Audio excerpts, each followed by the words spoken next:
Hello.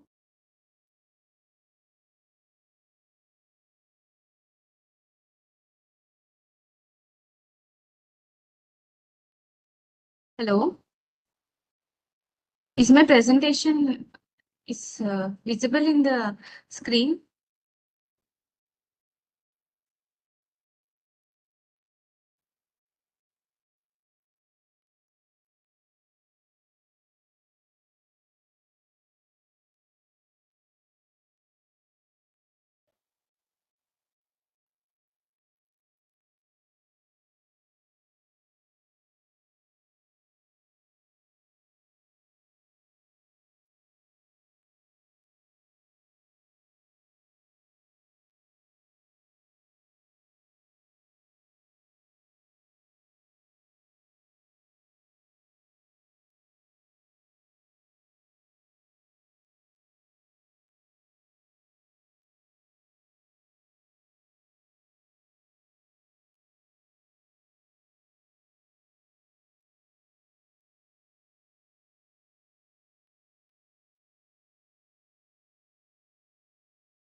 Good afternoon, Harsha.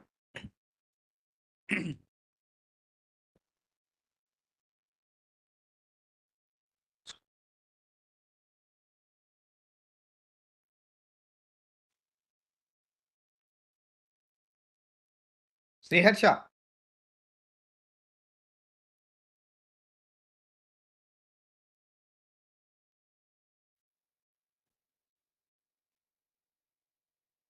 Harsha.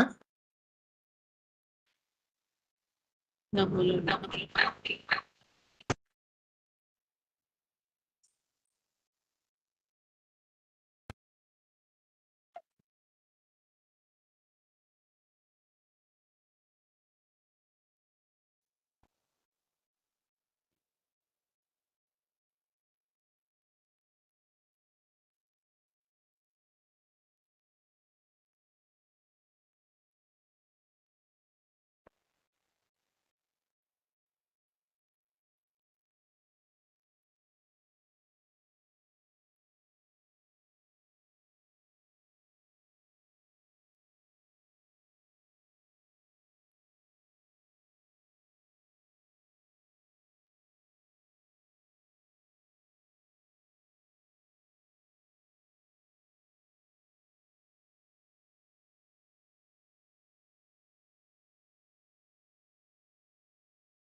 అది నాకు share అవుతుంది.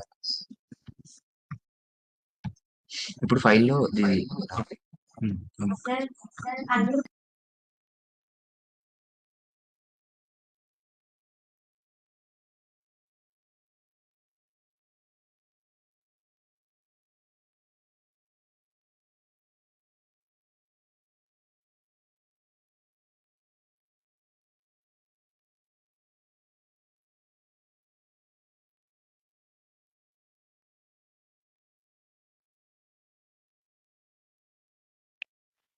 Sriharsha? Harsha?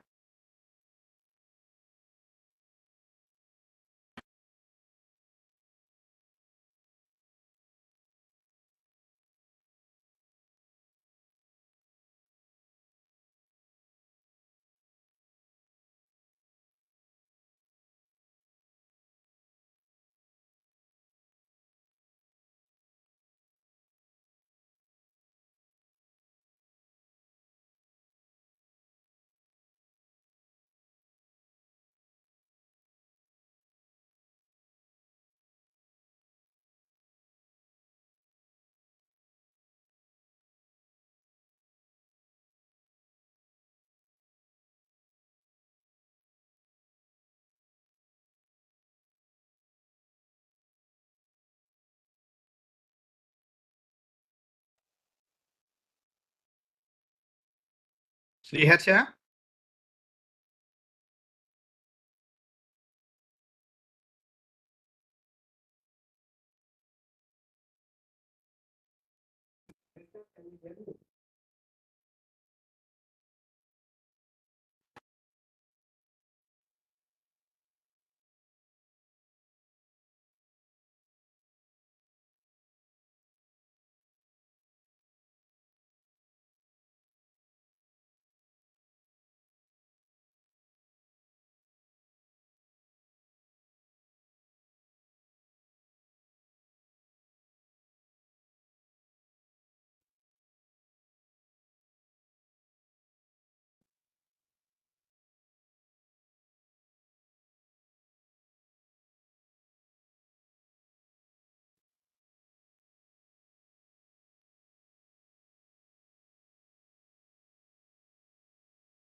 Hello.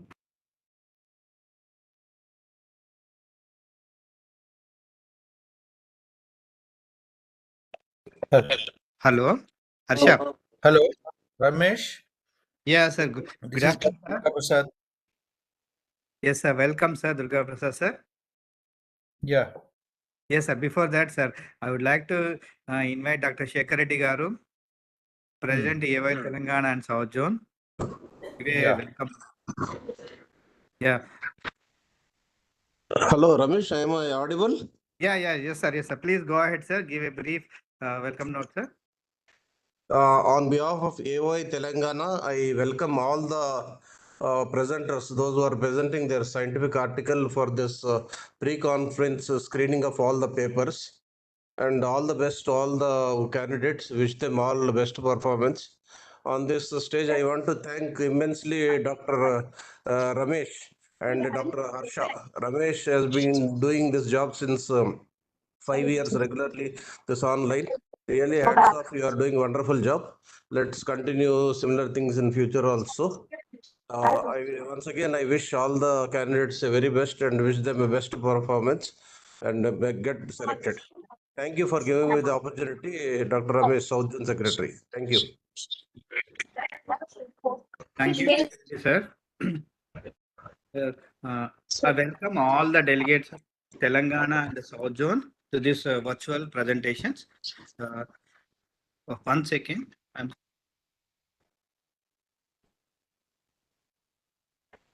Timer.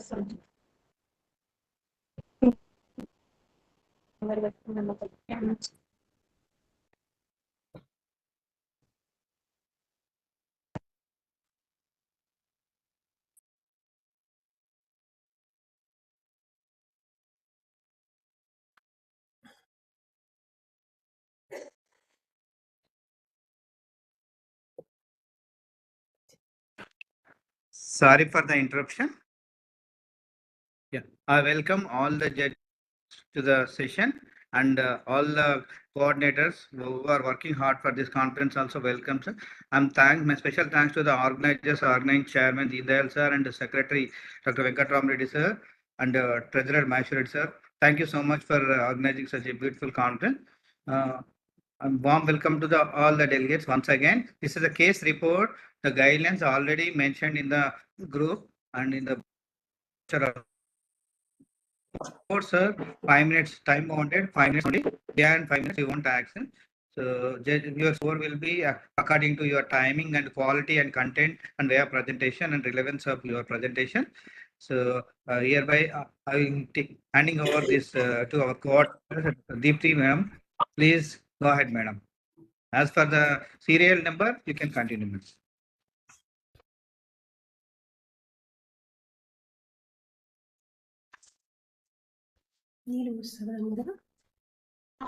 Hello.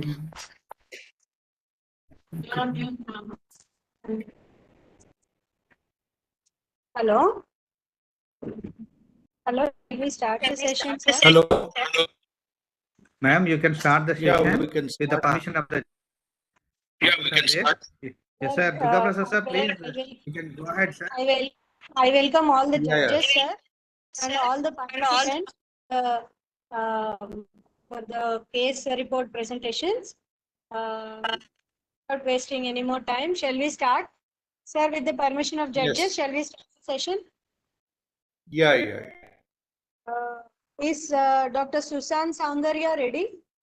Yes, ma'am, I'm ready. Can you unmute your voice and videos? Share your link. Yes, ma'am. Sharing my link. Okay. Time starts now.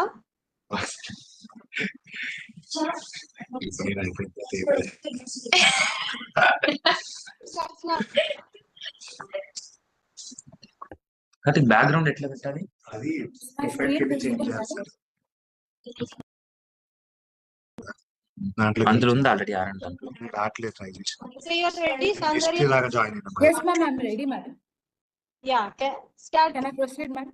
Time. Good afternoon, everyone. Good afternoon, everyone. I'm presenting a case of fibrous dysplasia of mastoid. A 30-year-old patient, Komraya, came to the hospital with chief complaints of hard of hearing in the left ear since 6 years. He was apparently asymptomatic 6 years ago when he developed hard of hearing in the left ear, which was insidious in onset and gradually progressive, associated with intermittent dragging type of pain, which was relieved on taking medication. There was no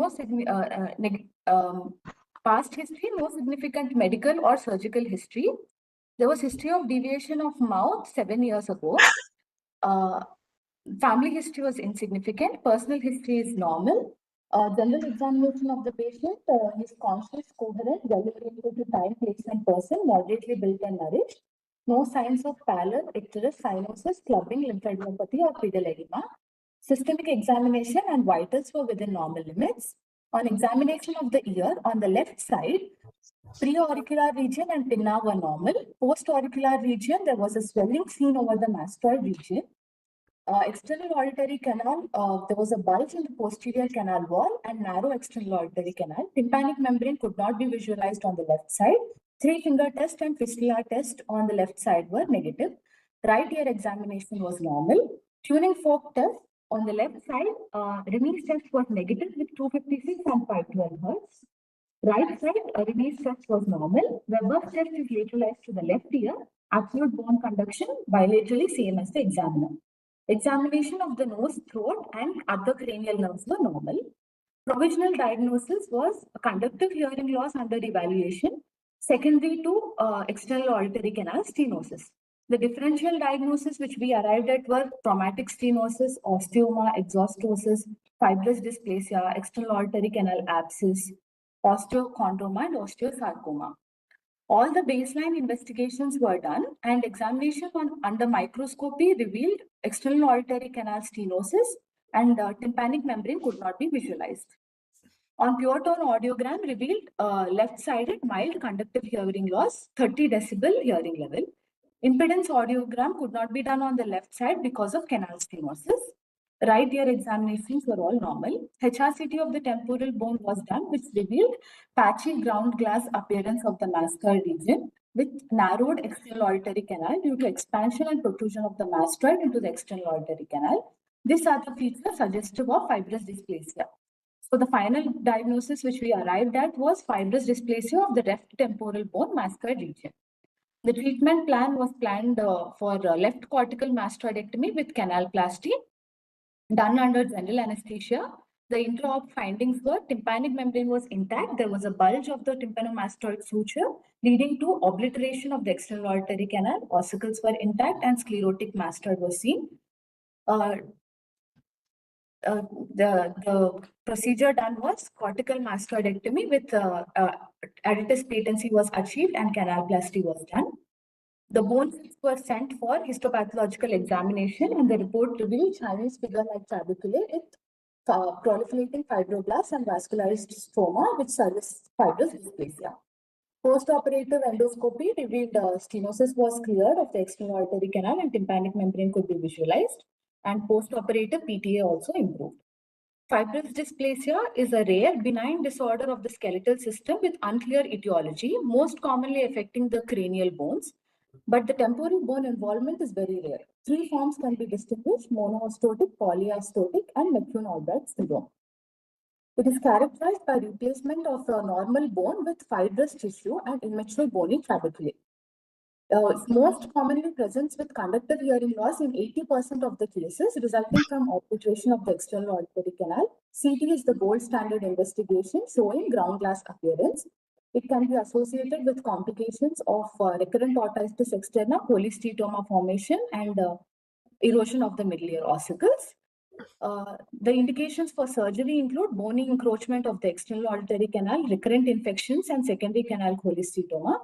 And there is no specific medical treatment. Surgery is the treatment of choice. Middle ear exploration and tympanomastoidectomy may be needed to manage the extension of the disease into middle ear and mastoid cavity and to manage complications such as cholesteatoma. Thank you. Thank you, ma'am. Yeah. Okay.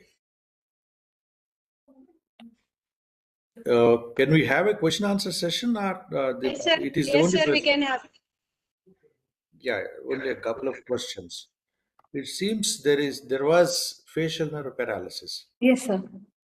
and fibrosis dysplasia has been progressing all these years. Yes, sir. How do you think facial nerve palsy recovered?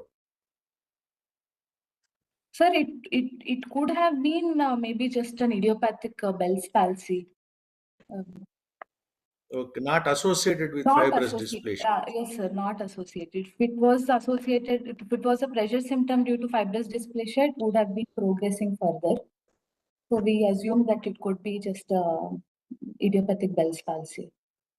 Because Separate it from separate from separate case. Sir. fibrosis dysplasia. Okay. Yes, sir. So while you were dissecting and while you were exenerating the bone and all that, Yes, did you sir. deliberately expose the Correct. facial nerve, or you reached the facial nerve and left it like that? Reach the facial nerve, sir. No, Because you facial have nerve been mentioning, exploration completely, no, sir, wasn't done because patient did not complain of any other symptoms. Apart from that past history, there was no other symptoms suggestive of facial nerve compression. okay, because you were saying specifically, you mentioned tympanomastoid suture line, Yes, sir. which corresponds to the vertical portion, and it Yes. comes very close, almost 2 millimeters as it reaches the foramen, as it exits. It comes very close there. So, do you think in this case a deliberate exposure of the facial nerve and then covering it with temporal fascia or something was necessary, or it could have been left alone? So if the history was suggestive of any compressive symptoms, then maybe we could have done exploration of the facial nerve. No, it is not the question of history here. Your paraoperative findings, how did they direct you? Were you going up to that level, or you were content that this was enough? Won't it recur? What is the rate of recurrence of fibrosis dysplasia? So rate of recurrence post surgery is actually very less, sir, but if there is inadequate clearance or there is a residual disease, then high chances of recurrence is there. That's where the facial nerve course comes into play, because you Yes. specifically mentioned that tympanomastoid suture line. All this discussion has come about because that was the main clinical finding you told. Yes. Okay, that was nice presentation. Very Thank nice. you. Good. Okay. Yeah. Thank you, sir. Can Yeah. we have Dr. Gadde Tanvi? Yes, ma'am. Yes. Yes. Please share your slides. Yes, ma'am. I'm sharing. Screen.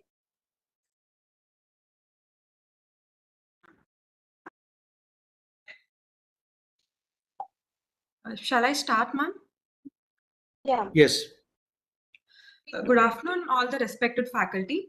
I'm presenting a rare case of branchial fistula, which is presenting as a recurrent neck abscess. A 22-year-old Respected male. judge. Can I start? Just a second.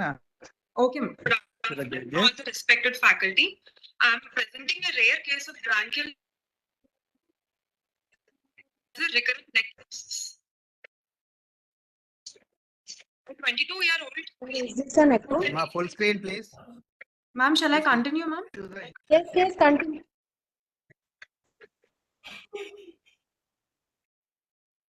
Full screen. I request. A 22-year-old male patient came with complaints of swelling over the left side of the neck since 15 days. Tanvi, Ma'am, Dr. Tanvi, can you share screen? Can you share full screen? okay, ma'am. Okay, ma'am. Shall I start, ma'am? Yeah.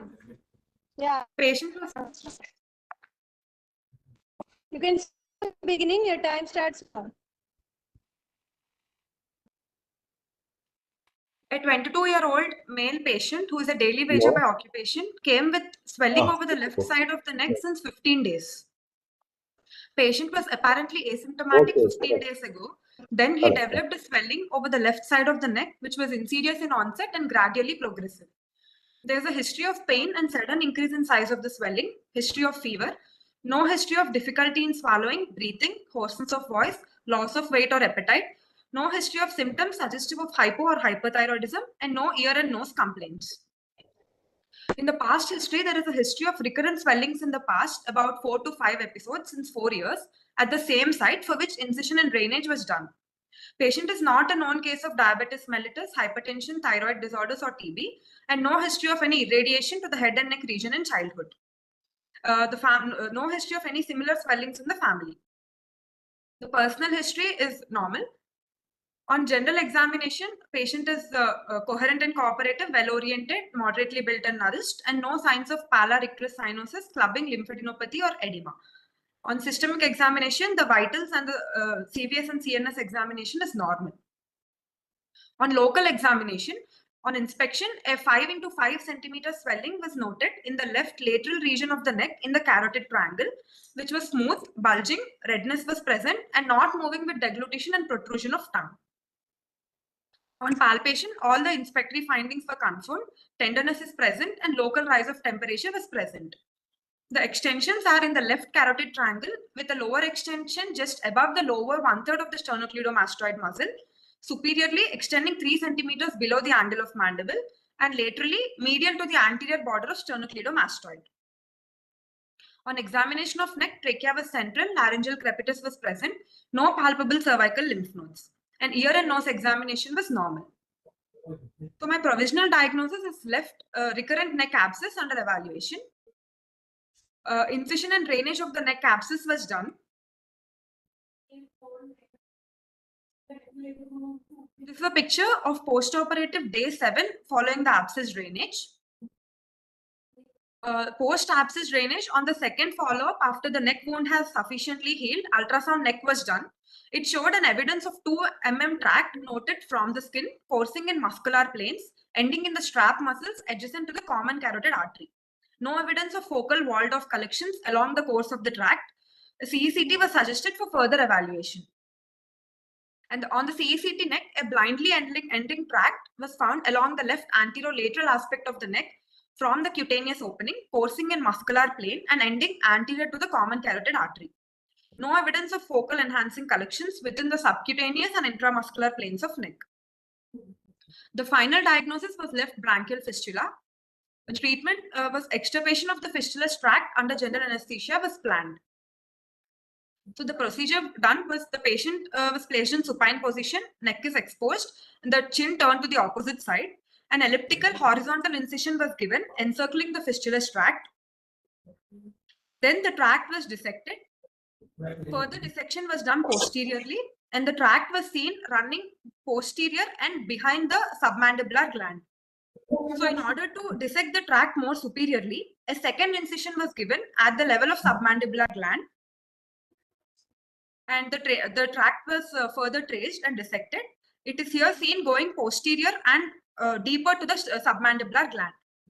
The tract was completely then exposed. Then the upper end was reached. After identifying the upper end, the tract was clamped. The upper end was identified well short of the tonsil. So then it was clamped and cauterized at the upper end. It was then excised in toto and removed. It is clamped and cauterized and then removed. It was about 9 to 10 centimeters. This is a post-operative picture. A drain was placed and it was removed after 48 hours. This is the picture when the patient came for suture removal. So the discussion, branchial anomalies account for about 17% of the pediatric neck masses, of which second arch anomalies are most common. They arise due to failure of completion of development of branchial apparatus, including first, second, third, and fourth arches. Branchial fistula is a congenital defect consisting of a skin-lined tract opening internally as a slit on the anterior aspect of the tonsillar fossa if it is of second arch origin. The external opening is at the anterior border of sternocleidomastoid muscle at the junction of its middle and lower thirds. During the 6th week of intrauterine life, 6 branchial arches develop due to the migration of neural cells cranially. During the 5th week, second branchial arch overgrows the third and fourth clefts, forming the cervical sinus. So the failure of cervical sinus to involute causes the formation of various sinus fistula.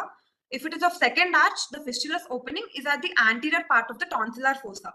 If it is of third arch origin, it is in the larynx, and fourth in the pyriform sinus. So the conclusion, it plays an important role in the development of head and neck structures. Aberrant development of these structures can lead to formation of different anomalies. Most of them remain asymptomatic and might present later in life. Surgery must always be the treatment option. Histology will confirm the diagnosis, and there is a rare chance of occurrence of malignancy in these tracts. Thank you. Okay. Thank you. Right. Yeah. She has exceeded her. Can we have Dr. Okay. Sanjeev Reddy? Dr. Sanjeev Reddy? Good afternoon, madam. Yes. Yeah. Can you share your... Madam, shall I start, madam? Yes. Can you share your screen? Yes, madam. Yes, madam.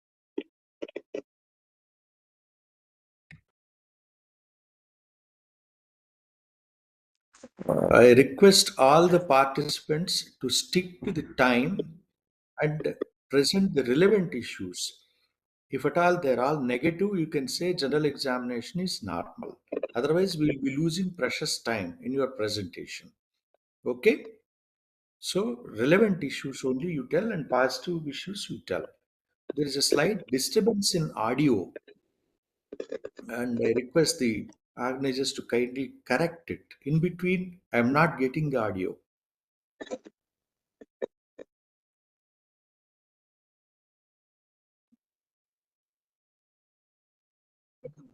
Can I start, madam?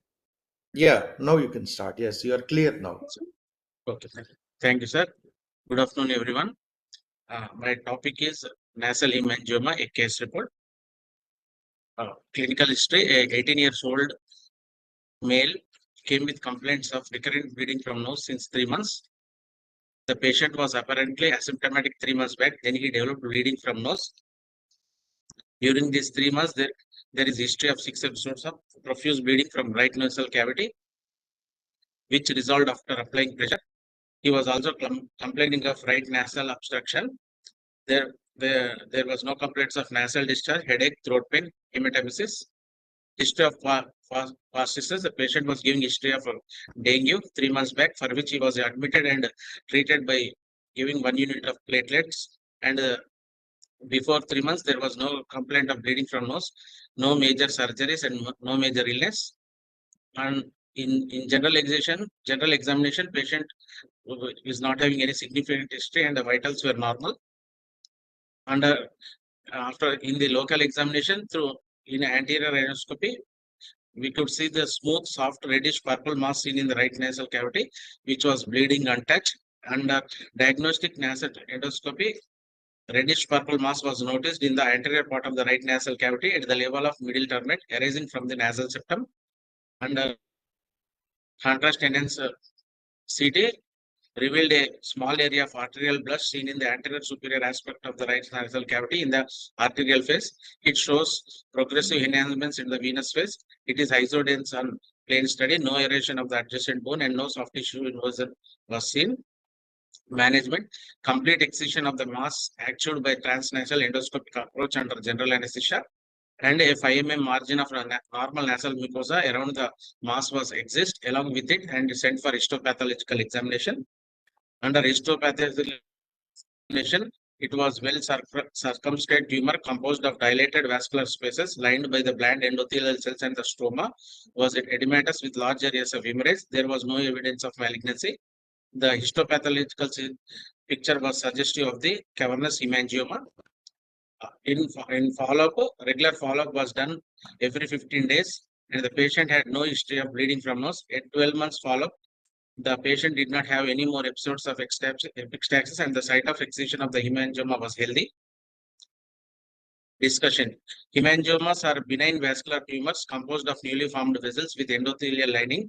They are rare in the nasal cavity and paranasal sinus.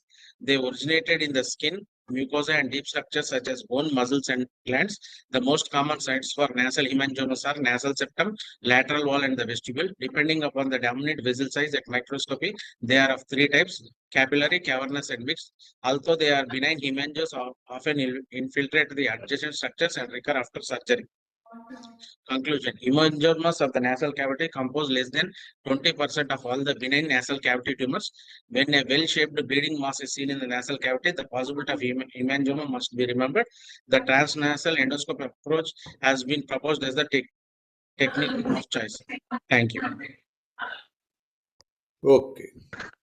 Right. Can I have question answer session Yes, now? sir. Yes, sir. Now. Yeah.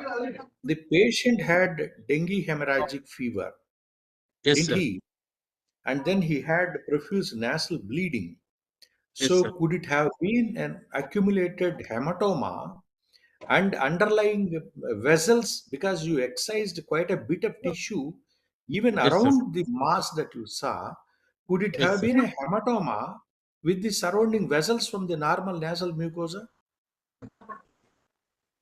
Mostly no, sir. Why? Because after the CCT also we can see the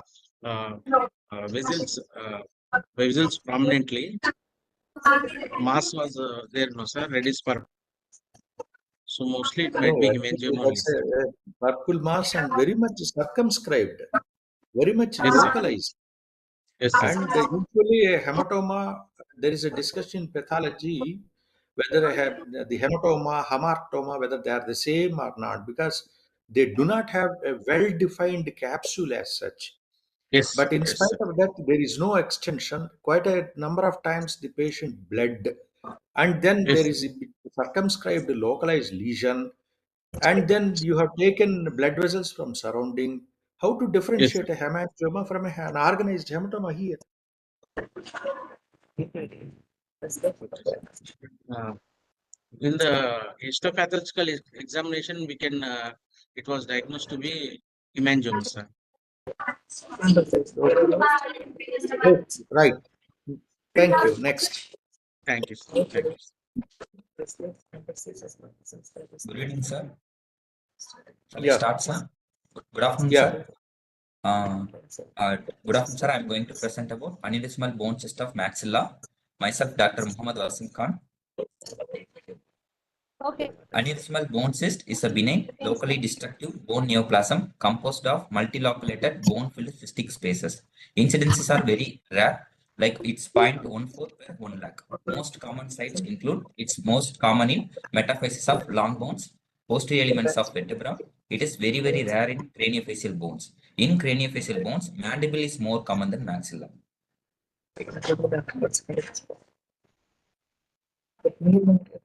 Case history: a 15-year-old male patient presented to the OPD with swelling in the left cheek for past 5 months, which is associated with the watery of left eye.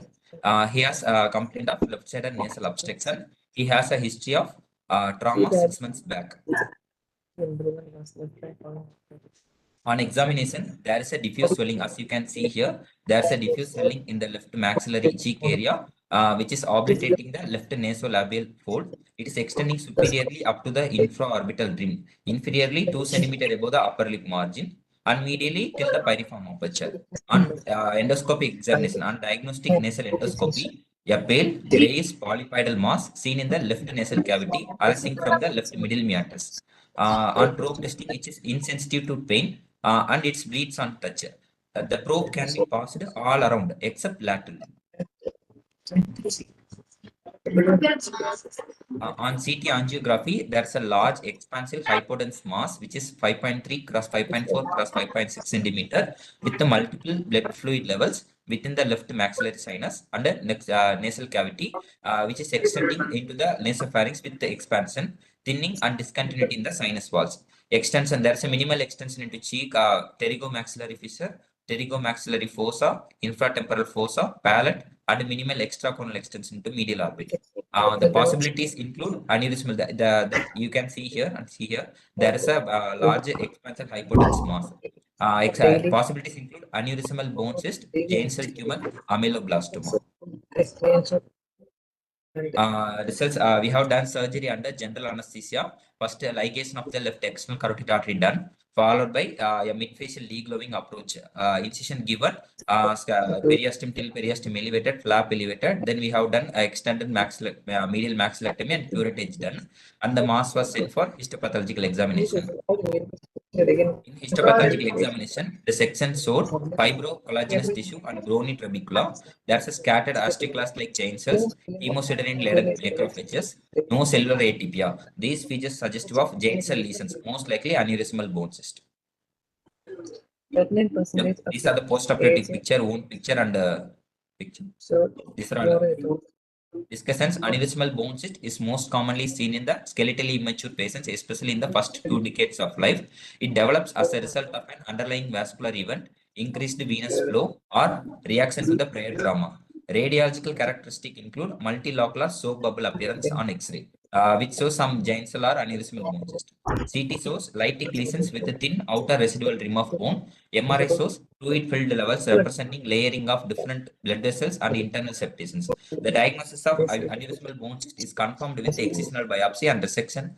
Resection after adjuvant therapies. Curettage may be needed to treat and prevent recurrences. They have very low recurrence rate and high rate of disease-free survival. Conclusions: aneurysmal bone cyst are benign, cystic, locally destructive musculoskeletal neoplasm that less commonly arises in the craniofacial bone during the second decade. In craniofacial, they are most commonly arising from mandible, temporal bone, occipital bone. It's very, very rare in maxilla. It is associated with the specific translocation 1617. It's a gain of function mutation in the ubiquitin specific protease gene. These are all my references. Thank you. Okay, nice. Right, good. Yeah. We have questions. Okay, we can go to the next paper. Thank you.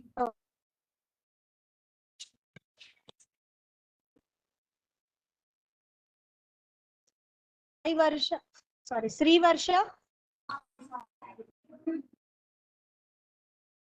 Telmala Sriharsha.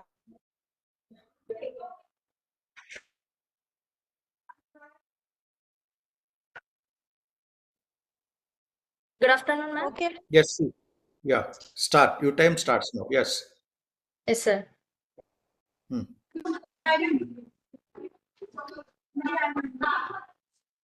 One second, sir. Yeah.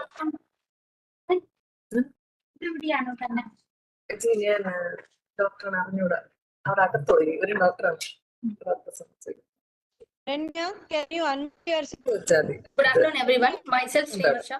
Today, my case presentation is on schwannoma in the neck.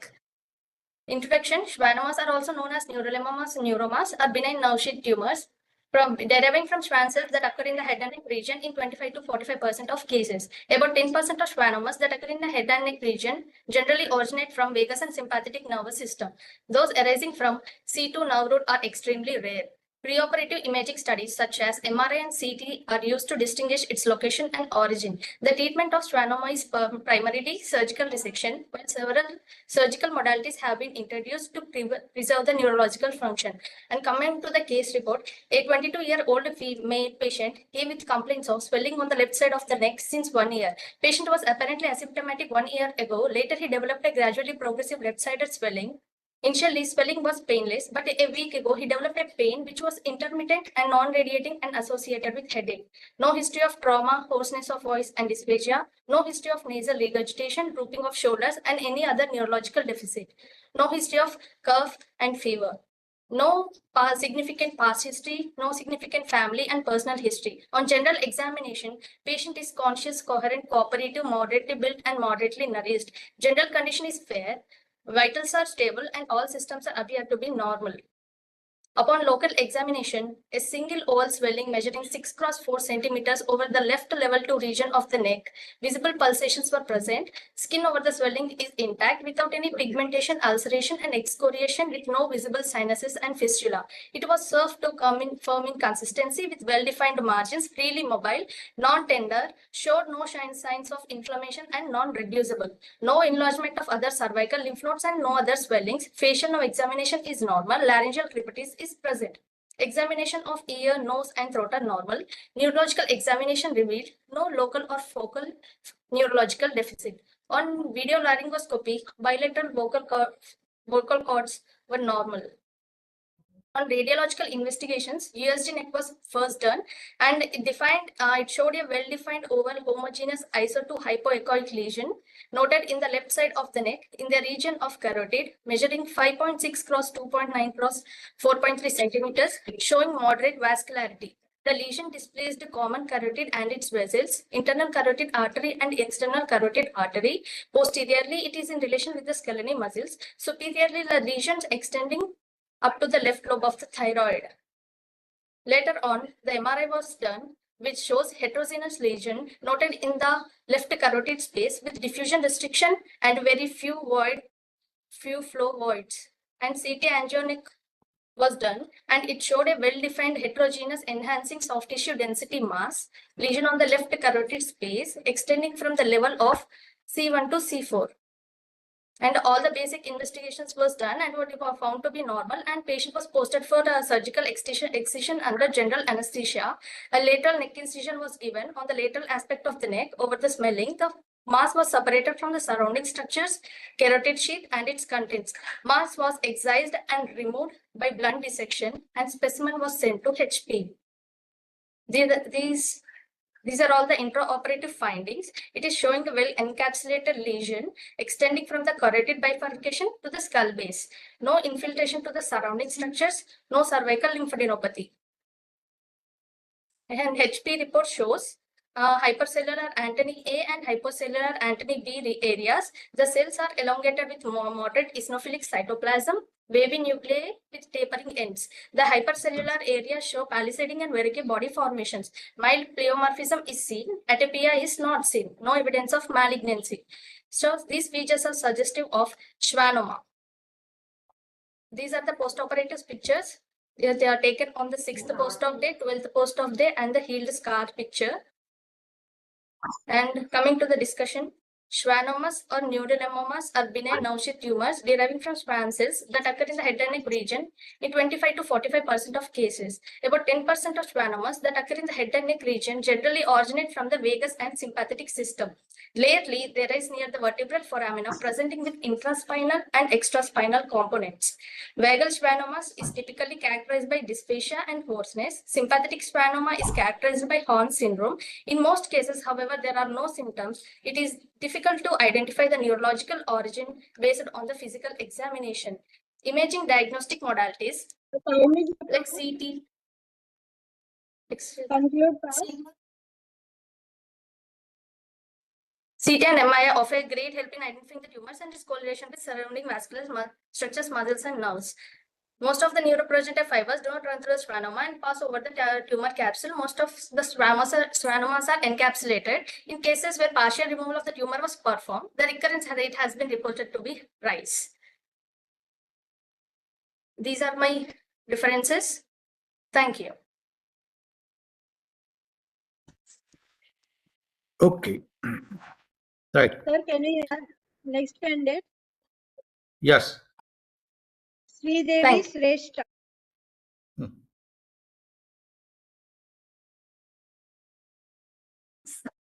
Good afternoon, ma'am. Good afternoon. Can you share your presentation? Yes, ma'am. Yes, ma'am.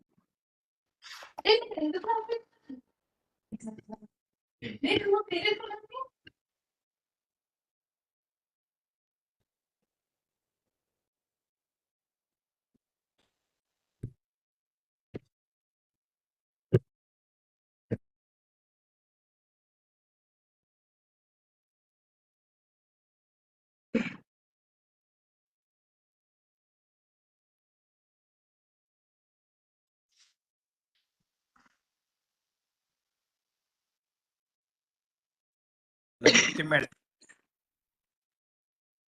Hello. Hello. Dipti madam. Yes, sir. Already ఇంతకుముందు disable చేసి పెట్టారు. Timer online లో కనిపిస్తూ ఉంటుంది మీకు. నేను పెట్టాను timer online లో ఒక పక్కన షేర్ చేశాను. You can watch the timer. Okay. Yes, sir. Yes, sir. Yes, sir. I request all other participants who are not presenting, please unmute. Mute your things. You are presenting, Yes. unmute. Yes. Yeah. Yeah, there is a lot of Okay. crosstalk Your time, sir. going on, Ramana.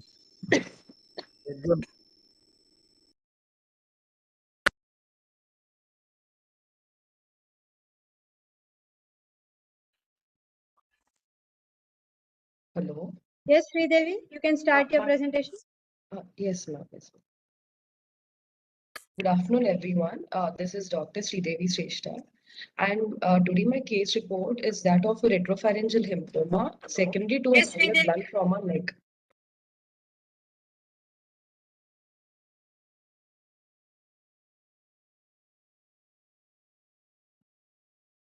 Coming to the introduction, traumatic retropharyngeal hematoma is rare but can lead to life-threatening airway compromise, often after minor trauma.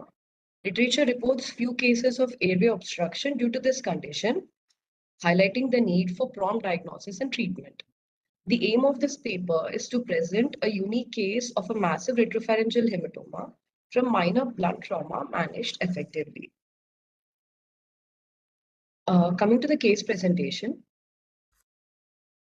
a 75-year-old man fell down a staircase and suffered a minor trauma to his neck.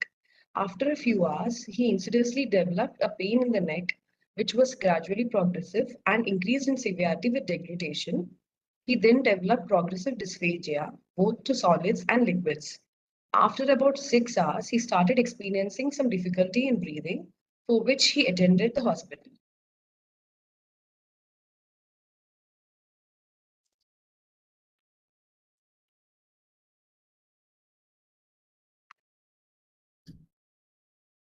Coming to the examination, the patient was anxious, alert, and agitated. There was an inspiratory stridor with tachypnea, tachycardia, and mild cyanosis. But on neck, there was no evidence of any external injury or tenderness. Hoarseness of voice was present. The patient had no known bleeding disorder and was not on any anticoagulant therapy. Coming to the investigations, on doing the rigid 70-degree fiber optic laryngoscopy, we could see a bulged posterior pharyngeal wall. And on X-ray soft tissue neck lateral view, there was significant widening of the prevertebral space with evidence of huge connection. Airway is pushed anteriorly. And in this X-ray, we can also see a small radio-opaque round object. So mostly it is a fractured fragment of the cervical spine. Coming to the management, emergency tracheostomy was done and intraoperatively posterior wall of trachea was found excessively bulged. The patient was admitted to the ICU and then he received IV fluids, broad spectrum antibiotics and hydrocortisone. ECG revealed an old inferior wall ischemia and echocardiography and chest X-ray were performed. Blood work including CBC, ABG, serum electrolytes, PT, APTT, and BT were all normal. Neurosurgery and cardiology consultations were sought. So once the patient was stabilized, we did a contrast-enhanced CT the next day and confirmed a large retropharyngeal hematoma measuring about 11 centimeters into 2.4 into 4 centimeters, compressing the airway. So on the right, we can see the CECT of neck axial view, which we can see the large retropharyngeal hematoma compressing the airway. Towards the left, we can see the sagittal view of CECT neck, in which we can see the whole extent of the retropharyngeal hematoma. And you can also notice the tracheostomy in situ, tube in situ. So the hematoma was drained via intraoral incision with large blood clots removed, but we couldn't find any active bleeding points. The patient's condition improved with subsiding posterior pharyngeal wall edema over the next 3 days, and Riles tube feeding was initiated. The patient was later discharged on post-op day 7.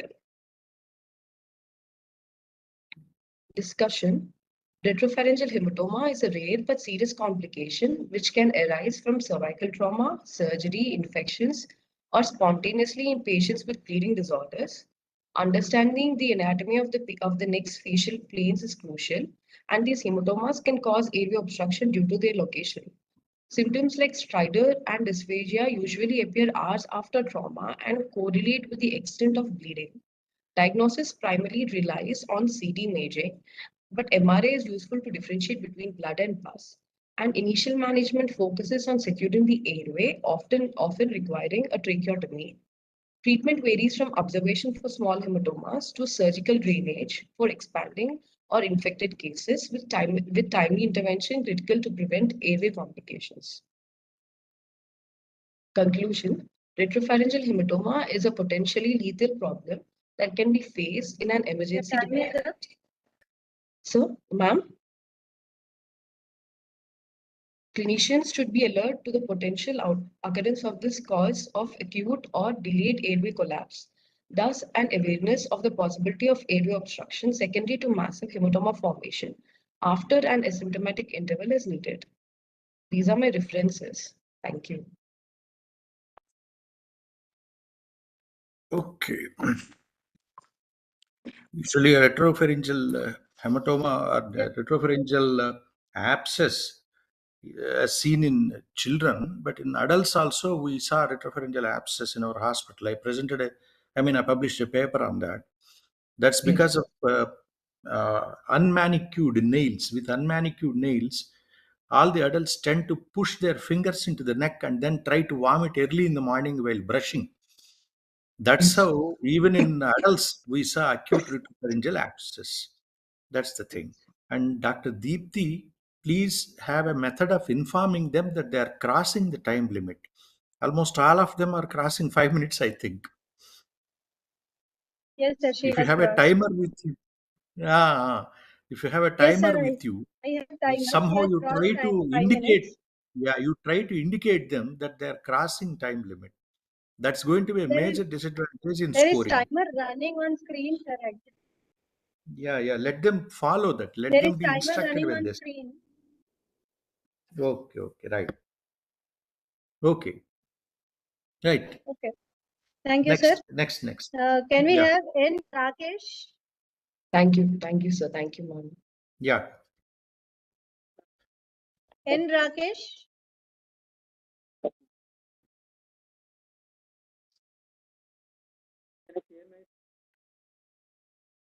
All the candidates, please follow. Timer is running on screen. You can follow the timer. N. If you Rakesh, cross, can you share your screen? Yes, ma'am. I'm informing you, if you cross the time, that will affect your scoring a lot. Okay? Are you able to hear me, Rakesh? Yes, sir. I'm starting, sir. Please adhere to the time. Yes. Yes, sir. This is a case report of inverted papilloma, sir. Coming to introduction, it is a benign epithelial tumor of non-olfactory mucosa of nose and paranasal sinuses. It is so named because hyperplastic papillomatous tissue grows into the stroma rather than in exophytic manner. It usually arises from the lateral nasal wall in the middle meatus, often extending to the ethmoid and maxillary sinuses. The tumor is well known for its invasiveness, tendency to recur, and associated with malignancy. Now, coming to case report, this is a 28-year-old male patient, resident of Daulatabad, Medak, reported at our ENT OPD with chief complaints of left nasal obstruction since 2 months, which is insidious in onset, gradually progressive, associated with nasal discharge. And there are no complaints of facial pain, decreased smell perception, and headache. On nasal endoscopy, a polypoidal mass was located in the left nasal cavity. On probe test, mass was attached to left lateral wall of left nasal cavity. It did not bleed on touch and firm in consistency.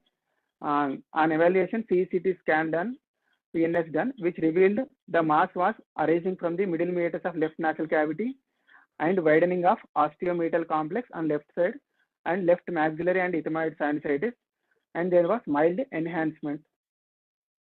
This is an endoscopic image of the benign neoplasm in the patient. This is the CT image that is showing mass in left nasal cavity. It is filling completely left nasal cavity and maxillary, left maxillary, left anterethmoidal, posterethmoidal, and sphenoid sinuses. Based on clinical radiological findings, a provisional diagnosis of benign neoplasm of nose and penis was made. After evaluation by surgical profile and PAC, the patient underwent for excision of mass through endoscopic approach and FES was done. The excised mass was sent for HPA, which was suggestive of inverted papilloma. This is the sample, excised sample. We have taken the photograph. This is the histological appearance of inverted papilloma. The typical appearance is the squamous papillomatous tissue grows into the stroma.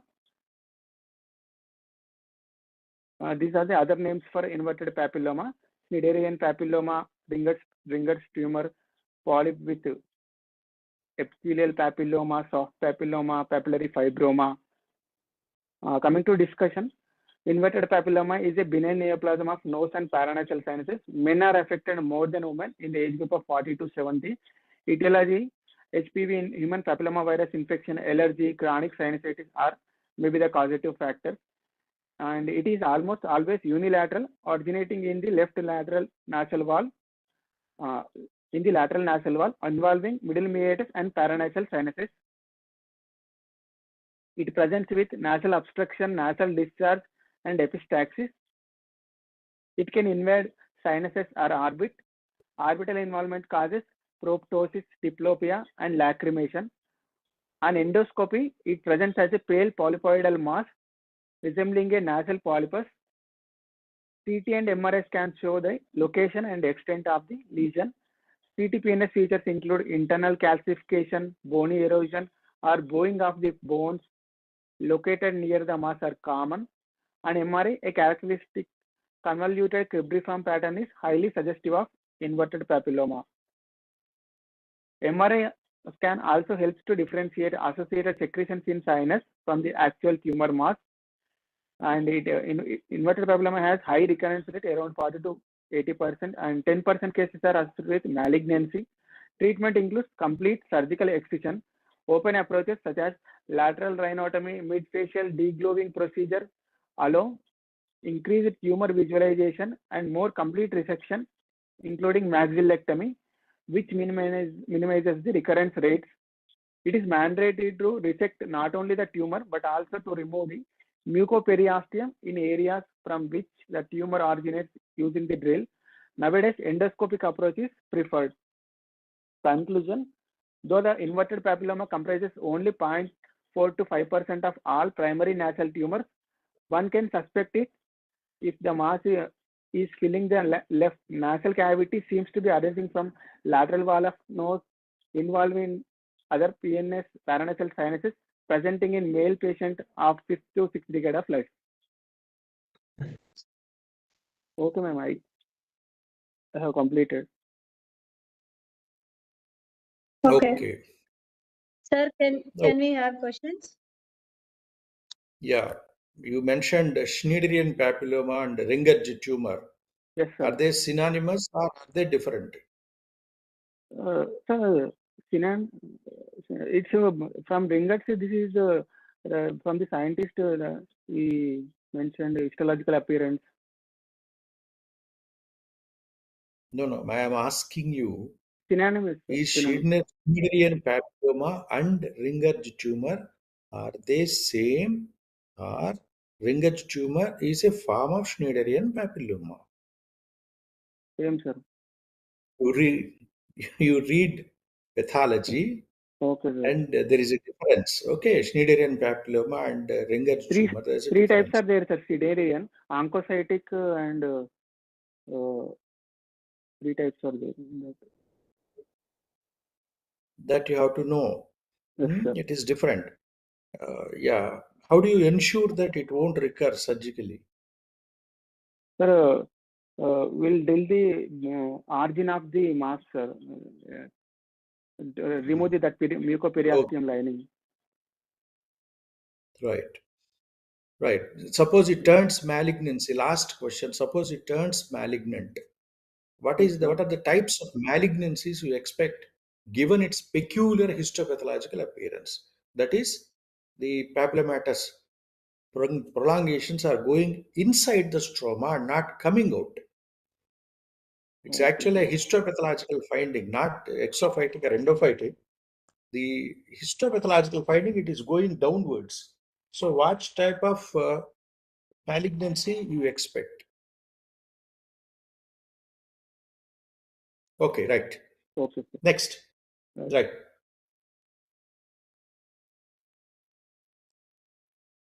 Okay, sir. Thank you.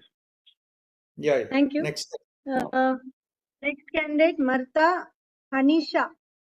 Good afternoon, ma'am. Can you share your screen? Yes, ma'am. Share the screen, make it full screen.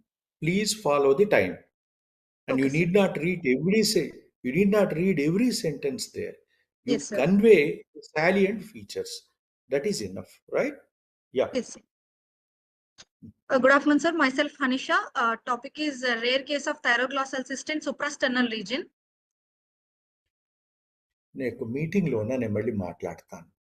Thyroglossal duct remnants persist due to failure of involution of the thyroglossal duct following embryological descent of the thyroid gland.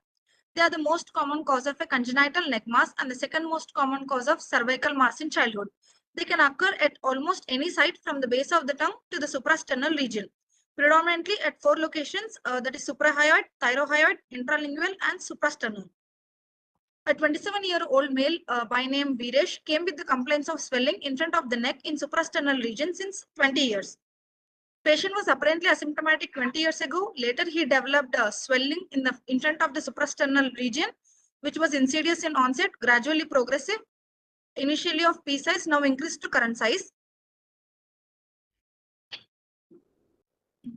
A history of similar complaints in the past at the age of 8 years, no known comorbidities, no history of radiation exposure, family history not significant, personal history normal, systemic examination is normal, and general examination is also normal, vitals are stable.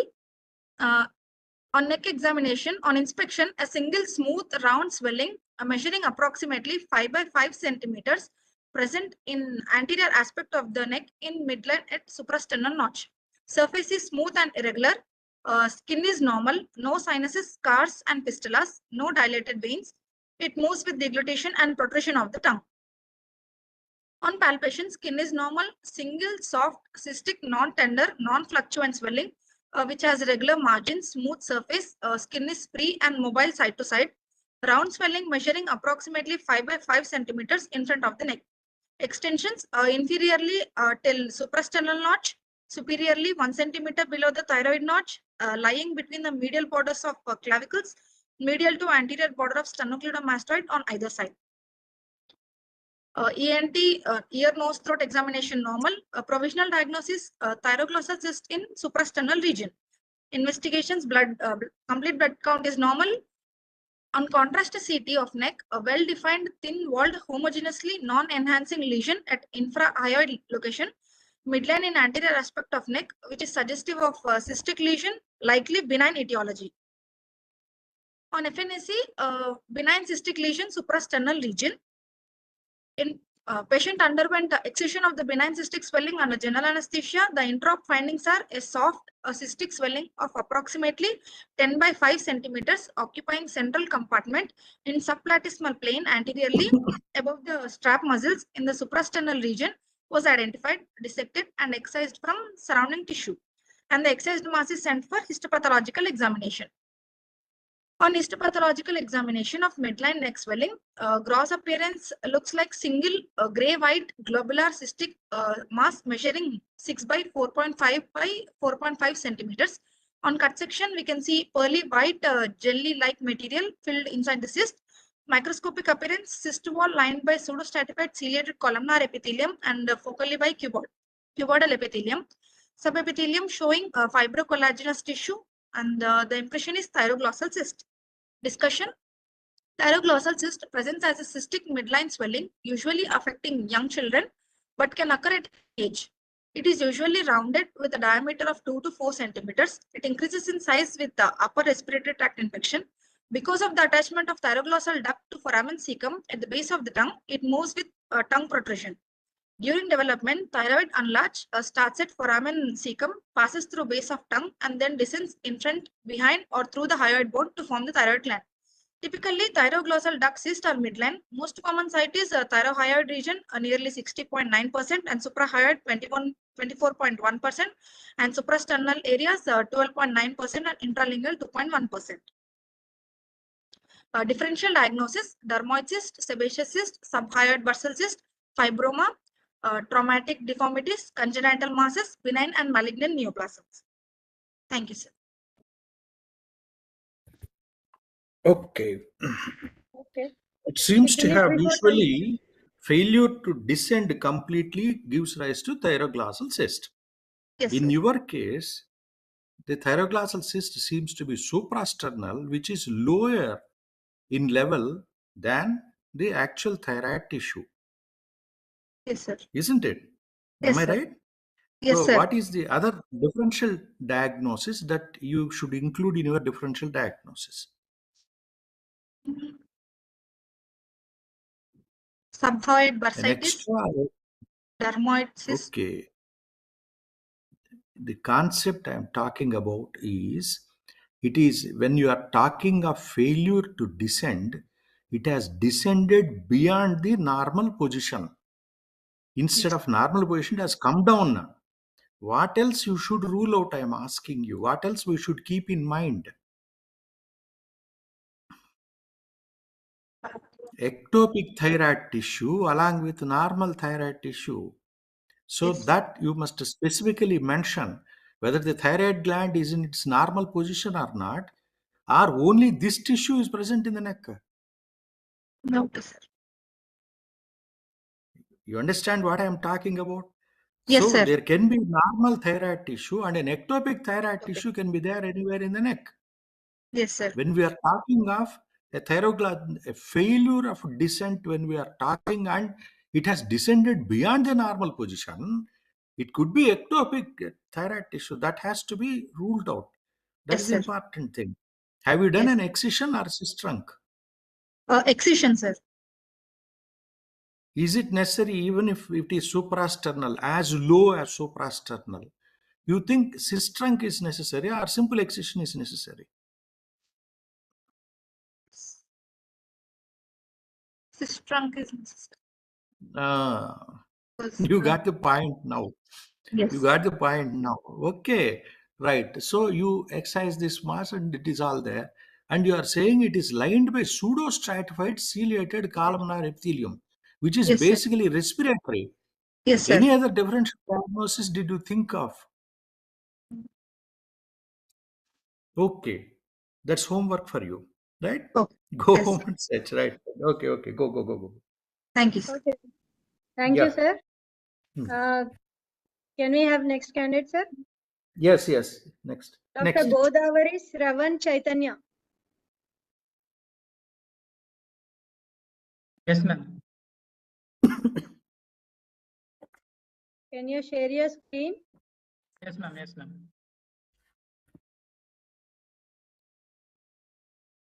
Yeah. Your time Good starts afternoon. now. Yes. Good afternoon, everyone. Today I am going to present a case of giant antroconal polyp presenting with dysphagia. Antroconal polyp arises in the lining of maxillary antrum. They gradually prolapse through the ethmoidal infundibulum or an accessory opening in the medial wall of maxillary sinus towards the nasal cavity, increasing in size towards the posterior guana and nasopharynx. It has an antral part, nasal part, and a guanal part. Antroconal polyps are usually occurs in single and is mainly seen in less than 40 years of age. Treatment is surgical removal of the polyp, including its origin.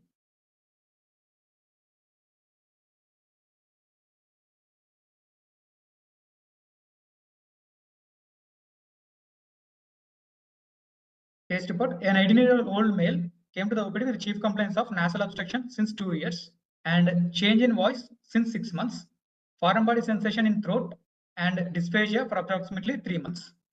There was associated difficulty in breathing. The unilateral nasal obstruction gradually progressed to bilateral recently, and there is history of postnasal discharge, headaches, snoring, and hyposmia. The patient had no history of allergy. An examination of oral cavity and oropharynx, it revealed a large polypoid mass hanging from the nasopharynx, passing till the hypopharynx. This mass displaced the uvula and soft palate anteriorly and superiorly. The mass was mobile on palpation with a tongue depressor, but the end of the mass was not clearly discernible.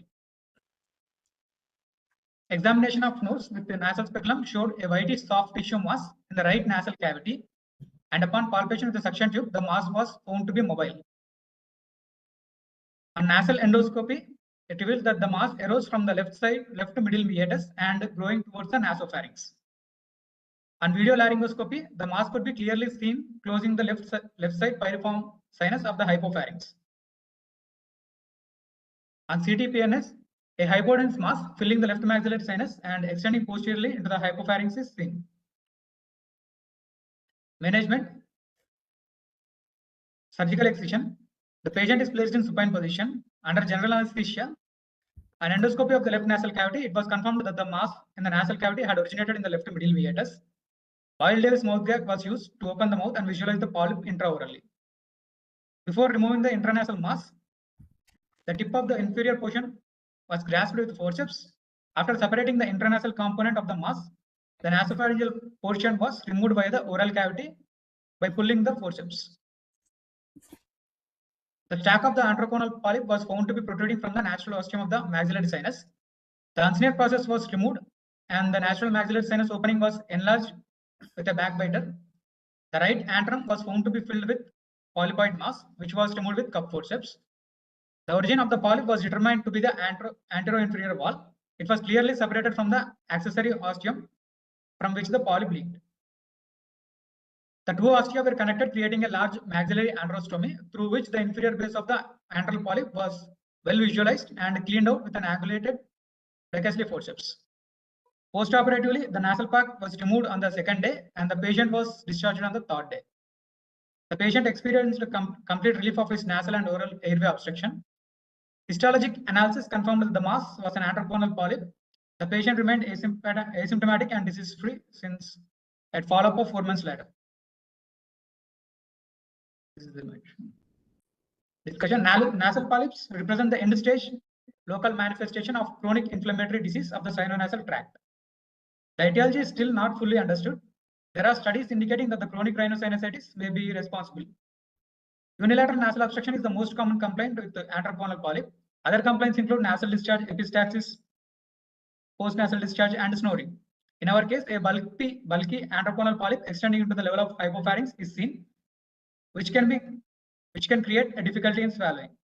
Such patients require an immediate surgical intervention. Thank you. Okay. What was the age of the patient you mentioned? 18 years, sir. 18 years. Okay. Did you examine for anything else? He's having a huge polyp. Obviously, stagnation, no? Yes, sir. Any other disease you searched for? History of asthma, sir. Okay. What do you call that condition? Did he have any allergy to drugs? No, sir. That is called sample spread, sir. It is characterized by aspirin sensitivity, asthma, and nasal polyposis. Every time in a condition of allergy, any history and polyps, you must take history of this drug allergy. Yes, sir. Doctors have lost patients because of drug allergy, simple pain relievers doing that. Any other mucociliary clearance mechanism disorders, ciliary motility disorders, Cystic fibrosis, sir. okay. Which test you should do? Which test you should do for cystic fibrosis? Sweat chloride test. Okay. Cartagena syndrome. What is the ear finding in Cartagena syndrome?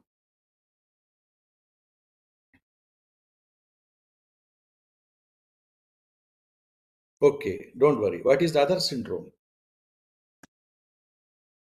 Church-Strauss syndrome. Church-Strauss syndrome, right. Anything else? I'm an old man. Any other syndrome? Young syndrome, have you heard? Hello? Hello? Hello? Hello, am I online? Hello, Chaitanya. Hello? Hello? I think the link is gone. Okay, never mind. Sir. Next. Can we have next candidate, sir? Shilpa Yeah. PT. Oh. Dr. Shilpa? Yes, ma'am. I'm sharing my PPT. Yeah. Full screen. Please stick to time.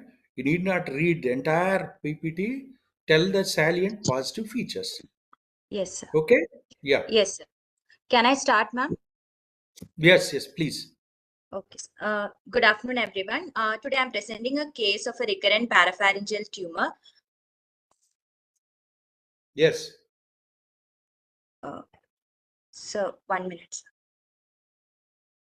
A 54-year-old male patient came to ENT OPD with complaints of swelling in the right side of the neck since 8 months and difficulty in swallowing since 6 months. The swelling was insidious in onset, gradually progressed in size from a small size to a present size, which was not associated with any pain.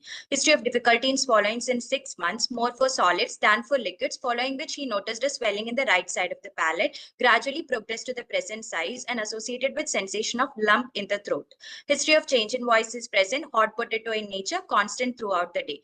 Past history, patient had a similar history about 8 years back, for which he underwent excision via transoral approach. History of true-cut biopsy from the oral cavity about 4 months back, which was suggestive of pleomorphic adenoma, and FNAC from the right submandibular region, again suggestive of a soft tissue tumor with cystic degeneration. On general physical examination and systemic examination were normal. Local examination on avoid swelling of size 5 into 4 centimeter in the right submandibular region, extending from the angle of the mandible to about 3 centimeter away from the mentum. The swelling was non-tender, firm in consistency, no local rise of temperature, no other palpable lymph nodes were present. On oral cavity oropharyngeal examination, another swelling was noted in the right side of the soft palate and pharyngeal wall of size 5 into 4 centimeter with smooth surface medially crossing the midline and almost touching the opposite tonsillar pillar, inferiorly touching the posterior one-third of the tongue, obscuring the vision of the posterior pharyngeal wall. Inferior border could not be visualized. On palpation, we could find that the swelling was it seems to be protruding into the vallecula. It was non-tender, not firm in consistency. By digital palpation, both the intraoral swelling and the external swelling were in continuity.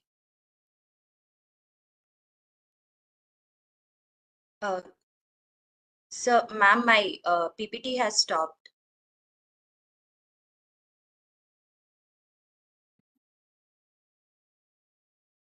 We'll grant you the time. Go ahead. No problem. Okay. Sorry. Yeah. Okay. Yeah, no Okay, problem. we Yeah, went ahead. go. Okay, so we went ahead with the video laryngoscopic examination. On video laryngoscopic examination, we again found that the tumor, when we could,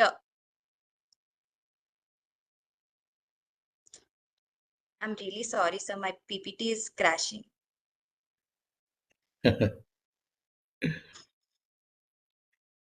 Don't worry. My anesthetist used to say, if a laryngoscope light comes on, when he puts a tube, it is not laryngoscope at all. So if a PowerPoint doesn't crash, it's not a PowerPoint at all. Absolutely. okay, we I'm pause cutting this. I'm cutting this We time pause from your PowerPoint presentation. Don't worry. Yeah. We pause your timer, no problem. Yeah, we'll allow that time.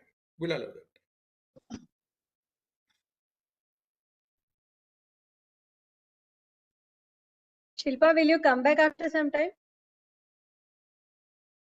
That's what I was about to ask you, Dr. Deepthi. Maybe we can allow her some time. Let her come back. She Yes, has to sir. present 2 minutes. Next time when she comes back, she'll be given 2 minutes. Okay, Okay, sir. Shilp? Okay, Shilpa, Shilp, okay? will you do it later? Sir, can we have next candidate, sir? Next Suhas, candidate, yes, T? Suhas, yes, T? Yes, ma'am. Please share your screen. Just a minute.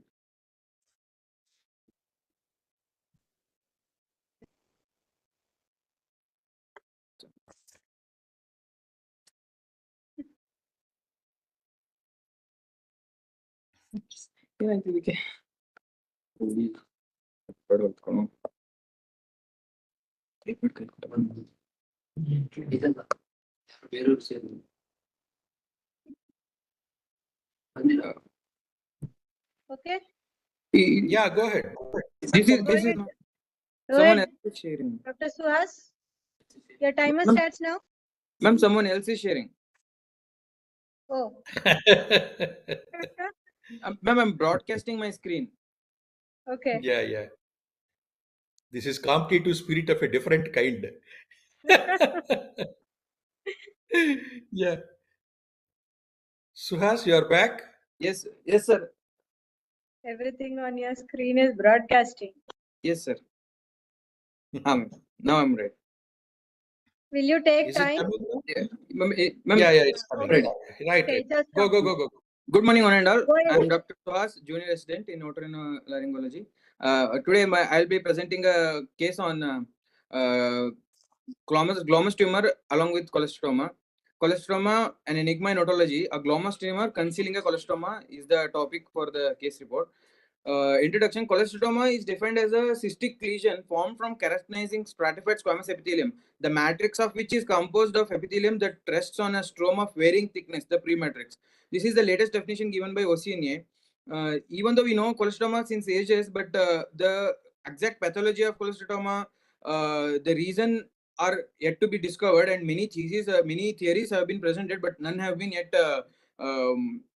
proven as a sole reason. And while we speak about glomus tumors are nothing but paragangliomas. Paragangliomas are a tumor of paraganglial cells, which are essentially derived from neural crest cells. Glomus tumors are found around the parasympathetic nervous system and ganglions. Middle ear paragangliomas, we mainly have glomus tympanicum and glomus jugulae. out of which glomus tympanicum is a most common glomus tumor, and coexisting pathologies of temporal bone is a known condition, and 11% of temporal bone actually show coexisting pathologies. Till now, there have been only 2 cases report of glomus tumor along with cholesteatoma in the whole world. Case report. Here we present a 65-year-old female patient who came to the ENT OPD with following complaints: with right ear splinter since 2 years, which was intermittent in onset, continuous in nature, insidious in onset and progressive, and of whistling type. And she also complained of giddiness in 6 months, which was intermittent onset. It was lasting for few seconds, and it will reduce on taking rest and increase on standing and doing work. It was reducing on its own without any medication. And she also complained of right ear hard of hearings in 6 months. No other positive history, no other ear discharge history could be elicited. On examination, ear tympanic membrane, we could see a reddish hue, seen query mass in the middle ear, a reddish bulge noted on the posterior superior, posterior inferior, and anteroinferior quadrant of the tympanic membrane, essentially obscuring all the anatomical landmarks of the tympanic membrane. Query arising from middle ear, and the rest of the TM appeared a little bit congested, and the EAC and rest of the pinna were normal. On tuning fork test, we could see a conductive pattern of hearing loss, and bilateral facial nerve were intact, and giddiness evaluation, we could not find any site of lesion on giddiness evaluation with with Romberg's test and facial and nystagmus and cerebral and cerebellar tests. So we went ahead with CT temporal bone with contrast. On CT, we could see a soft tissue enhancement in the middle ear of around 1.3 into 0.7 centimeter. But since there is associated mastoiditis, it was doubtful whether it is a glomus tumor or an inflammatory pathology leading to a polyp. And so we went ahead with MRI temporal bone with contrast. On MRI temporal bone with contrast, we could see a we could see an enhancing lesion, soft tissue lesion in front of promontory on a T1 suppressed image post contrast. So our likely diagnosis for glomus tympanicum or vestibular schwannoma or any or COM and polyposis. So we went ahead with the glomus tumor excision with atycotomy and canaloplasty. Intraoperatively, we went through post-auricular approach. We gave an incision from 12 o'clock to 5 o'clock, and we elevated the TM flap. We could see the we entering the middle ear, and you could see the middle ear mass and TM flap, and we could see a suspicious sac kind of thing in a tick. So we took out the sac in toto, and you could see cholesteatoma flakes attached to the sac, and we sent it for histopathological examination. And we saw all the ossicles were embedded within the mass, so we had to remove all the ossicles, malleus, incus, everything. We did a wide meatotomy, wide bony meatal antrostomy, bony meatotomy, and we could see the final picture when you could see there was a facial nerve dehiscence facial nerve, and the stapes footplate was also dehiscent, and we placed a cartilage graft upon which we placed a temporalis graft, and the whatever meatal skin we excised, we kept it back and we packed with Abgel, and we finished the procedure.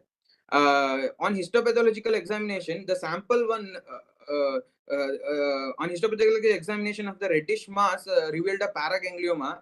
We could see multiple blood vessels surrounding multiple paraganglial cells surrounding the blood vessels, and on the suspicious sac which we sent for histopathological separately came out to be cholesteatoma with cholesteatoma matrix. And post-operatively, patient developed grade 4 facial nerve palsy, and she had severe giddiness, which reduced on 3 days of Stemetil course post-operatively. And after 3 months, sorry for the mistake, after 3 months when we followed up, it was still grade 4 facial nerve palsy was there for the patient. And these are the post-op endoscopy picture after 3 months. When we talk about take-home message and discussion, even though ear has been otology has been known to ENT surgeons since decades, still the exact causes of the diseases of essential diseases are unknown.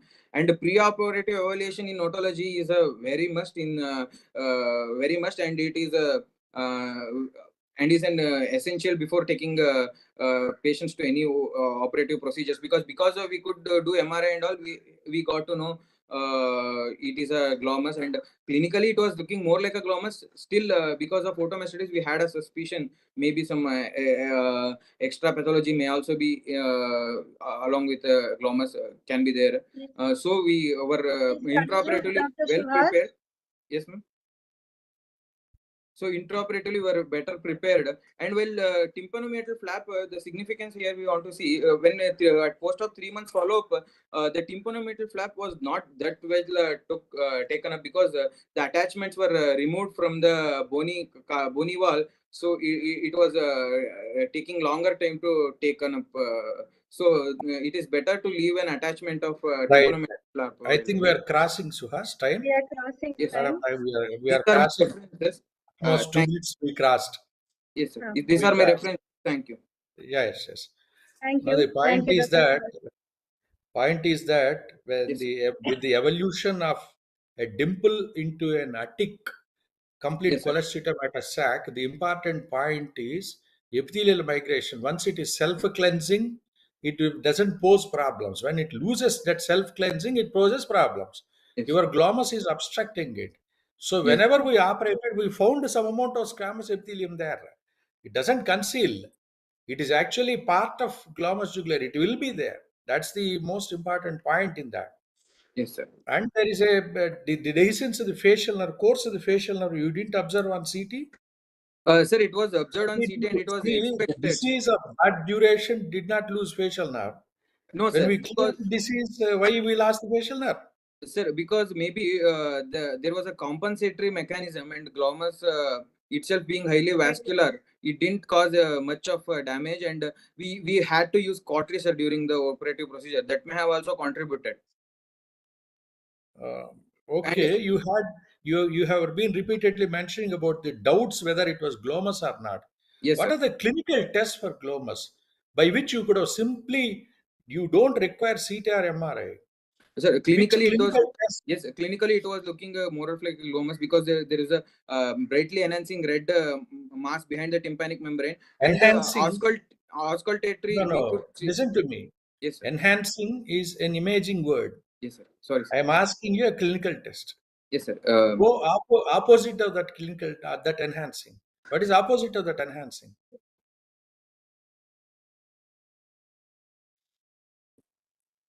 This is a UG test. We have to come down to earth. And what is the color of the earth? Reddish mass. अरे क्या रे तू अर्थ का colour क्या बोलते रे? Brown, sir. What is that test? Simply pump with seagull speculum. If it blanches, it is glomus. Simple. Katam. Katam dukan band. Yes, sir. You said Petrus appendicitis. You didn't do a subpetrosal appendectomy? Or No, petrosectomy?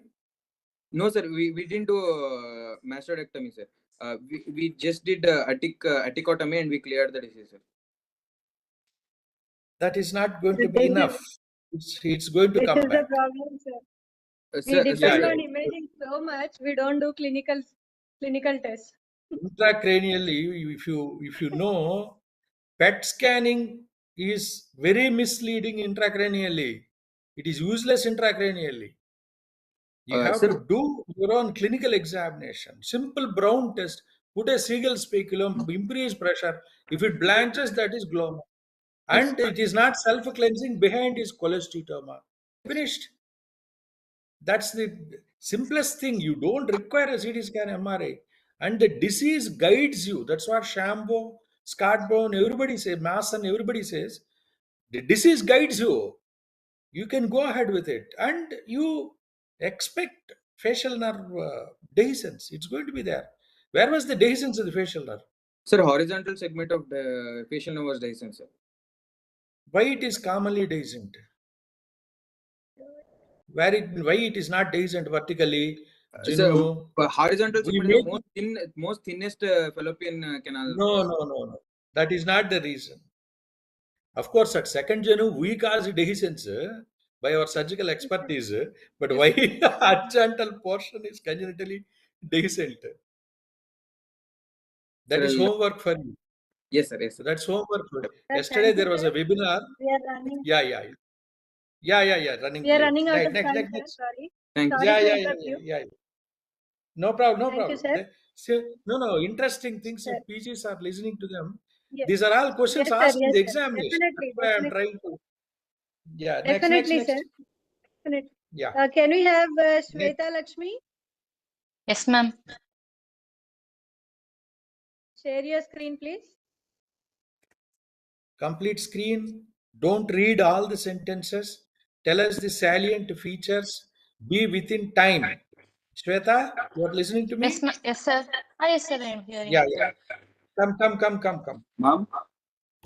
Shall I start, ma'am? Yeah. Go. Honorable judges, respected teachers, my dear colleagues. I am here to present a topic, was rarest genetic mapping for mixed hearing loss. A case of Townsbrock syndrome with bilateral Duane anomaly. Townsbrock's. Sorry, ma'am, it stopped my PowerPoint.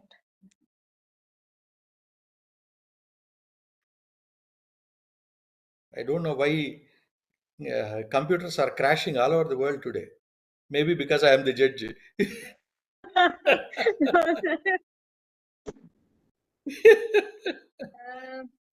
Can we do your presentation later, Shweta? Dr. Shilpa Shall we is come ready? back later, Amma? Yes, sir. We can come back to her later. Shilpa is ready, sir. Yeah. Shilpa PT. Yeah. We have stopped her in between. Yeah. Yes, Shilpa, ma'am, I'm ready. are you ready? Shilp, you have 2 You minutes. are left with Yeah. 2 minutes 48 seconds. Come. Shilpa, you're left with 2 minutes 48 seconds. You can start at the same slide where you have stopped. Yes, ma'am.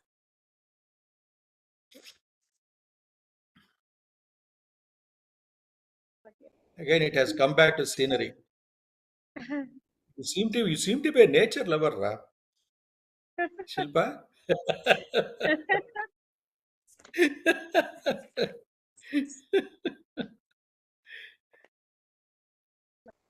I think we should ask her about pollution related diseases because she is showing so much of nature, clear nature, clean nature. Yeah, Shilp. Okay, Shilpa, It is start. snapping again. She's crashing again. Yeah, go to another student. Will Is you do Shweta it or ready? should I? No, give her time. It is crashing. Okay. She's not getting. We'll go to Yeah. Navina. No problem. Navina Banot. No problem, Shilpa. Try again. Yes, ma'am. Navina We'll give you Banot. time. Navina. Ma'am, shall I try once, ma'am? Shweta Lakshmi. We'll come back to you, Dr. Shweta. We'll come back to you. Navina. Navina Banot. Navina, is she there? Not logged in. Are you in? Navina?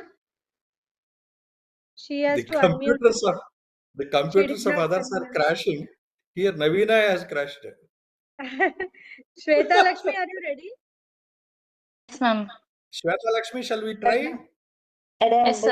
I'll just try to connect it, sir. Yeah, Shweta. Or shall we go to another candidate? Imli Renla long chair. I don't know how to spell it. Sorry. Imli Renla long chair. Yes, ma'am. Shweta, are you ready? Yes, ma'am. Shweta, you are ready? Yes, ma'am. You want to do it? Yes, ma'am. Okay, Okay, Shweta. ma'am. Yes, ma'am. Dr. Shweta is ready, sir. We'll start. Okay. Start. This Your is time Shweta. starts. This is Shweta. Yes, sir. Yeah, go. Yeah, go. Honorable judges, respected teachers, my dear colleagues. I'm here to present a topic, what's rarest genetic mapping for mixed hearing loss. A case of Townes-Brocks syndrome with bilateral Duane anomaly. Townes-Brocks syndrome is a rare autosomal dominant syndrome, which was first reported in the year 1972 by Dr. Philip Townes and Eric Brocks. It is characterized by three major criteria. Ear anomalies such as microtia, preauricular attacks, imperforate anus, and triphalangeal thumb, whereas Duane anomaly is a congenital strabismus condition, which is clinically characterized by non-progressive limited horizontal eye movement, globe retraction, and narrowing of the palpebral fissure. Duane anomaly being one of the rarest minor feature of Townes-Brocks syndrome, and extensive understanding of the genetic play is required. Townes-Brocks syndrome most commonly occurs due to the mutation in the SALL1 gene, whereas Duane anomaly occurs due to the mutation in the SALL4 gene. The SALL belongs to a group of genes that provide instruction for making proteins that specific regions of the protein in terms of the gene activity by interacting with other proteins that alter how tightly the regions of DNA are packed. This process is known as chromatin remodeling. As a postgraduate student with all the limitations, an extensive review of literature was done to find out the association of Townes-Brocks syndrome with Duane anomaly. We were extremely amazed and surprised to know that up to date, only less than 10 similar cases have been reported worldwide, with our case being the first one among the South Asian continents. Our case is an 18-year-old college-going male who presented with complaints of bilateral hard of hearing, blurring of vision, and speech abnormality since childhood. On examination, he had a microtia with preauricular attacks, triphalangeal thumb. He also had a past history of imperforate anus, for which surgery was done at 3 days of age, thus fulfilling all the major criteria of Townes-Brocks syndrome. Patient also had a bilateral Duane anomaly. The lateral movement anomaly results from the failure of the abducent nucleus and nerve to fully innervate the radial rectus muscle. Globe retraction occurs as a result of abnormal innervation of the radial rectus muscle by the oculomotor nerve. Patient was also subjected to audiological investigations, which showed a bilateral moderately severe mixed hearing loss in pure tone audiometry. OE and Vera was done, which showed a bilateral middle pathology and a moderate hearing loss, respectively. Fundus examination showed a chorioretinal coloboma. Neurological examination was done, which showed a moderate intellectual disability with an IQ of 28. Our patient was also subjected to genetic study, which showed no significant variation in both SALL1 and SALL4 gene, which was a great eye-opener to us. After extensive review of the limited literature, we were able to find the genetic analysis have been done in only 20 to 30% of the reported cases, among which Brian D. Webb et al. Described a similar case scenario with SALL negative Townes-Brocks syndrome, which was positive for DAC1 gene. Therefore, it is too early for us to conclude SALL gene as the only causative factor for Townes-Brocks syndrome with bilateral Duane anomaly. This kindled my interest to explore the genetic mapping of all the defects present in this individual, thus opening a wide range of scope for future research and development in the field of genetics and rehabilitation of the patient. Hence, I put forth my hypothesis. High degree of suspicion, prompt reporting, and detailed genetic mapping of young patients with mixed hearing loss is essential. Genetic mapping should be done for all the genes responsible for the defects present in that particular individual. Factor causing this very gene mutation should be taken into account and addressed. Many genes are involved in the pathogenesis of the defects present in this syndrome. Limited availability of the genetic clubs and increased cost factor remains as a major drawback for proceeding further. Hence, towards genetic modeling and therapy, extensive knowledge is required in the genetics of the existing condition for intrauterine diagnosis, treatment, and genetic counseling of the patient. These are my references. I would like to end my presentation with a famous proverb: known is a drop, unknown is an ocean. Thank you. Thank you, Shweta. Can we have questions, sir? Yes. Mr. Prasad. My area of interest is genetics. My ICMR projects revolve around genetics. So naturally, I have a bias towards you. Brilliant. Because the quote that you said, known is a drop, unknown is an ocean. Sir Isaac Newton used to say, the man who initiated physics, he used to say, I am only picking up a few pebbles on the shore of the ocean of knowledge. So that was very beautiful. And the very way you suspected some anomaly itself is making me wonder. Because only yesterday I had a parent who had this visual anomaly and then deafness. Maybe I have to go back and see if he has Shweta syndrome. In South Asia, it must be named Shweta syndrome. So the originality. A paper requires originality, and that's the hallmark of paper presentation. Series is a different issue.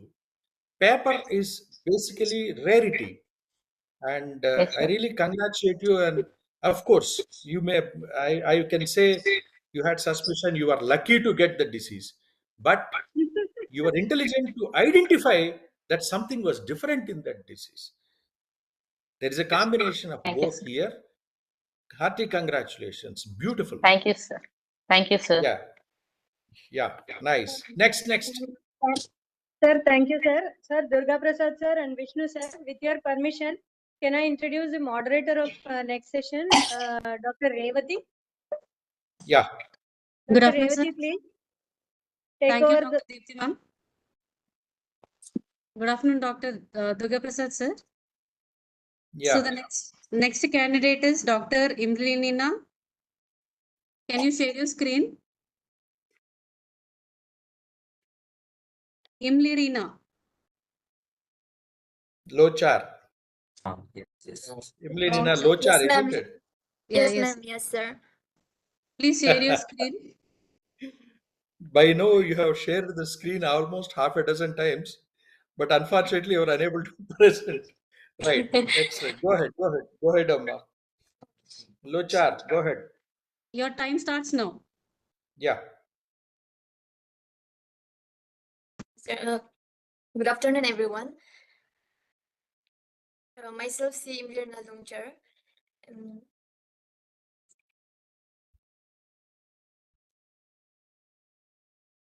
Go ahead. Yes, sir. Yeah. Your Good time afternoon, is on everyone. your screen.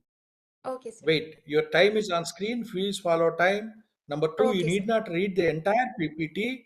Tell us the salient positive findings. Go ahead. Okay, sir. Sure. Thank you, sir. Okay, today I'll be presenting a rare case report from atresia due discovery. Okay. A 5-year-old girl from rural habitat presented with occlusion of left ear canal since 2 years, which was associated with ipsilateral impairment of hearing for the same duration. According to her mother, the left ear occlusion was noted. Sir, my screen has gone, sir. Try it again. Computer is crashing all over the world today because I am the judge.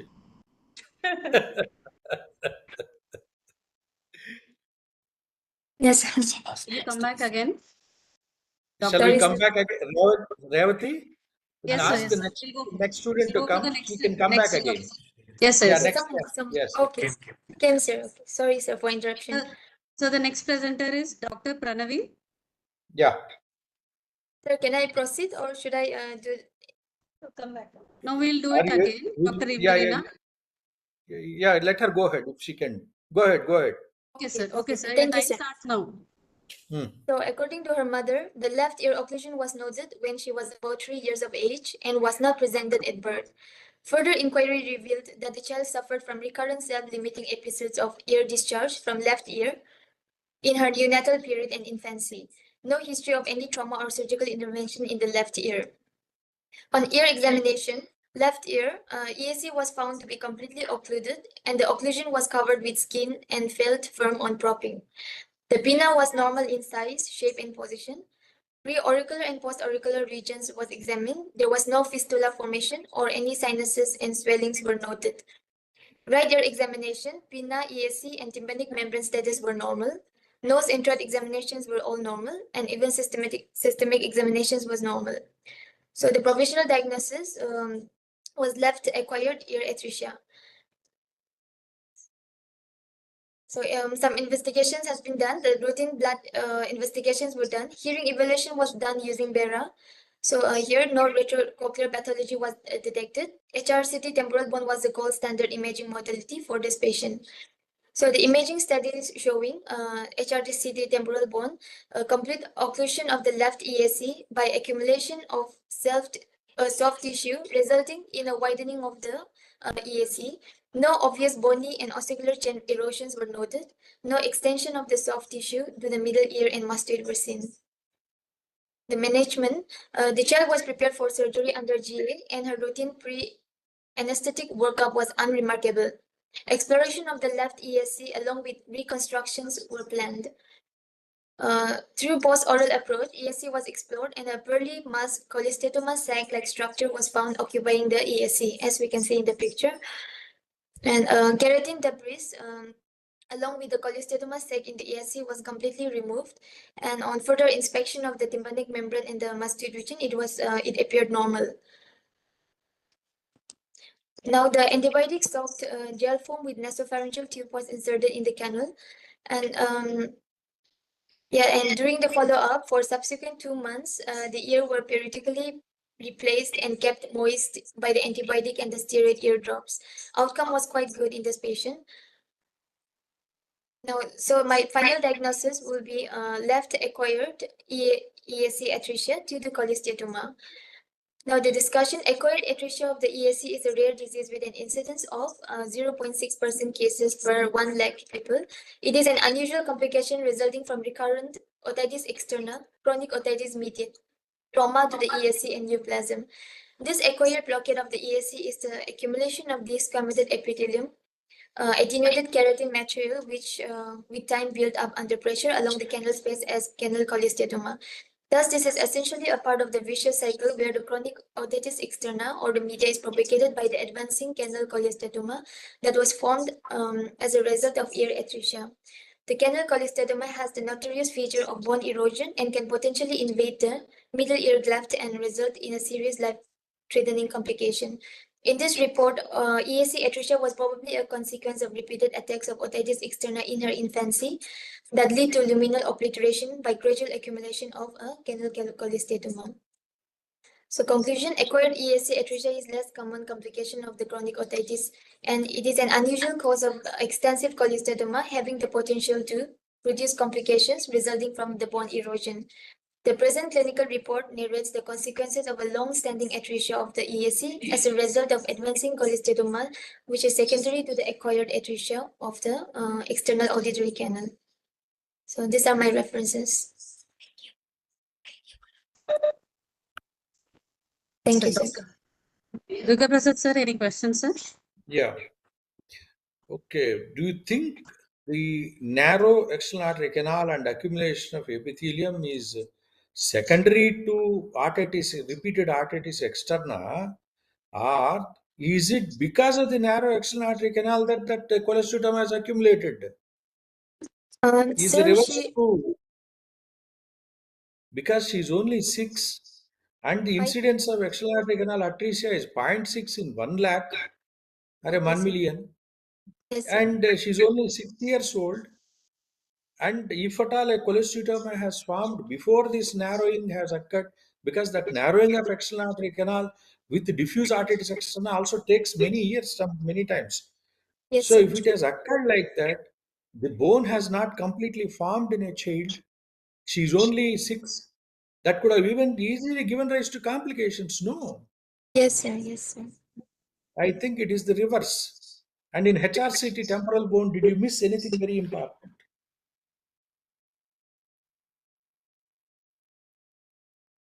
Sir, can I go back to the slide, sir? Yeah.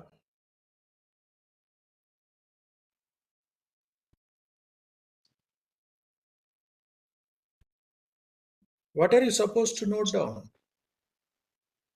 It's a very small ear. The canal is narrow. Must be a contracted mastoid. And you are going to widen it. There is temporomastoid suture line. And near stylomastoid foramen, it comes in adults. It comes sometimes 2 millimeters just to the temporomastoid suture line. The bony canal has not completely formed, or it is forming. What you should note down in HRCT?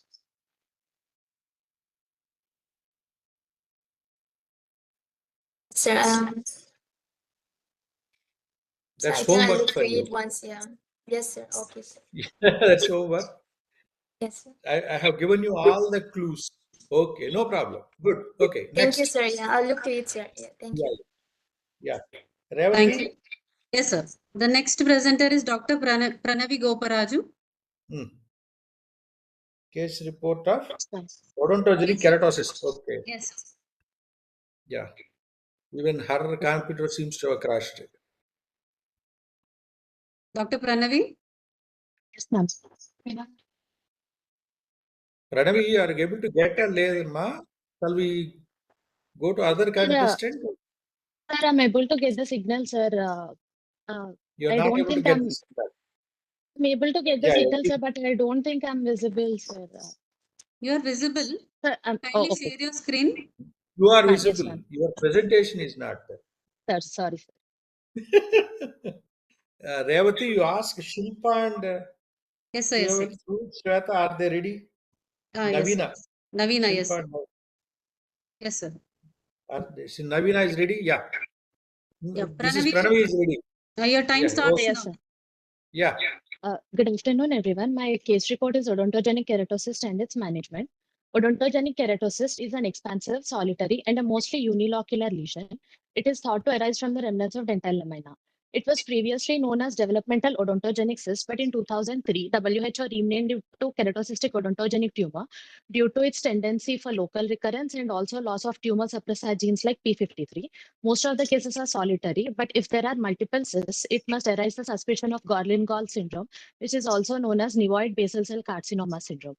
It is predominant in males with a male-female ratio of 1.6:1, and there is a recurrence rate of 20 to 25%, and the most common site is mandible.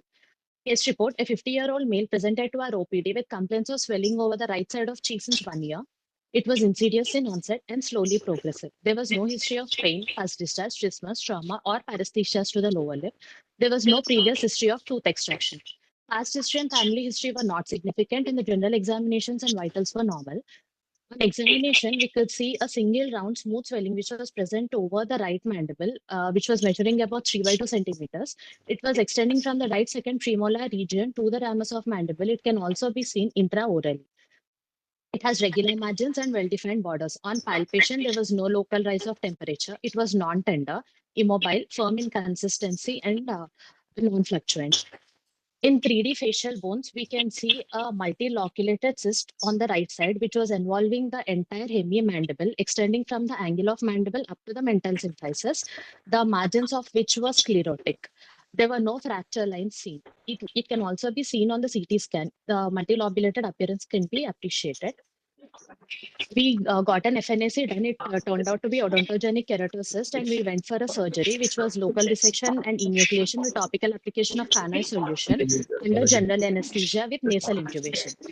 We gave a lower labial vestibular incision as the exposure of the symphysis was necessary. The soft tissue dissection was done, after which the bone was dissected. The cyst wall was identified and the entire contents were removed, taking proper care to not spill the contents into the cavity. Thorough betadine and saline washes were given after the cyst was removed. We applied a cotton ball soaked in Carnoy solution for about 30 seconds for the chemical cauterization effect it provides. A soframycin soaked wick was placed in the cavity and the surrounding regions were sutured using 30 Vicryl. The cyst along with its daughter cyst were removed and were sent for HPE, which was confirmed to be odontogenic keratosis. This is a Carnoy solution, which contains 6 parts ethanol, 3 parts chloroform, 1 part acetic acid, and 1 gram of ferric chloride. We admitted the patients for 5 days. For every day, betadine washes were given thrice a day, and soframycin wick was changed with every wash. After the first post-operative week, we can see a visible reduction in the size, and the wound was healing properly. This is after the second post-operative week. This patient was followed up weekly for 3 weeks, monthly for 3 months, and once every 2 months for 18 months, and there was no recurrence. Odontogenic keratosis has the tendency for soft tissue extension, extension into adjacent bones, and expansion with bony destruction. But it is of utmost importance to remove the daughter cyst or satellite cyst because if they are left behind, it can cause recurrence. This local resection with enucleation and peripheral ostectomy with application of Carnoy is curative. Marsupialization and debulking can be done, but they have shown to have higher rates of recurrence. The treatment might not be aggressive if the patient is presenting for the first time, but in cases of recurrence, the entire hemimandible needs to be removed. The Thana solution is important as it gives chemical cauterization effect. The advantage of our treatment is resection of pathological lesion while preserving the continuity of mandible, giving the patient a better cosmetic outcome while maintaining the jaw function. The patients must be followed up radiographically at annual intervals for up to 8 years. These are my references. Thank you.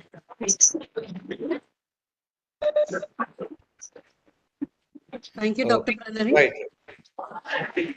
Sir, any questions? Yeah. Revati, please ask other participants to mute Dr. Navina? because there is so much of cross talk. Yes, sir. There's so much of cross talk. I'm not able to hear many of these presentations. Yes, yes. That's Now the, they are that's the muted. problem. Okay, yeah. Now, in the entire presentation of your odontogenic keratinous cyst, there are two issues. One is a basic odontogenic cyst. Of course, it might appear as a keratin cyst, doesn't matter. But the so-called Gorlin syndrome is a different entity altogether. It's a basal cell carcinoma which is multiloculated. This is a single Related, cyst. sir. Sir. Yeah.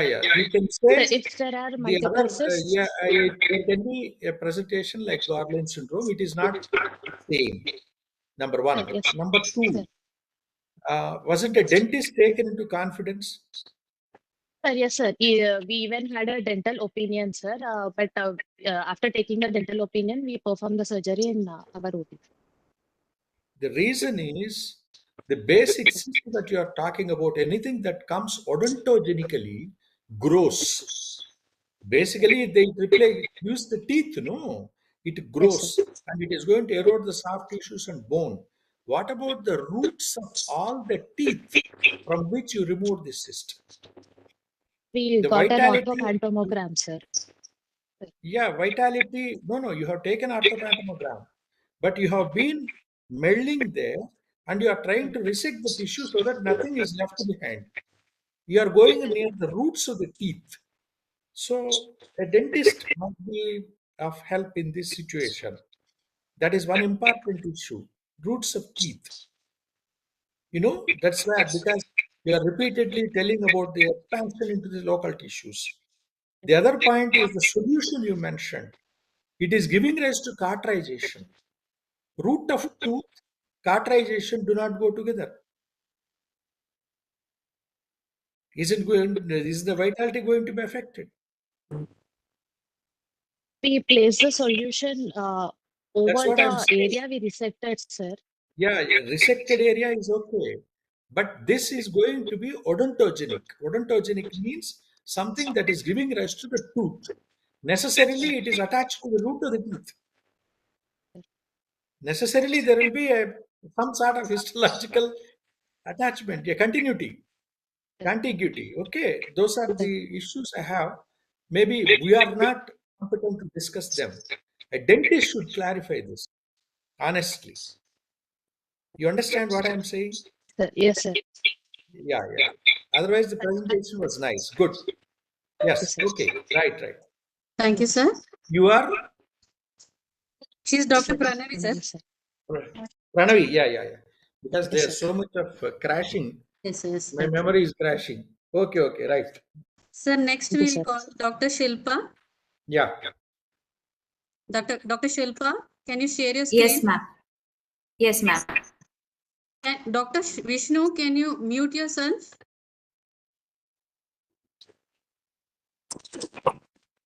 Shilpa, please share your screen.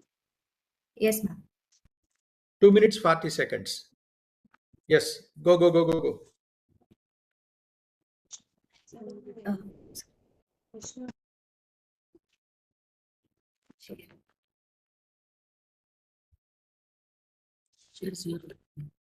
it. Slide share. Click on it. Ma'am, can you see my screen, ma'am?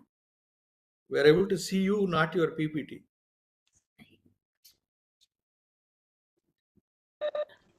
Start screen sharing. Select all this. Let them adjust. We'll go to another. Yes, sir. I can. Anusha. Yeah, no, sir. She's ready. She's ready? Yeah. Okay. Okay, your time starts. Go to the slide where you stopped. Sir, I stopped when video laryngoscope. Yeah. Okay. Your time starts. Okay. On video laryngoscopic examinations, once we negotiated beyond the tumor, we could see that the tumor was extending into the valvular region, pushing the epiglottis, but the laryngeal framework was found to be normal. On CCT head and neck, we could see that the lesion was extending from the skull base into the submandibular region, abetting the epiglottis. It had both cystic as well as solid areas, and it was pushing the carotid sheath and the contents posterior laterally, saying that it is a pre-styloid lesion. The fat planes were still present between the deep lobe of parotid as well as the tumor, so it showed that it is not arising from the deep lobe of parotid. So we came to the diagnosis, our provisional diagnosis, that it is a pleomorphic adenoma of the minor salivary glands in the parapharyngeal space. We went ahead with excision of the right parapharyngeal tumor by transcervical with mandibular swing approach. Initially, a transcervical incision was given about 5 cm from the angle of the mandible. Subplatysmal flaps were elevated. Tumor was dissected from its surrounding structures. Posterior belly of digastric was cut and external jugular vein was ligated. But we could not visualize the upper margin of the tumor because it was extending till the skull base. So we went ahead with a lip splitting incision with paramedian mandibulotomy. This is post mandibulotomy. The mandible was reflected, mandibular swing was done, and upper margin of the tumor could be visualized. Finger dissection was done at the skull base, and the entire tumor was dissected in toto, sent for histopathology, which was again suggestive of pleomorphic adenoma. This is post resection of the tumor, where we can see the paramedian mandibulotomy, the skull base, ligated facial arteries, internal jugular veins, hypoglossal nerve, and thyroid eminence. Post-operatively, immediately the patient had post-operative right hypoglossal nerve palsy. This is post-operative day 14, which was not recovered even after steroid treatment. Coming to the discussion, parapharyngeal space is an inverted pyramidal shaped space which is extending from the skull base till the hyoid bone. It has both compartments, the pre-styloid as well as the post-styloid compartments. The pre-styloid compartment has deep lobe of parotid, lymph node, and adipose. Post-styloid has internal carotid artery, internal jugular vein, 9th, 10th, and 11th cranial nerve. The tumors in this region are mostly of salivary gland origin, especially in the pre-styloid compartment. Post-styloid compartment has paragangliomas and vagal schwannomas. Since most of them are benign in origin, we have to do a complete resection of the tumor through various surgical approaches like transoral approach, transcervical, transparotid, transcervical approach with mandibular swing, cervical transpharyngeal approach, infratemporal, and TORS, which is transoral robotic surgery. There are indications as well as contraindications for each approaches. In this approach, we chose mandibular swing because we could not visualize the upper margin of the tumor because of its extension till the skull base. These are my references. Thank you, sir. Yeah. Right. Actually, the classical teaching is that you have to go by a transcervical approach. Yes, sir. With a mandibular swing door. Yes. That's how we go. We reach there and we have to take out the tumor.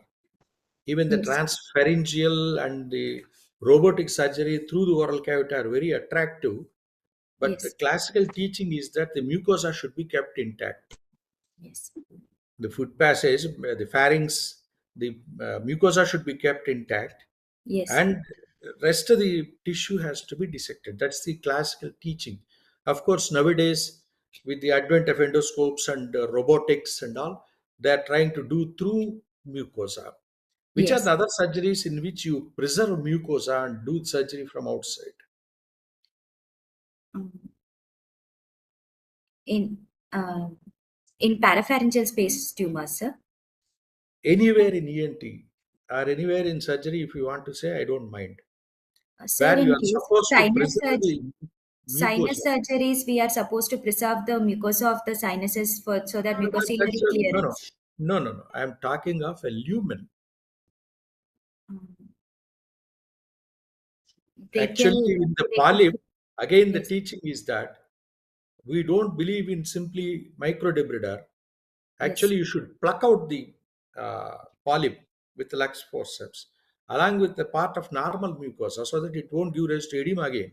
Yes. So that is not the point. I am talking of a lumen. Brachial fistula surgeries, we preserve. No, where is the lumen there? Actually, in the presentation also, I wanted to tell that, but she exceeded time, so I couldn't. You have to do a tonsillectomy. Yes. Go to the base and then see for any sclerosed card-like sinus tract. Sometimes it need not be having a cavity or a lumen, it can be sclerosed tract. And once you pull it from below, you can see exactly where it is attached to the base of the tonsil, and you have to remove that also. Yes. Similarly, here, what I'm asking you is lumen. I'm making it a living hell for you. I'm making it a living hell for you. And Lord Ram is in Ayodhya. Lord Ram is standing in Ayodhya. I'm making life hell for you. Now you tell me which surgeries. I gave the answers. Heller's myotomy. You incise the muscle, keep the mucosa intact. Ramstead operation. Congenital hypertrophic pyloric stenosis. You cut it, keep the mucosa intact. That's the classical teaching. And I'm glad you followed transcervical approach instead of that fancy oral approach through which you can remove. Many times it results in a lot of problems. We have seen them. I don't want to name them. That's all right. Okay, good. Next. Next, Revati. Sir, can we have Dr. Navina Banot? Yes, yes. Navina? Are you there? Okay, we'll go to next. Dr. Banka Anusha. Yes, ma'am. Okay, okay. Run out on that. Please share your screen. Yes. Okay, okay. Am I visible, ma'am? Yes, లేదు yes. రెండు మూడు క్వశ్చన్లే అడుగుతున్నాను అంతే. Share your screen. Okay okay right right. Anusha, please share your అక్కడ screen. Crash అవుతోంది, line crash అవుతోంది, అందుకని త్వరగా అవ్వట్లేదు. వచ్చిన వాళ్ళే మళ్ళీ మళ్ళీ మళ్ళీ మళ్ళీ కాదు కాదు అదే ఇలా క్రాష్ అవుతోంది ఇక్కడ, అందుకని వచ్చిన వాళ్ళే మళ్ళీ మళ్ళీ మళ్ళీ వస్తున్నారు, అందుకని టైం లేట్ అయిపోతుంది. Yes, ma'am. Sharing, ma'am. Okay okay right. Yeah, who is coming? So, Dr. Anusha, sir. Anusha, yeah.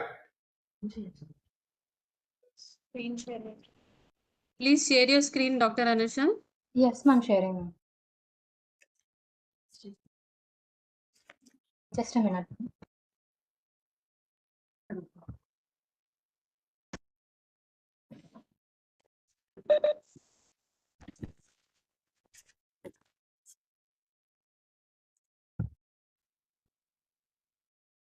What is the issue? I'm unable to share my screen. Okay, shall we proceed? It is done, ma'am. 1 minute. Just a second.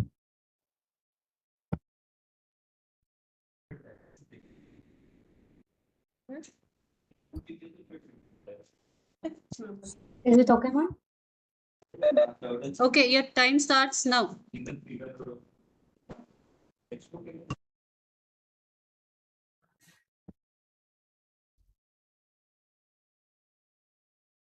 Good afternoon, everyone. I'm Dr. Anusha. I would like to present a case of preceptal abscess secondary to ethmoidal and frontal sinusitis.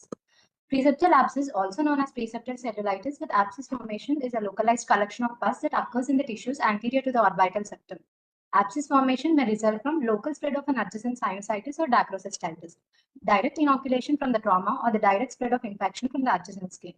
Preceptal cellulitis may cross the orbital septum to form orbital cellulitis and subperiosteal abscesses. It can further spread posteriorly to form cavernous sinus thrombosis or meningitis. Case report. A 36-year-old male patient with non-resolving swelling and erythema of the left upper eyelid was referred to an OPD from the Department of Ophthalmology. Initially, the patient had reported to the ophthalmologist with a chief complaint of swelling of the left upper eyelid since 1 month, which started progressing rapidly since past 3 days that the patient cannot fully open his eye voluntarily. Swelling is associated with pain and watering in the left eye. There is history of left-sided nasal obstruction and purulent nasal discharge. There is history of fever. There is no history of visualization, restricted eye movements, and any local trauma. No other significant past medical and surgical history. On local examination, there is single erythematous swelling of the left upper eyelid extending till medial canthus medially and upper eyebrow superiorly. There is tenderness and oppressive temperature. It is soft in consistency. There is no pain or response to the extraocular muscle movement. The visual acuity was normal. On palpation of the paranasal sinuses, there is left ethmoidal and the frontal sinus tenderness. The diagnostic nasal endoscopy revealed left-sided irritated nasal septum. CT scan of PNS and orbits is advised, which showed Dr. Navina, please mute yourself. in the preceptal region of the left orbit with left ethmoidal and the frontal sinusitis. A diagnosis of preceptal cellulitis was made. The patient was admitted and treated with higher antibiotics and anti-inflammatory drugs, in spite of which we can see that the swelling progressed vigorously. Therefore, a CMRI was advised, which showed heterogeneous lesion in the left region of the left orbit, with a pathological fracture of the left lamina papratia, left ethmoidal and the frontal sinusitis. Likely a preceptal orbital abscess secondary to Dr. Navina, sinusitis. please mute yourself. Due to worsening symptoms and Just 1 minute, Amma. Please ask others to mute themselves. Otherwise, you identify them and disqualify them. Yes, sir. There is so much of cross talk. I am not able to hear at all. Yes. Yes, sir. Yes. I am not Disqualify them. I am not able to hear at all. Yes, sir. Yes. Sriharsha, remove them immediately. I am not. Sriharsha, Yeah. Okay. Go ahead, remove Amma. from the Can I start? Okay, sir. Dr. Anusha, please continue. Thank you, ma'am. Yeah. Due to worsening clinical symptoms and lack of improvement on the medical therapy, an emergency surgical drainage, which included endoscopic sinus surgery combined with the external approach, was planned. After thorough evaluation, the surgery was done under local anesthesia with sedation. Initially, we performed a middle meatal antrostomy to gain access to the anterior and the posterior ethmoids. Bulla was opened, anterior and posterior ethmoidectomy was done. After removing the aganacea cells, the frontal recess area is reached and the frontal sinus ostium is visualized.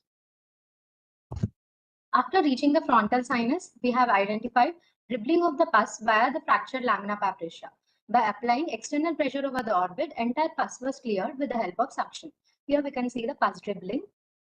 The external approach included an L-shaped incision over the left upper eyelid. The soft tissue dissection was done through the skin and subcutaneous planes.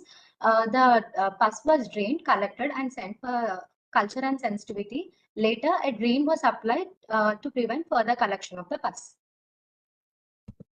These are the post-operative pictures where we can see significant decrease in the size of the swelling.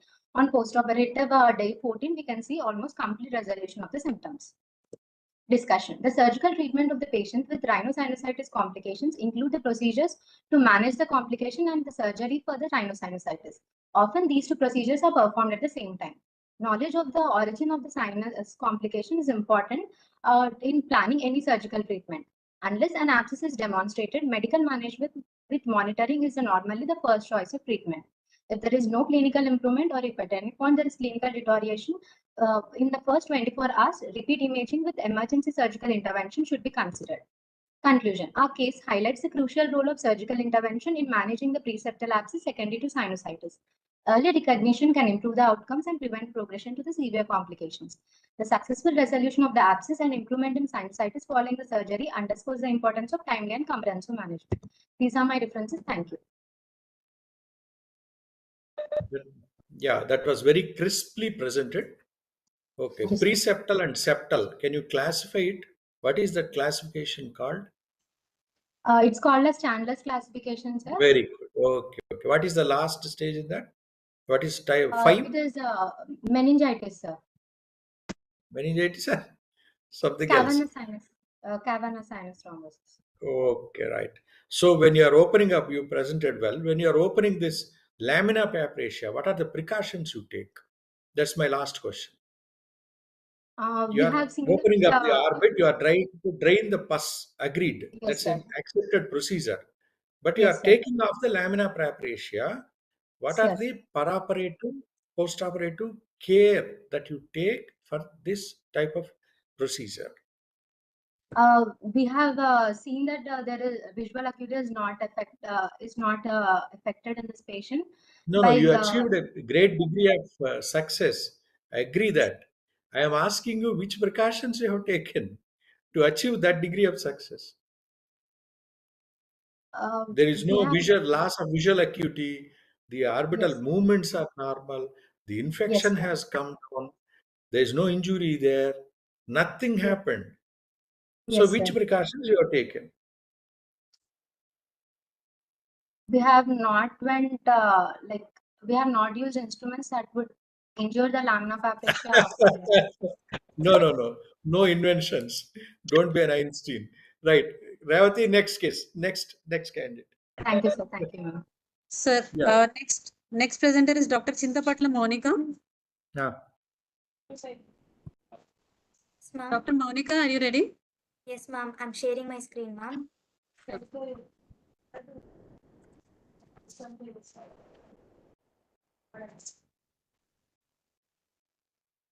Can I start, ma'am? Monica, your time starts now.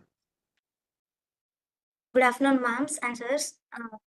Today I'm going to present a case report on silent palatal growth.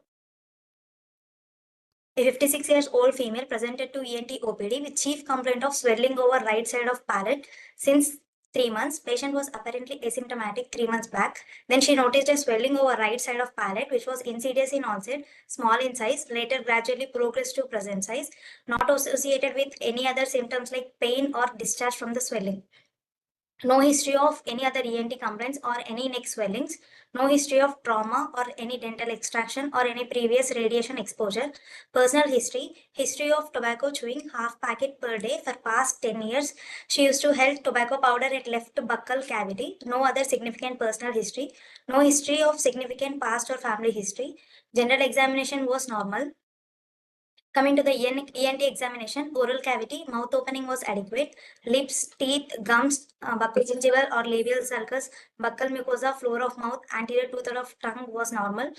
Palate, a dome-shaped, well demarcated submucosal swelling seen measuring approximately about 3 into 2.5 centimeter in size on posterior part of hard palate, extending anterior posteriorly from first premolar to soft palate, mediolaterally from 0.5 centimeter gingival margin to 0.5 centimeter away from mid palatine raphe. Surface of swelling was smooth, increased vascularity with mild bluish discoloration. Borders were distinct and smooth. On palpation, swelling was non-tender, mobile, soft, cystic in consistency with regular smooth borders. Oropharynx was normal. Indirect laryngoscopy was normal. Ear, nose, DNA was normal. Neck is normal with no palpable lymph nodes. Systemic examination was normal. Provisional diagnosis, mucosal of hard palate was made. Investigations, routine lab investigations were sent and normal. CECT neck was done, which revealed enhancing mass lesion in roof of oral cavity, closely abutting right maxilla, adjacent palatine bone, and soft palate with suspicious involvement of right tonsillar fossa, which we can see in below images in axial and coronal views. And CT scan, they suggested FNAC or biopsy for correlation. FNAC was sent, which revealed as oncocytic neoplasm. This below picture was ulcer formed on the swelling, which was formed after FNAC. Coming to the treatment, after written and informed consent, pre-anesthetic checkup, patient undergone surgical excision under general anesthesia with oral ET tube after infiltrating with 2% xylocaine with adrenaline all around the swelling. An incision was made on the swelling. Grayish white to pinkish mass with multilobulated appearance noted, which was rubbery in consistency and removed, and flaps were approximated and sutured, leaving no major defect. And a specimen was sent for histopathological examination, which revealed as low-grade acinic cell carcinoma. Final diagnosis, low-grade acinic cell carcinoma of minor salivary glands of hard palate was done. And this is the post-op picture on POD 7. Coming to the discussion, majority 90% of oral cavity minor salivary gland carcinomas are mucoepidermoid carcinoma, adenoid cystic carcinoma, and polymorphous adenocarcinoma. Most common subsets are palate, 55% with 60% being malignant, buccal mucosa, retromolar trigone, upper lip. Acinic cell carcinoma is an uncommon minor salivary gland carcinoma that rarely appears on hard palate, accounting for 2.91%. It peaks in the 5th decade. Mean average age is 40 to 60 years with a slight predominance for females, commonly considered as low-grade carcinoma with best survival rate of 80 to 90% in 20 years. Acinic cell carcinoma are 80% seen in parotid, 70% are seen in minor salivary gland tumor. This tumor arises from acinic cells, but in 75% of acinic cell carcinoma, more than one cell type is seen in histopathological patterns described as solid microcystic follicular growth, which are low grade, whereas papillary cystic is aggressive subtype with poorer prognosis, 55% in 15 years with post-op radiotherapy. These are my references. Thank you, sir. Did you give radiotherapy in this case post-operatively? No, sir. As histopathological examination, it came as low-grade actinic cell carcinoma. Radiotherapy can be omitted in low-grade actinic cell carcinoma, sir. And my histopathological type is solid, sir, which is low-grade. Subtype is solid. So radiotherapy you think is not effective in this case, or it is not indicated when it is low grade? There It are is, two issues in that. You think sir. radiotherapy is ineffective, or because it is low grade solid carcinoma, you don't want to give radiotherapy. That's my question. Sir, because it is a low-grade actinic cell carcinoma, radiotherapy can be omitted in this type of cases, sir. In which Because type? it has, Yeah, okay, right, agreed.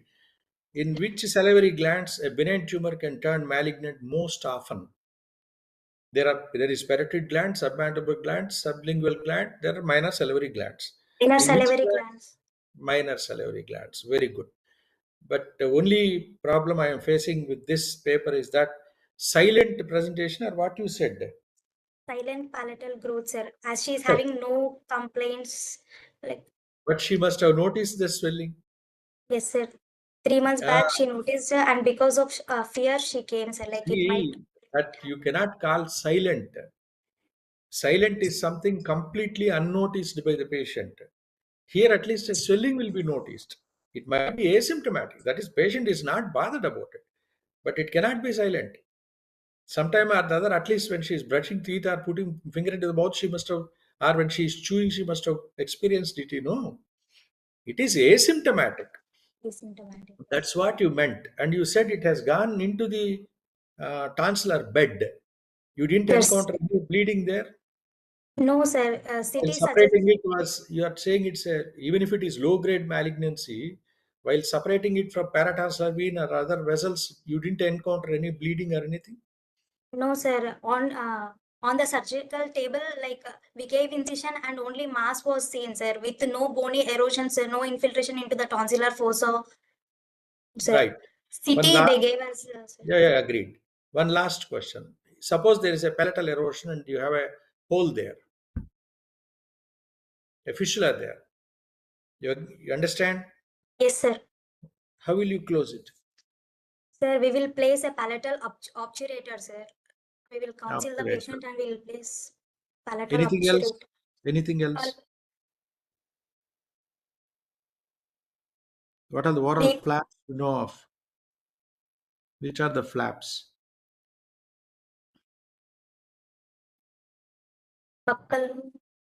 Okay, right. Next, Revati, next. Sir, the next presenter is Dr. Sajja Nagarjuna. Nagarjuna, are you ready? Yes, ma'am, I'm ready. Yeah, please share your screen.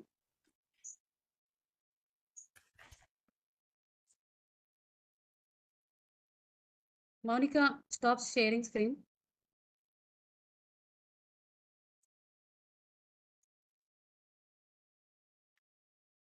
Dr. Monica?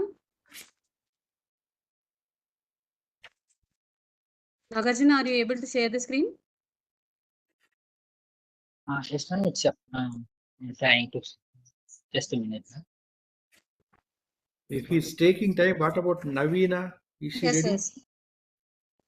Dr. If Monica, Navina you is ready. sharing your screen. Yes, sir. Yes, sir. Should I start? Yes, sir. Dr. Nagarjuna. Nagarjuna, yeah. Nagarjuna, yeah, go ahead, go ahead. Come. Your time starts now. No. Good afternoon, everyone. Myself, Nagarjuna. The title of my case report is Whiskers of a Secret Cyst in the Paraglottic Space of Trachea.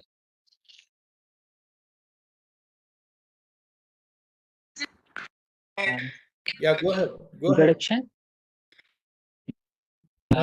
Epidermises are benign growths characterized by a lining that closely resembles the skin epidermis, which is nothing but the stradivarius squamous epithelium. While these cysts are common in the skin, their occurrence in the mucosal sites is rare, accounting for less than 0.01% of all oral cavity cysts and being even more uncommon in the larynx. Literature documents cysts in the saccule and vocal cords, but they are exceptionally rare in the paraglottic space. My case, a 40-year male patient came to ENT OPD with complaints of change in voice for the past 4 years, insidious in onset, gradually progressing, and foreign body sensation in throat for the past 2 years, which is insidious in onset and gradually progressing, not associated with difficulty in breathing and swallowing. There is no history of chronic cough, frequent throat clearing, or heartburn. He is not a smoker or alcoholic and no comorbidities to the patient. On examination of the patient, vitals are stable. On inspection, there is no larynx appears normal with the deglutination. Laryngeal peptis is present. No palpable neck swellings or cervical lymphadenopathy were found. On flexible laryngoscopy, revealed a smooth swelling pushing the left AE fold and left vocal cord medially and obscuring the left piriform fossa. On CT imaging, there is a well-defined hypotense cystic lesion measuring 4 into 2 into 2.7 centimeters in the left paraglottic space and extending anteriorly into the preepiglottic space. Since it is a very big, relatively big lesion, written informed consent was taken and surgery was performed with an external transcervical approach. It is performed by horizontal cervical incision is given, subparietal slabs are raised, strap muscles are separated, and thyroid membrane incision is given, and the cyst is exposed and is completely excised while preserving the laryngeal mucosa. The wound closure is done, and the post-operative period is uneventful. This is the specimen of the excised lesion. It is almost correlating with the CT findings, almost 4 to 5 centimeters with the longest diameter. And it is sent for histopathological examination, and the curved section of this specimen showed filled with brown semisolid material. On microscopy, the cyst wall is lined by squamous epithelium. There is no evidence of dysplasia is seen, and the fetus, the report is suggestive of laryngeal epithelial cyst lined by stratified squamous epithelium. The patient was followed up for 6 months. He had symptomatically recovered with normal voice function. On follow-up with endoscopic and direct laryngoscopic examination, larynx appears normal. There was no recurrence, and with normal bilateral vocal cord movements. Discussion: although rare, laryngeal epithelial cyst itself is a rare. They are found in saccule and vocal cords in the medical literature, but identification of such a cyst in the paraglottic space is exceptionally uncommon. Following appropriate surgical management, recurrence of the laryngeal cyst is relatively rare, almost less than 5%. Laryngeal epithelial cysts rarely become malignant. In literature, few cases were reported of saccular cysts are identified to be associated with neoplastic transformation. These are my references. Thank you. Right. Good. And you didn't breach any laryngeal mucosa? No, sir. No, we did not breach the laryngeal mucosa, sir. Are there any gaps in the larynx? In the normal anatomy, will there be any gaps? Yes, sir. Ventricle can be occluded and saccular cyst can be developed. But in this case, on follow-up also, and even in the post-op, we did rigid direct laryngoscopic examination. There was larynx appears normal, sir. Even the ventricle is normal. That's what I'm a little puzzled about, because you said the paraglottic space and being so rare, it is not giving rise to any breach there. So, okay, right. Agreed. Next, Amma. Revati, next. Sir, next is Dr. Navina Banod. Yes, ma'am. Now, please share your screen. Yes, ma'am.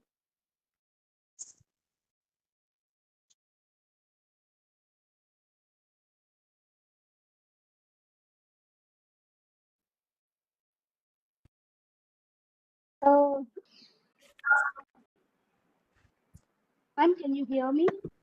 Yes, yes. We can hear you. We are not able to see your PPT. Yes. I think you should change your device. It's been almost the 5th time we are giving you the chance. Yeah, it's almost the 5th time. Yes, sir. Yes, sir. I'll come back. Come again, sir. Sorry, sir. You'll be given once more chance, please. Yes. Come back Ma'am, again. I couldn't do with the iPad, ma'am. Change your device, Dr. Navina. You somehow reach us. We'll give you another chance. Okay, okay, sir. Right. Next. Okay, sir. Dr. Katineri Varuna. Kanirthi Varuna. Sorry, Kanirthi Varuna. I'm sorry. Are you ready? Shall I start sharing my PPT, ma'am? Yes. Dr. Navina, please be on mute.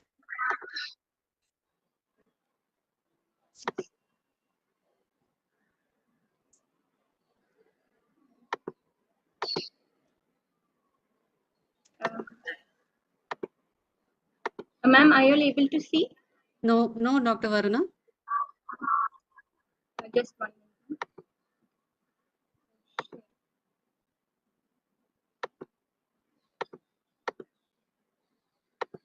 Share your screen.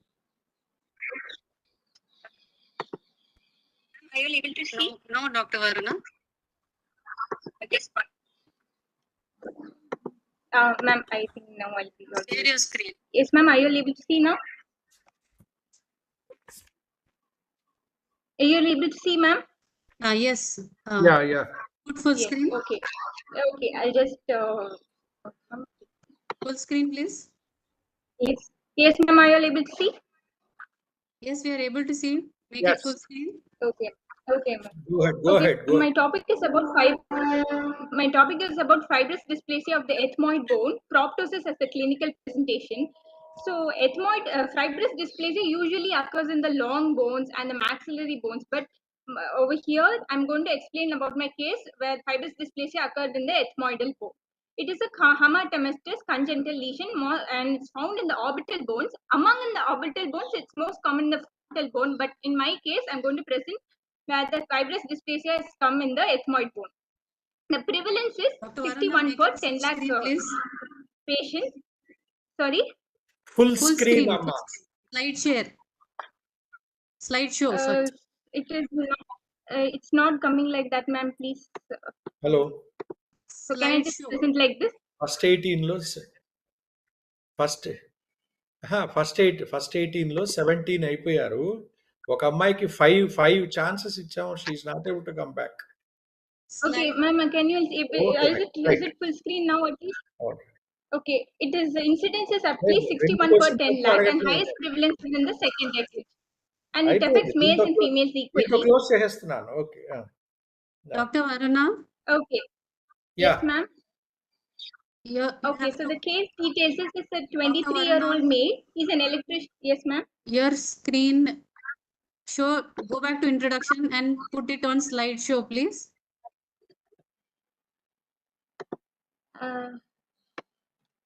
Are you able to see, ma'am?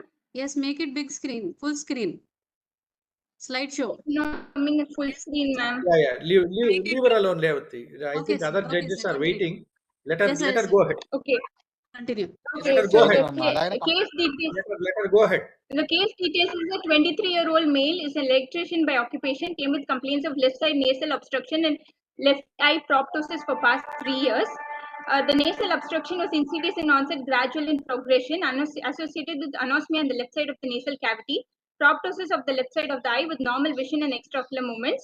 Anterior rhinoscopy revealed a pink globular mass and it was seen and middle turbinate extending till the medial wall of the orbit and the anterior skull base.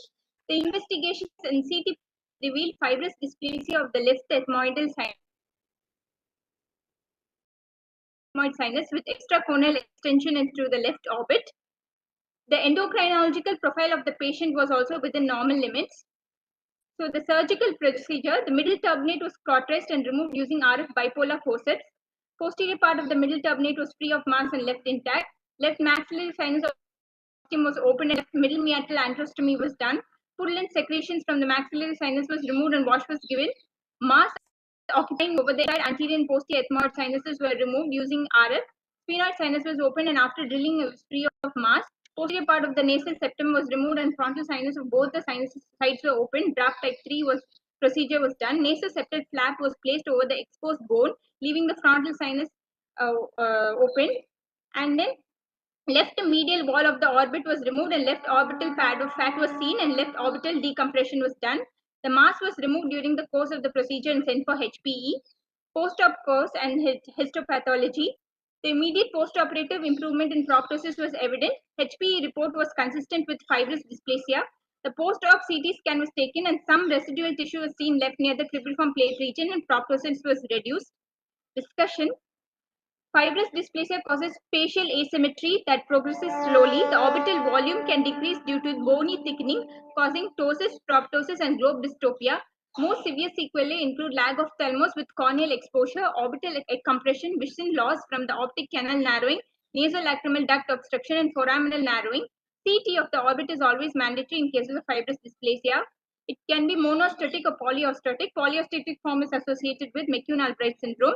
Histopathology, lesions have both marrow and osseous component. The marrow component consists of immaturely woven bone.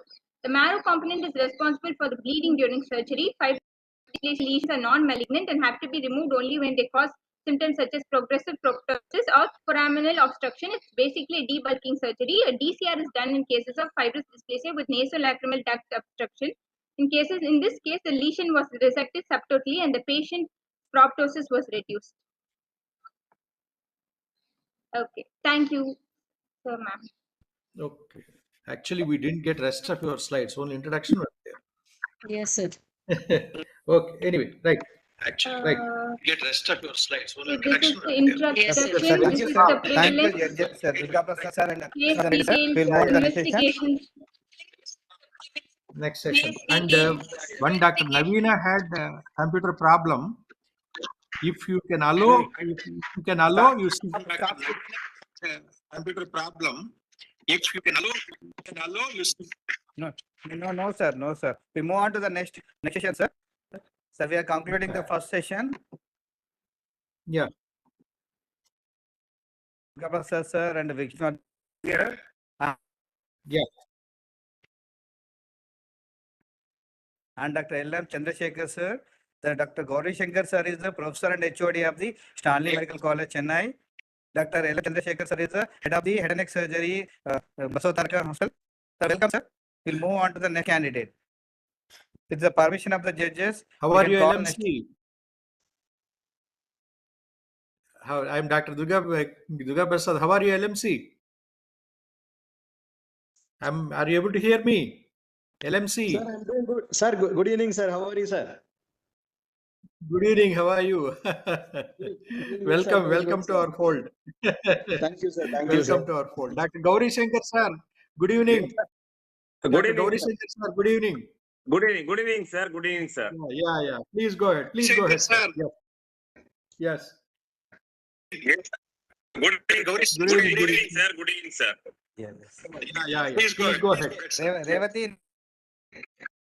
Yes, sir. Yes, sir. Good evening, sir. So the next presenter is Dr. Chandini Purushottaman. Dr. Hello? Chandini. Yes, ma'am. Am I audible? Yes, please share your screen. Yes, ma'am.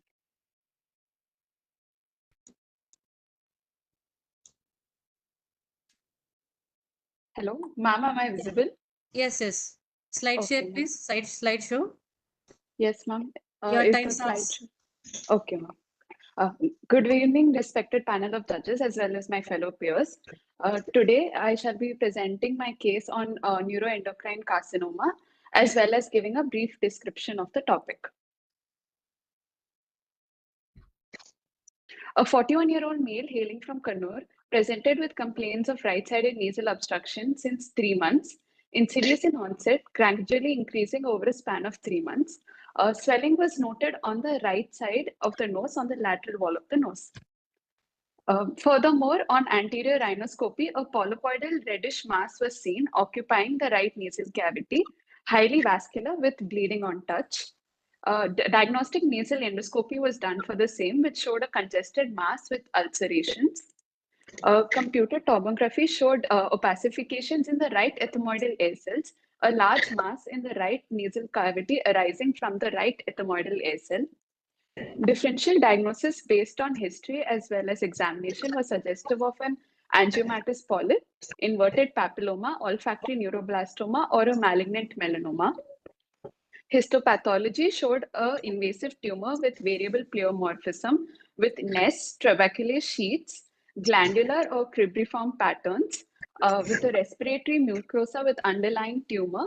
Round to polygonal cells were seen with hyperchromatic nuclei with distinctive nucleoli. Immunohistochemistry showed positive for synaptophysin, INA1, as well as CD56, suggestive of a large cell neuroendocrine carcinoma. PET scan had a low FTG uptake, suggestive of a soft tissue thickening involving the right ethmoidal sinus nasal cavity. Treatment, since large cell neuroendocrine carcinoma is a rare disease, there's no definitive line of treatment. A multimodality approach is suggested where there is a complete resection of the disease, as well as the tumor is chemoradiosensitive. So a neoadjuvant treatment can be done. In our setting, endoscopic sinus surgery was done under general anesthesia. A vascular mass was seen arising from the right lateral of the nose, anterior to the right middle turbinate, extending up medially to the anterior part of the right cribriform plate. Coagulator-assisted excision was done for the same. Chemotherapy, following the treatment protocol as per the 35th Congress of French Cervicofacial Carcinogenic Society, a cisplatin and etoposide therapy was done for a span of 3 days in 2 cycles, that is 15 days apart. Patient is still undergoing therapy. Discussion, sinonasal carcinoma accounts for 3% of all head and neck malignancies. That is less than 1% of all malignant neoplasms. Most common histology being squamous cell carcinoma, followed by adenocarcinoma, commonly seen in nasal cavity as well as the maxillary sinus. Large cell carcinomas are more commonly seen in the GI tract and pancreas around the 6th and 7th decade with a male predominance, and in the nasal cavity show local invasiveness, aggressiveness with a high recurrence rate. They're usually present with a non-specific rhinological symptom. So they're often misdiagnosed with a poor prognosis, and survival rate has increased to about 65% in the past 5 years. In conclusion, even though neuroendocrine carcinoma is a rare entity, it should be kept in mind in our differentials, and similar studies on cases like these can help establish a definitive treatment. These are my references. Thank you. Okay. Hello. Any questions, sir? Yeah. Nothing from my side. Yeah, Dr. Chandani. Yes, sir. Well presented. Only thing, see, why did you keep that 4 as a differential diagnosis? I'm not understanding. Why did you keep that malignant melanoma, which is one of the commonest diagnoses, or what? No, sir. Based on histopathology and immunohistochemistry markers, if S100 or HMB is positive, then we can rule out a malignant melanoma. Not based on our clinical or historical examination, but more because of the aggressiveness of the disease and that it bleeds on touch. It could be suggestive of that as well. Just so that it's not ruled out, sir. What was the appearance? It was a black mass or a pink mass? It was more of a reddish mass, sir, but in case if it was a melanocytic version of a malignant melanoma, it could appear as a pale mass.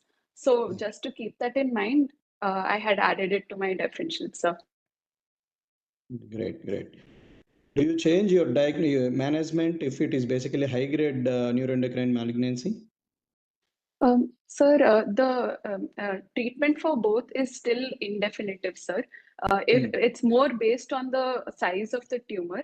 If it's a small tumor, then we like to do a complete resection and follow that with a radiation and as well as a chemotherapy. And in case it's a bigger tumor, a initial step of chemotherapy is suggested, sir. Okay, good, good.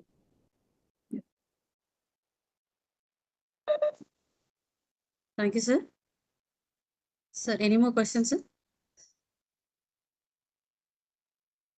So the next presenter is Dara Sri Venkatasai Anusha. Dr. Anusha? Yes, ma'am. Am I audible, ma'am? Dr. Anusha, are you there?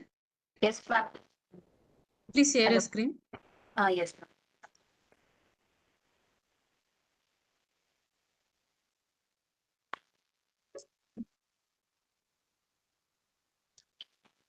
Yeah, slideshow. Yes, ma'am.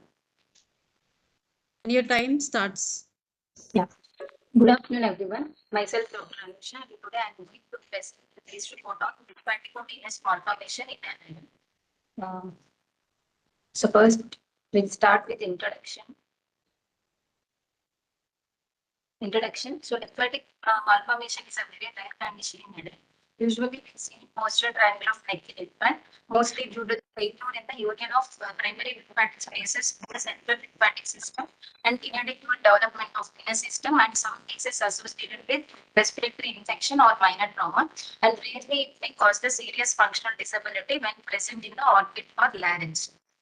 So case report. A 26-year-old female patient presented with painless fatigue in the left cervical region since 8 months duration and no history of any trauma and not associated with any pain, fever, dysphagia, and change in voice.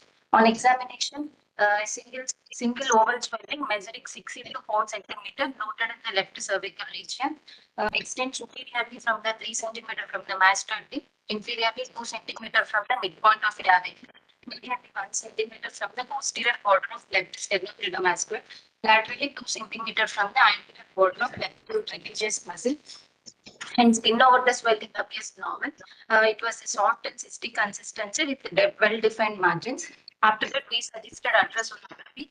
It's showing cystic lesions with septations in the posterior triangle region, suggested lymphatic cyst, followed by we suggested magnetic resonance imaging. In this picture showing on coronal section and axial section, there is a subtle enhancement with multiple septations are noted in the T1 segment in the left posterior triangle region, deep to the left sternocleidomastoid, suggestive of lymphatic cyst, followed by Schiantman excision of cyst under general anesthesia, and this is surgical specimen measuring approximately 6 into 4 centimeter, and followed by we sent sample for histopathological study showing thin-walled dilated lymphatic channel along with thick-walled congested vessel, aggregation of lymphocyte, which is suggestive of lymphatic-venous malformation. And this picture showing post-operative follow-up of 1 year. There is no recurrence of any swelling. Discussion part. Lymphatic malformation is a very rare condition in adults. Usually we see in posterior triangle of neck in infants, and malformations are most frequently found in first head and neck, followed by axilla, chest, and proximal upper extremities. And vascular malformations are classified based on the type of blood flow. Slow flow, which include capillary, venous, and lymphatic, which is soft and compressible. High flow is arterial lesion, which is firm when palpated. For diagnosis of all these malformation, usually we use that ultrasonogram along with the Doppler study, so we can evaluate the lesion and extension of lesion and type of lesion also.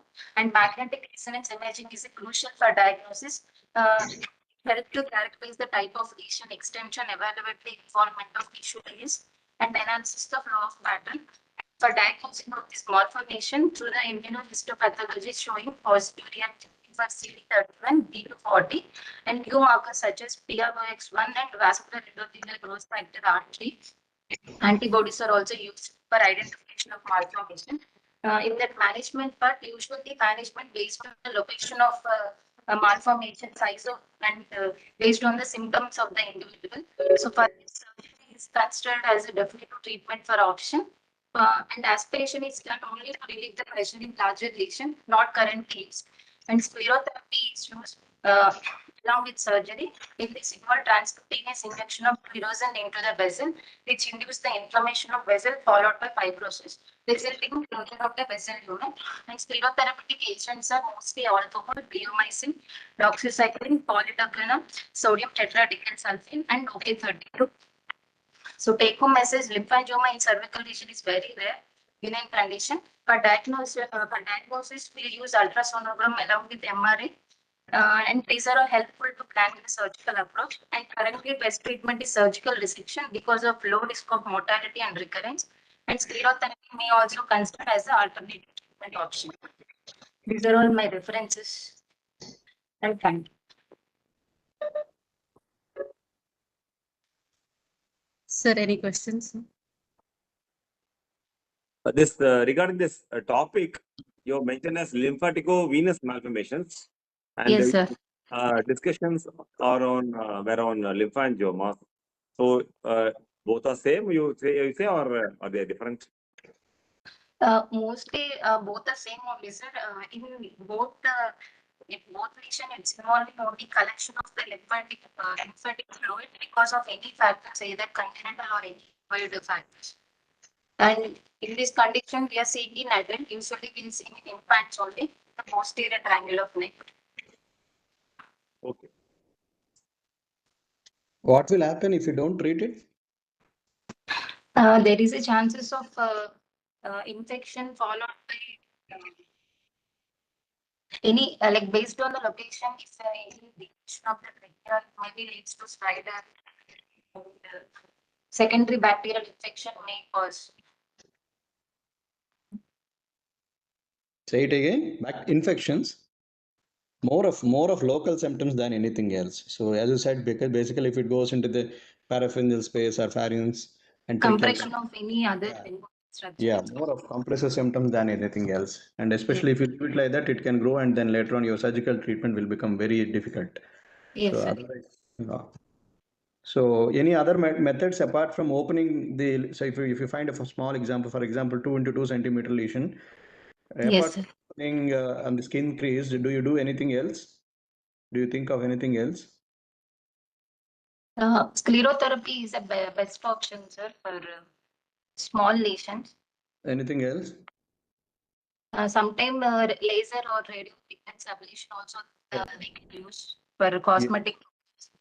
Yes, yes. RF ablation is actually better, especially for vital organs. Suppose someone is having LV malformation on the tongue or somewhere like that soft palate, where the resection is going to create a lot of morbidity, you can consider further. Okay, Yes, well sir. done. Well done, well done. Thank you. Thank you.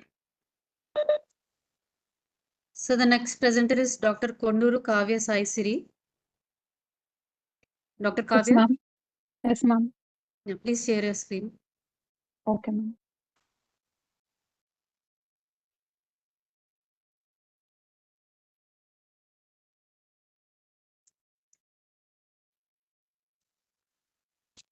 Dr. Kavya, your time starts now. Yes, ma'am. Good evening, everyone. I am Dr. Kavya. I am going to present a case report on recurrent inverted papilloma. Case report. A 39-year-old male patient presented to ENT OPD with chief complaints of decreased smell perception since 3 years and nasal obstruction for 3 months. Patient had similar complaints in the past, for which he underwent nasal surgery twice. First, it is done in 2013 by endoscopic approach, and the second surgery, it is done in 2019 by an external approach. Both the biopsy reports are suggestive of inverted papilloma. Biopsy was performed preoperatively, and it is reported to be inverted papilloma. Examination findings. On diagnostic nasal endoscopy, a pale pink proliferative mass is seen occupying posterior one-third of the both nasal cavities, obliterating coina on the both sides with a defect in the posterior one-third of the septum. It is insensitive to touch and it bleeds on touch. Investigations. The blood investigations are within the normal range. HSCT PNS is done, and there is evidence of 34 into 47 mm soft tissue density noted involving bilateral ethmoids extending into left maxillary sinus with adjacent bony erosion with suspicious extension into the anterior cranial fossa. Surgical procedure. Under general anesthesia, the wide local excision of the mass is done. The polypoidal mass is seen arising from the left middle meatus, extending to the roof of the nasal cavity and to the onto the opposite nasal cavity. Defect is visualized in the posterior part of septum. Clearance is done laterally up to the orbital periosteum on both the sides and posteriorly up to the sphenoid sinus and superiorly up to the cribriform plate. The dura of the anterior cranial fossa was found to be intact. Histopathological examination. Multiple sections studied shows polypoidal areas lined by squamous epithelium showing hyperplastic changes. There is prominent downward growth of round to elongated interconnected epithelial nests with smooth outer counter. Subepithelial areas show fibrocollagenous tissue, congested blood vessels with edematous tissue with occasional neutrophils and eosinophils. Follow-up. The patient was followed up after 6 months with no evidence of recurrence. Discussion. Cyanonasal inverted papilloma is one of the most common benign epithelial tumors of the nose, accounting 0.5 to 4% of all nasal tumors. It originates from the Schneiderian membrane in the nasal cavity and the paranasal sinuses. It occurs between the 5th and 6th decades of life. They occur in isolation or in association with chronic sinusitis. Tumor most commonly involves lateral nasal wall in 82%, maxillary sinus in 53.9% of the cases, ethmoid sinus 31.6%, frontal sinus 6.5%, sphenoid sinus 3.9%. Krauss, Hahn, and Kennedy classification are popularly used. The endoscopic appearance of the lesion is unilateral friable polypoidal mass of lateral nasal wall with multiple digitations. The typical histopathological aspect of this tumor is invagination of the epithelial membrane within the submucosal stroma. And the characteristic finding we find in the CT scan of the PNS is the signs of osteitis or osteogenesis, which are predictive of the site of attachment of inverted papilloma. It is benign but aggressive in nature due to the local destruction, bone remodeling effect, intracranial extinction, and propensity for recurrence and malignant transformation.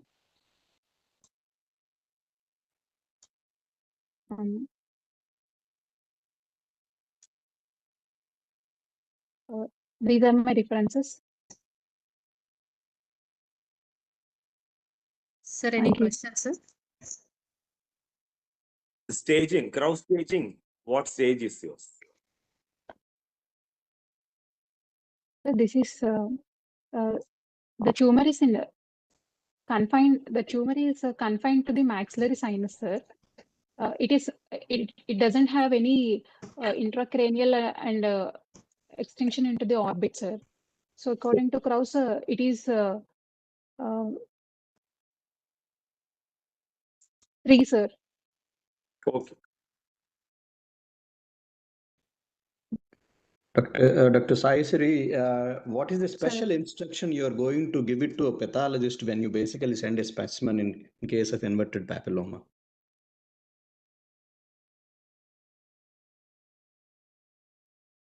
It is there in one of the last slide. You mentioned it. Yes, sir. To rule out malignancy, sir. See, 95% of the component can be inverted papilloma, but 3 or 5% can have the malignant transformation in one of the areas. So you should ask the pathologist to grasp every part of the specimen and also look for microscopic examination, almost whole part of the specimen. So generally, most of the specimens, they gross it and they take only few cuts and they say whether it is benign and malignant. But this particular thing, they should be able to give a judgment based on the whole specimen examination, right? Yes, sir. Okay, great. Okay, thank you. Thank you, sir. Sir, the next presenter is Chinta Naga Saileja. Dr. Saileja? Dr. Saileja?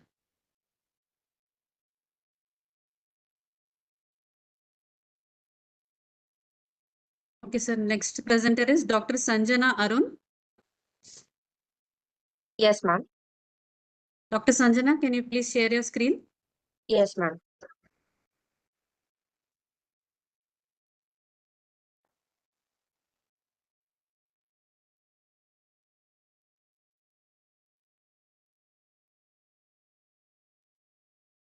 Full screen, please. Yes, ma'am. Good evening. I will be presenting a case of nasopharyngeal branchial cleft cyst masquerading as Thornwald cyst. Branchial cleft cysts, also known as branchiogenic cysts or lymphoepithelial cysts, which arise commonly from the second branchial cleft, present in late childhood or early adulthood. It can arise anywhere from the tonsilla fossa to the supraclavicular region of the neck. It most commonly arises from the second cleft and are classically located in the neck. Congenital branchial cleft cysts of the nasopharynx are rare, and it originates from the lateral nasopharynx with inferior and medial extension. They can be distinguished from other nasopharyngeal tumors by their imaging features and histopathological presentation. Here I'm going to present a case of nasopharyngeal branchial cleft cyst in a 24-year-old male. A 24-year-old male presented with complaints of bilateral nasal obstruction since 1 year with mouth breathing and bilateral ear block sensation. Nasal endoscopy showed a cystic mass in the nasopharynx. Otological examination was normal, which indicated that there was an absence of eustachian tube obstruction. A CECT of the nose and paranasal sinuses was done, which showed a well-circumscribed, non-enhancing fluid density lesion, measuring 14 into 13 millimeter in the mid-sagittal plane of the nasopharyngeal mucosa, which was highly suggestive of Thornwall cyst. The patient underwent cochleator-assisted excision of the mass, and the specimen was sent for histopathological examination. Histopathology showed dense lymphoid aggregates, focally forming germinal centers, and lesional tissue which was lined by respiratory epithelium, which gave us a definite diagnosis of lymphoepithelial cyst. The postoperative period was uneventful with no signs of recurrence. Discussion of all branchial anomalies, branchial cleft cysts comprise approximately 75% to 80% of it. 95% of these cysts arise from the second branchial arch. 5% originate from the first, third, and fourth branchial arches. Second branchial cysts are the most common type. Nasopharynx is a rare site of presentation for branchial cleft cysts. It is classified into midline and lateral types, which are further grouped into congenital and acquired. Most nasopharyngeal branchial cysts are usually small and asymptomatic, whereas some can cause nasal obstruction, post-nasal drip, or eustachian tube dysfunction. The differential diagnosis of nasopharyngeal masses include an anthracoanal polyp, a Thornwall cyst, an intraadenoid cyst, branchial cyst, mucus retention cyst, a juvenile nasopharyngeal angiofibroma malignancy. Thornwall cyst can be differentiated from a branchial cleft cyst based upon the anatomical location. A branchial cleft cyst is usually located laterally close to the eustachian tube orifice, while a Thornwall cyst lies along the midline. Histopathologically, a Thornwall cyst is lined by epithelium without the surrounding lymphoid tissue. The treatment is by surgical excision and marsupialization. The endonasal approach has various benefits, which include reduced tissue damage, this improved cosmetic appearance, and lesser complications. So to conclude, when a patient presents with a nasopharyngeal mass, we should consider nasopharyngeal branchial cleft cyst as one of the differentials, although it is an extremely rare anomaly. Histopathological findings confirm the diagnosis in our case, and surgical excision is the treatment of choice to prevent recurrence. These are my references. Thank you.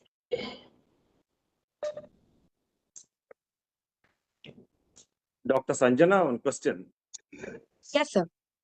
The differentiation point between the branchial cleft cyst and the Thornwall cyst, you mentioned that Thornwall cyst is situated little bit laterally. Well, sorry, the branchial cleft cyst will be lateral and Thornwall cyst will be midline. Yes, sir. But in your case, in the radiology, you have told that it is situated in the exactly midline sagittal plane. So how do you explain? Yes, sir. So radiologically, we're suspecting it was highly suggestive of Thornwall cyst, but histopathology had confirmed the findings, sir. And usually the way to differentiate is with the radiology and histopathology findings. So histopathology gave us a definite diagnosis. Okay. Dr. Sanjana, Dr. Sanjana. Yes, so sir. What is the special instruction you are going to take while doing the endoscopic excision of these nasopharyngeal mass solutions? So we have to make sure we don't injure the structure surrounding it. The eustachian tube orifice. That you see it because it is seen very well. Anything else? Which is very important in your imaging, unless you really be sure about that particular structure in relation to the disease or the lesion of the nasopharynx, you'll not be able to do it proper job. What is the structure?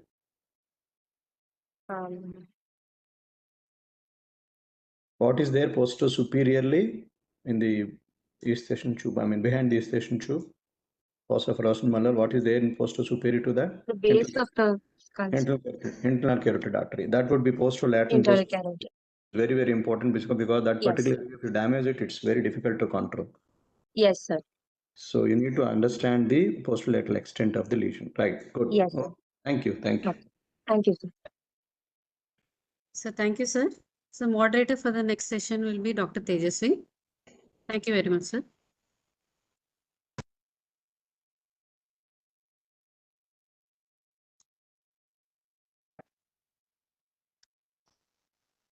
Good evening, sir.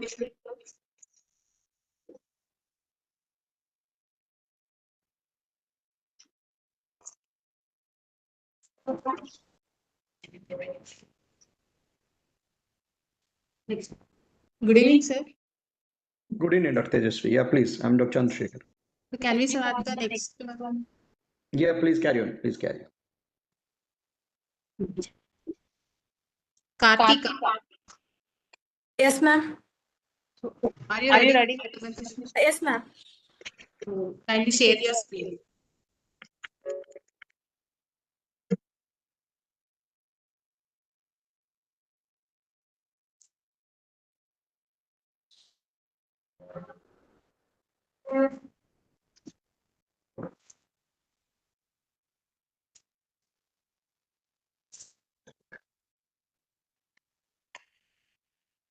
Shall we start?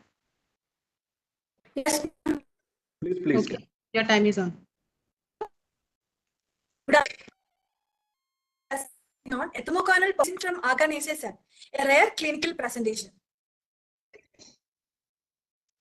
Introduction.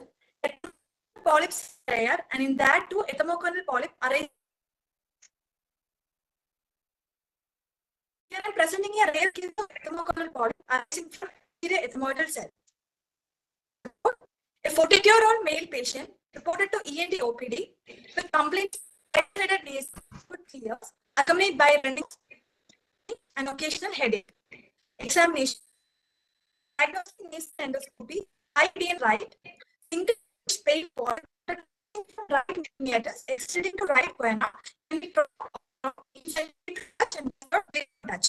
So this is the DNA picture. The polyp stays upward from the guana, and next here it shows the pole which is arising from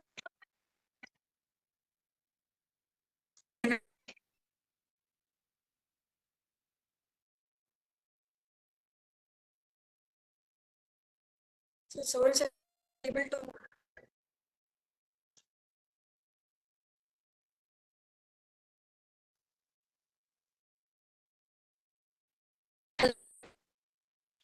Hello. Yes, Dr. Kartika. Sir, I'm not able to present, sir.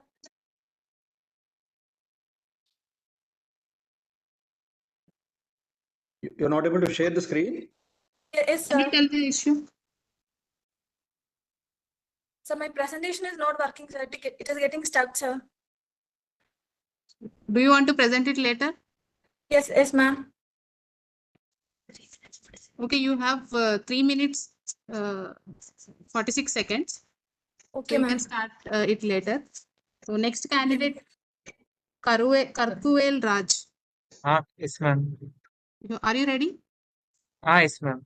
Yeah, kindly share your presentation.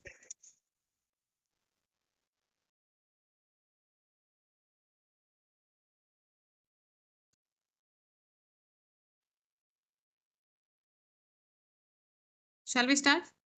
Shall I start, ma'am? Yeah. Okay. The timer is on. Good afternoon, all. I am Dr. S. Kartuel Raj. Today, I am going to present a case of swelling in the hot palate arriving at an unforeseen diagnosis. A 26-year-old male came with the complaints of swelling in the hot palate for 2 years, which was insidious in onset and progressive in nature. It is not associated with pain, and there is no bleeding from the swelling. History of foreign body sensation while chewing. No history of difficulty in swallowing, loss of weight and appetite, voice change, difficulty in mouth opening, nose block or nasal bleed. Past history, there's no comorbidities found. In personal history, patient had a history of tobacco chewing for 6 years and a history of occasional alcoholic for 6 years. And there's no significant family history. Examination, throat examination, oral cavity in hot palate, inspectory finding source, proliferatory mass of size 2 × 2 centimeter on the left side of the hot palate, with slough over it, extending 0.5 centimeter left to the midline and 3 centimeter from left upper second molar. In palpation, inspectory findings are confirmed. The swelling is firm in consistency, no tenderness, and it does not bleeds on touch. Swelling not mobile in any plane. Other oral cavity findings like lips, teeth, tongue, gingival sulcus, gingival sulcus, retromolar trigons are normal. Oropharynx normal, ear and nose findings normal, neck no palpable lymph nodes. And the CTPNS shows there is no bony erosion or no bony involvement of the hard palate. DNA findings also found to be normal. And the patient undergone incisional biopsy, which was done on OPD basis, and it shows fibroepithelioid polyp. So its HPE shows fibroepithelioid polyp, which was a benign condition. In our case, we suspect the swelling as a malignancy because the swelling, so it is proliferative and the slough is covered over the swelling, and swelling does not move on any plane. So we planned wide local excision, and the wide local excision done under general anesthesia, and the mass was removed into two, and it was sent for histopathological examination. The histopathological examination shows low-grade mucoepidermoid carcinoma of minor salivary glands of hot palate. And the patient was under regular follow-up up to 12 months, and there is no recurrence of the swelling. Discussion: mucoepidermoid carcinoma is the most common malignant tumors of parotid gland. It also seen in the other minor salivary glands, which includes palate, lip, retromolar trigon, and floor of mouth, buccal mucosa, and lips. And it is very rare in younger age. This patient is 26-year-old. And the mucoepidermoid carcinoma is a malignant tumor, and the low-grade mucoepidermoid carcinoma is macroscopically is small and partially encapsulated, and microscopically characterized by the presence of more mucus-producing cells. The below quoted literature shows the characteristics of mucoepidermoid carcinoma, which was similar to our case. And mucoepidermoid carcinoma low grade usually needs wide local excision with close follow-up. The below two quoted literature also shows present the mucoepidermoid carcinoma of hot palate. In that article, they perform wide local excision and the follow. There is no recurrence of in that literature. In conclusion, mucoepidermoid carcinoma of hot palate is a malignant tumor in which low-grade and intermediate type required adequate wide local excision alone, whereas high-grade type requires combined modality like chemoradiotherapy. In this case, though the incisional biopsy showed lesion was benign, we provide adequate margin while excising the swelling, and it turned out as a low-grade mucoepidermoid carcinoma of hot palate. So any swelling we suspect in oral cavity, we should not blindly believe it is benign. We should clinically correlate, and we should plan the treatment according to that. These are my references. Thank you. Dr. Ross, there are few questions. Okay, One is sir. on examination, you said it's a proliferative lesion, Yes, which is unlikely in a mucoepidermoid carcinoma and a salivary gland carcinoma. Probably you need to go back to your pathologist and discuss about the pathological findings, because the salivary glands are in the submucosal area. You don't expect a proliferative lesion unless the biopsy is done upfront. If the biopsy is done, obviously the mucosal continuity is lost, and then you can have ulceration and proliferation. But otherwise, salivary gland tumors, you don't expect the mucosa to be proliferative lesion. Okay, sir. Okay, sir. That is one point.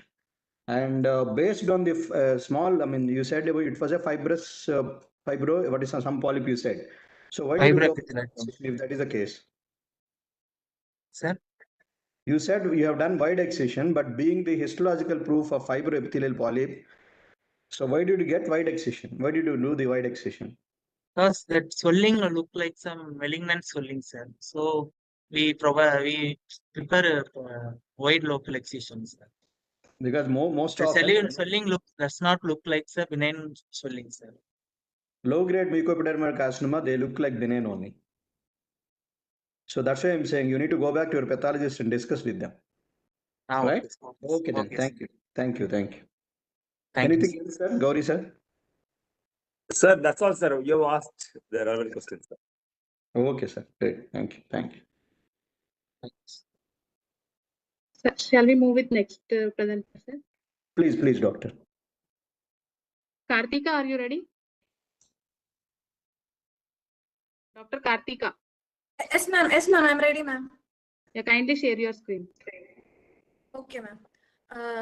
we have taken a CT-PNS for the patient, and the polyp was not just arising anterior to the attachment of the middle turbinate, arising from the right anterior ethmoidal cell, extending to right choana. Right OMC obstruction was seen. Right maxillary sinus was found to be free, and there was mild deviated nasal septum to left, and mild right inferior hypertrophy was seen. So this is a CT-PNS film. Here we can see the agar nasal cell, and just anterior to the attachment of the middle turbinate is the origin of the agar nasal cell, and also we can see the starting of the agar nasal cell, and polyp has just started before the origin of the turbinate, and also the polyp is seen going extending to towards the choana, and the last side we can see the polyp extending towards the choana. So the operative finding, polyp was traced upward from the choana to the middle, arising just anterior to the attachment of the middle turbinate. We did uncinectomy followed by middle meatal androstomy. Polyp was traced superiorly and found to be arising from anterior ethmoidal cell. Anterior ethmoidectomy done, and polyp noted arising from agar nasal cell. So here we microdebrided the polyp. We have taken the sample. We have sent the sample for HPE. We have done the uncinectomy. Then we have done middle meatal androstomy,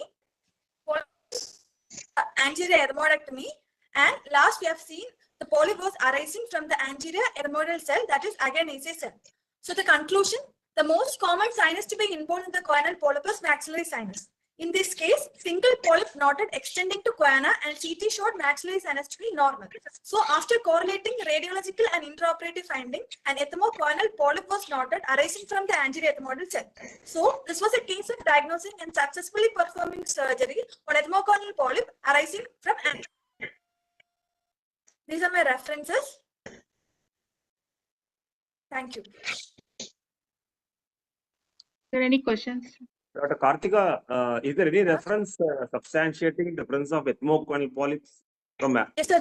There are many articles which is that there are articles just showing there are ethmochoanal polyp. In that too, we have only literature showing ethmochoanal polyp which are arising from posterior ethmoidal cells. So we have seen here, we have seen an ethmochoanal polyp which is arising from anterior ethmoidal cell. We are correlating with intraoperative finding and also with the radiological findings, sir. Okay.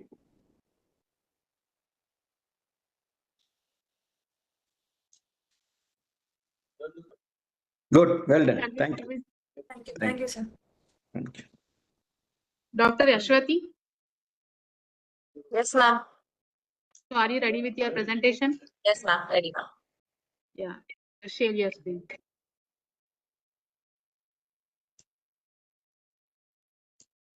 Shall we start the session? Yes, ma'am. Okay. So good evening, everyone. My topic is uncovering the silent threat, a esophageal fistula in a patient with prolonged tracheostomy.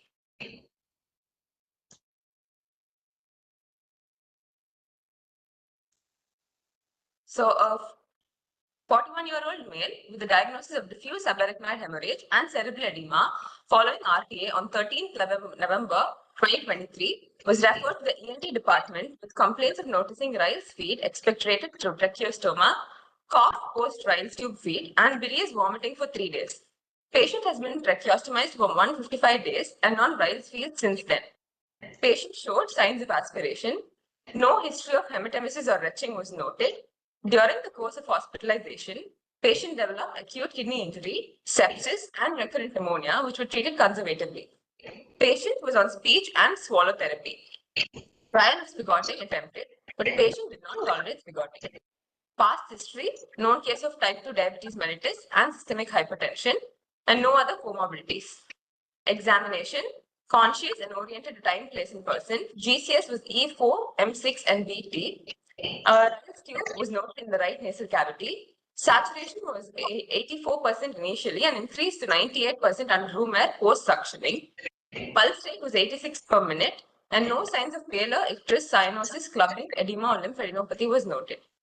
Local examination of throat, which was normal. Ryle's tube was seen in the posterior pharyngeal wall. Nose, Ryle's tube in situ in the right nasal cavity and septum midline. Ear, bilateral tympanic membrane was intact. Local examination of the neck. Double lumen tracheostomy tube of size 7.5 with fenestrated inner cannula was present. Stomal site appeared to be healthy. air blast was present, suction passes freely, and secretions were present. So after all of the patient presenting with these complaints, we did an endoscopic visualization, which using a 70-degree endoscope, which was passed through the stomal site with the camera facing downward. The trachea was visualized. The red color asterisk shows the trachea, and a fistula, which was visualized 0.5 centimeter below the stomal site in the posterior wall of trachea. Approximately measuring 2 cross 1 centimeter with an epithelialized margin. So yellow asterisk shows the esophagus, and Weil's tube is noted through the fistula located in the esophagus. Following which a CT chest was done, and the fistula was confirmed using CT. So in the second image, the fistula is very clearly visible. After diagnosing the patient with the fistula, patient was initially kept on NPO from the time of diagnosis to prevent further aspiration, and surgical gastroenterologist opinion was sought, and a feeding jejunostomy was done. Discussion. Tracheoesophageal fistula is an abnormal connection between the trachea and the esophagus. It can be congenital or acquired, with the latter often resulting from prolonged intubation or chronic tracheostomy. Tracheoesophageal fistula is a rare but serious complication that can lead to severe respiratory, nutritional complications, including recurrent pneumonia, aspiration, and malnutrition. In this case, the fistula occurred due to chronic trauma or prolonged tracheal intubation in spite of regular tracheostomy tube care. The pressure from the hyperinflated endotracheal tube cuff on the posterior membranous wall, most often against the rigid nasogastric tube, produces ischemic necrosis that also affects the anterior wall of esophagus, that result being an abnormal communication. Thus, tracheoesophageal fistula can occur due to inadequate tube care or friction. The fistula can also occur due to a direct tracheoesophageal injury during tracheostomy, but in such cases, the fistula will be seen at the level of stoma itself. The fistula commonly presents with cough after swallowing, breathing difficulty, recurrent aspiration, pneumonia, loss of weight, etc. Diagnosis of the fistula is by bronchoscopy or endoscopic evaluation in these cases. Other imaging modalities include X-ray, barium swallow, CT. In this case, a bronchoscopy was attempted, but the patient was not cooperative, and hence endoscopic evaluation was done. The definitive management involved surgical repair of the fistula, but in this case, as the patient had significant comorbidities and fitness wasn't obtained, surgical correction was not indicated. As tracheoesophageal fistula is a serious and potentially life-threatening condition requiring prompt diagnosis and management, needful measures to be taken in order to prevent tracheoesophageal fistula formation. So, conclusion, tracheoesophageal fistula is a rare but serious complication of chronic tracheostomy. The involvement of multidisciplinary teams and the consideration of palliative management remain important in the management of fistula. Appropriate tracheostomy tube care is necessary to prevent further morbidity and patient outcomes. These are my references. Thank you.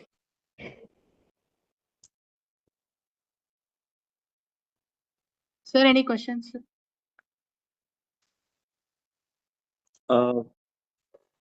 Doctor, what do you think the reason to be for this fistula? Is it because of the cough induced or? So most probably because of the cough only, sir. Probably because the patient got discharged in between and then he came back. So maybe due to improper tube care at home, this would have crossed the fistula, sir. What are the instructions you are going to give it to the patient and the nursing staff? To give proper tracheostomy tube care, which involves high volume and low pressure suctioning. So cough should be high volume and low pressure. Okay. Anything else? And while inserting the inner cannula, proper care should be given so that the injury is limited, sir. Anything else? A proper cuff deflation should be done. Regular deflation at least 4 hours once, so that pressure necrosis doesn't occur.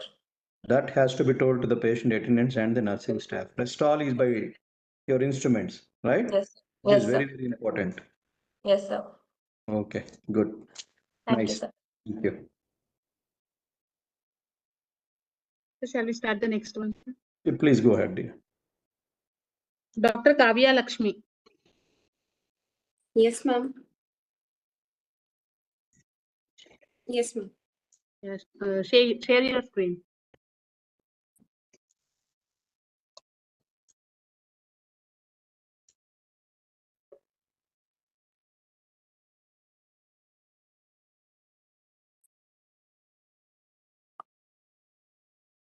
Can I start, ma'am? Yeah. Good evening, everybody. Today, I'm going to present a case report on fungal mastoiditis causing labyrinthine fistula. Introduction. While fungal infection of the external auditory canal, otomycosis is a common condition without morbidity. Manifest fungal infection of the middle ear, that is fungal mastoiditis, is a very rare entity reported in a few isolated cases. Fungal mastoiditis is almost exclusively seen in immunocompromised patients, such as those with leukemia, acquired immunodeficiency syndrome, and diabetes mellitus. Reported here is a case of fungal mastoiditis with labyrinthine fistula, which is a rare entity. Moving on to the case report, a 42-year-old female came with chief complaints of ear discharge for 9 months, hard of hearing for 6 months, oral fullness for 1 month, and giddiness for 1 week. She had no known comorbids, but she had a history of right cortical mastoidectomy done 1 year ago. On further examination, her left ear showed grade 2 pars tensa retraction, grade 4 pars flaccida retraction, attic retraction, and granulation tissue in the attic. Fistula test was positive, showing a leftward beating nystagmus. A tuning fork test was done, which showed bone conduction more than air conduction in both the ears, and Weber's was lateralized to the right side. Audiometry test was done, which showed right ear having 41.6 decibel hearing loss, and left ear having 35 decibel hearing loss with mild conductive hearing loss. HRCT temporal bone was taken, which showed mucosal opacification noted in the left ear cavity with sclerosis of mastoid. Erosion of ossicles and sputum was noted on the left side, and dehiscence was found on the left lateral semicircular canal. So the patient underwent left endoscopic mastoidectomy with cartilage tympanoplasty and labyrinthine fistula closure. Intraoperatively, the epithelium was there was an epithelium-like automastoidectomy cavity, and granulation tissue and cholestoma-like sac was found in the attic region. The horizontal canal of facial nerve was found to be dehiscent, and there was fistula in the lateral semicircular canal. So in this video, you can see after elevating the tympanomeatal flap and after clearing all the debris, there is a fistula in the lateral semicircular canal that is being closed with the perichondrium of the cartilage, and cartilage is kept, and over that fascia was also kept. Post-operatively, the histopathological examination showed necrotic areas, tissues enclosing colonies of entangled fungal hyphae, which was slender and septate admixed with scattered inflammatory cells, which was positive for aspergillus. This is the post-op autoendoscopic picture of the patient, and the post-op audiometry also improved drastically for the patient. Results. Post-operatively, the patient reported that there was no vertigo and her hearing had improved. Nystagmus was not there. 2 days after surgery, the pathological examination of the surgical specimen and the culture taken during the operation revealed fungal infection by aspergillus. No bacterial growth was noted, and cholestoma was also not found. Patient was started on oral antifungal drugs, that is itraconazole 100 mg OD, and the recovery of the wound was also normal. The hearing in the left ear continued to improve after discharge. So on conclusion, mastoiditis caused by fungi is very rare, and according to literature, all adults with clinical manifest fungal mastoiditis had some kind of immunodeficient states. Fungal mastoiditis is likely to cause serious complications like sensorineural deafness, facial palsy, and also local bone erosion. Therefore, this report on severe fungal mastoiditis with labyrinthine fistula in an immunocompetent adult is quite rare. These are my references. Thank you, sir.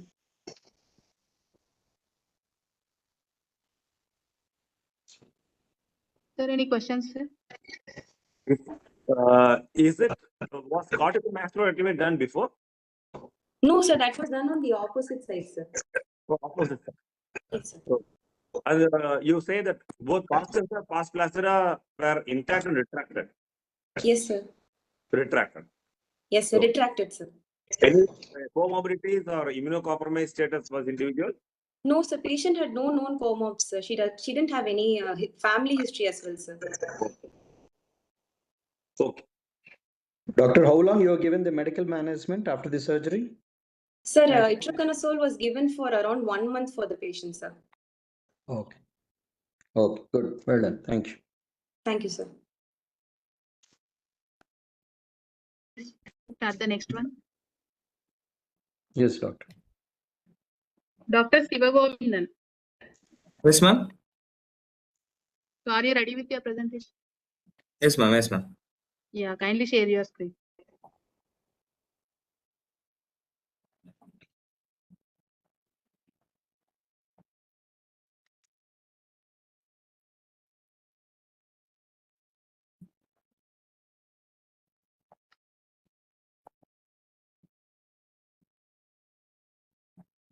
Is there any problem, doctor?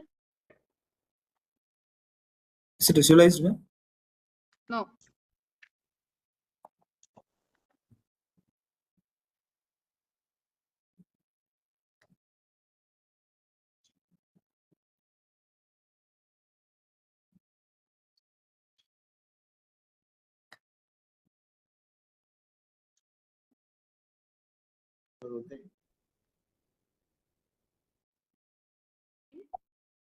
Yes, ma'am. 5 minutes.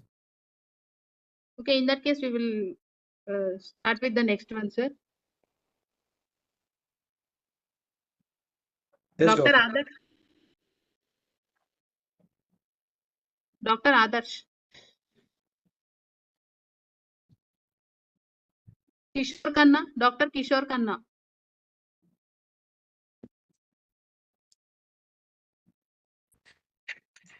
Hello. Yeah, are you ready with your presentation? Yeah, I'm ready. Yeah, please share your screen.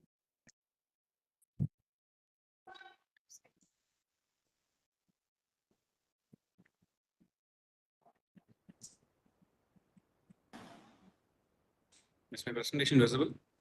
Yeah. Shall we start?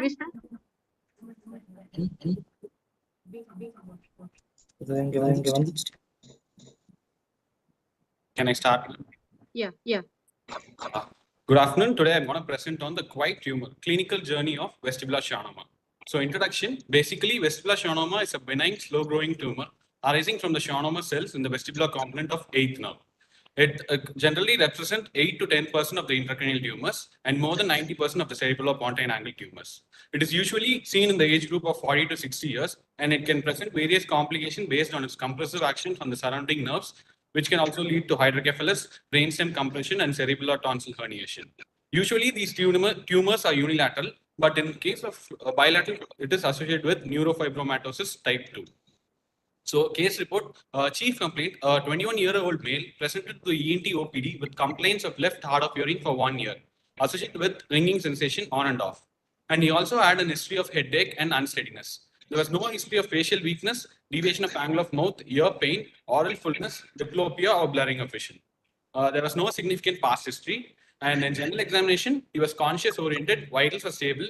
And in case of cranial nerve examination, there was reduced corneal reflex with paresthesia of left side of face. And all other cranial nerves were found to be clinically intact. Then further local examination was done, in which ear bilateral TM was intact. Tuning fork text, Renis was positive on right side and negative on left side. Weber's was lateralized to right, and absolute bone conduction was not reduced on right and reduced on left. Vestibular ablation, horizontal gaze-induced nystagmus to right was noted, and Dick salpite was negative. Nose and throat examination were normal.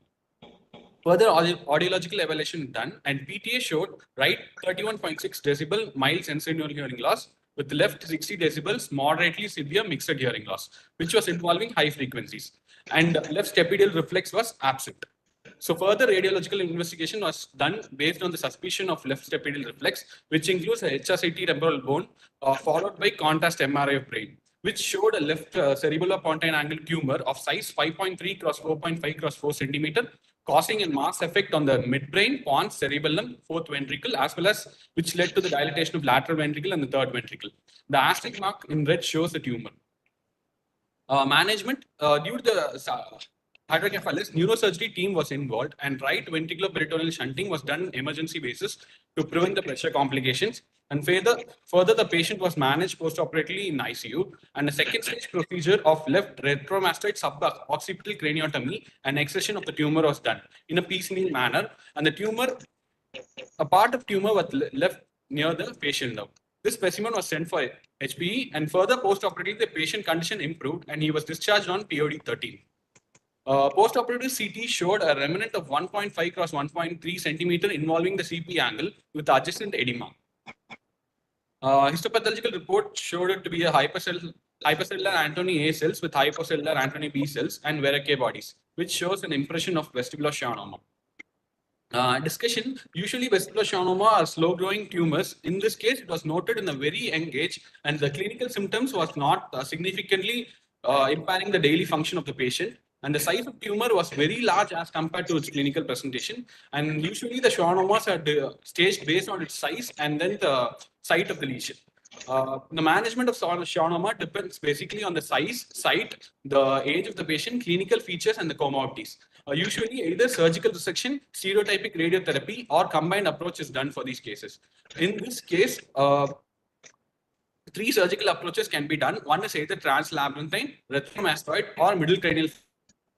But we went through a retromastoid suboccipital craniotomy was preferred due to the large size of the tumor involving the CP angle and also to preserve the facial nerve due to the young age of the patient.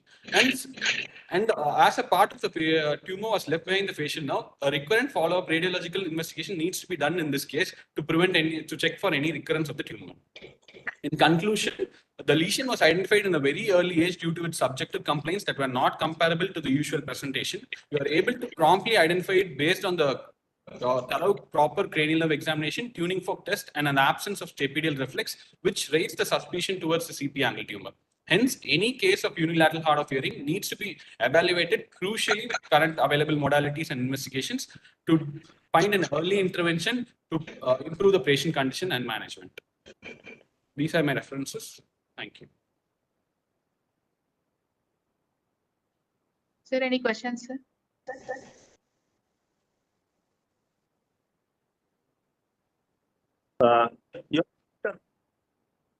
You have one was left, no? Sir? Around yes, sir. 1.3 gross 1 millimeter was left behind because facial nerve was very nearer to the lesion. They couldn't remove it completely, sir, which should have completely resected the facial nerve. That's why. Okay. How do you manage, Dr. Kishore? Sir?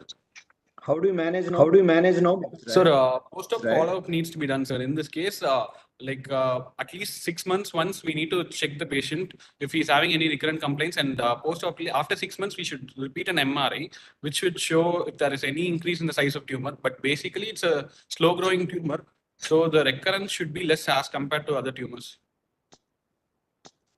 If there is any increase in the size further, we can either plan for a radiotherapy or further resection if required, if there is very prominent growth.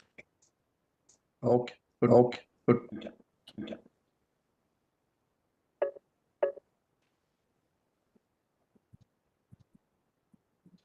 So shall we start the next one? I'm Adarsh.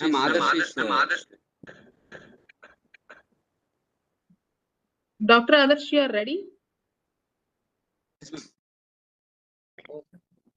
Dr. Adarsh? Yes, ma'am, I'm ready.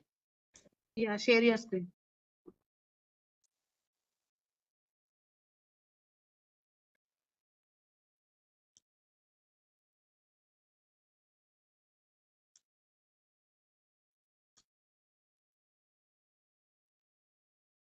Ma'am, is it visible? Yeah, start. Good evening, everyone. I'm presenting a case report of recurrent adenoid cystic carcinoma, muscarinic inverted papilloma, a rare case report.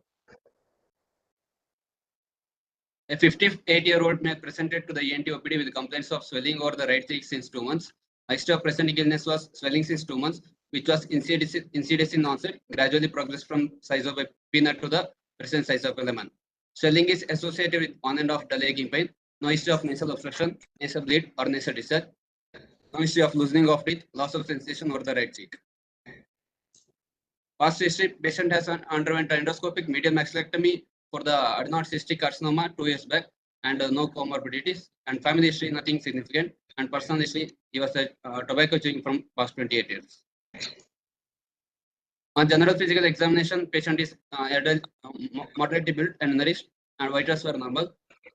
Coming to the ENT examination, nose and paranasal senses, external appearance of the nose, dorsum of the nose, a solitary swelling of size 3 × 2 cm present at the right border of the nasal dorsum, extending horizontally from the right lateral border of the dorsum to the 3 centimeters from it, and vertically from 0.5 centimeter below the right infraorbital margin to the right nasal ala.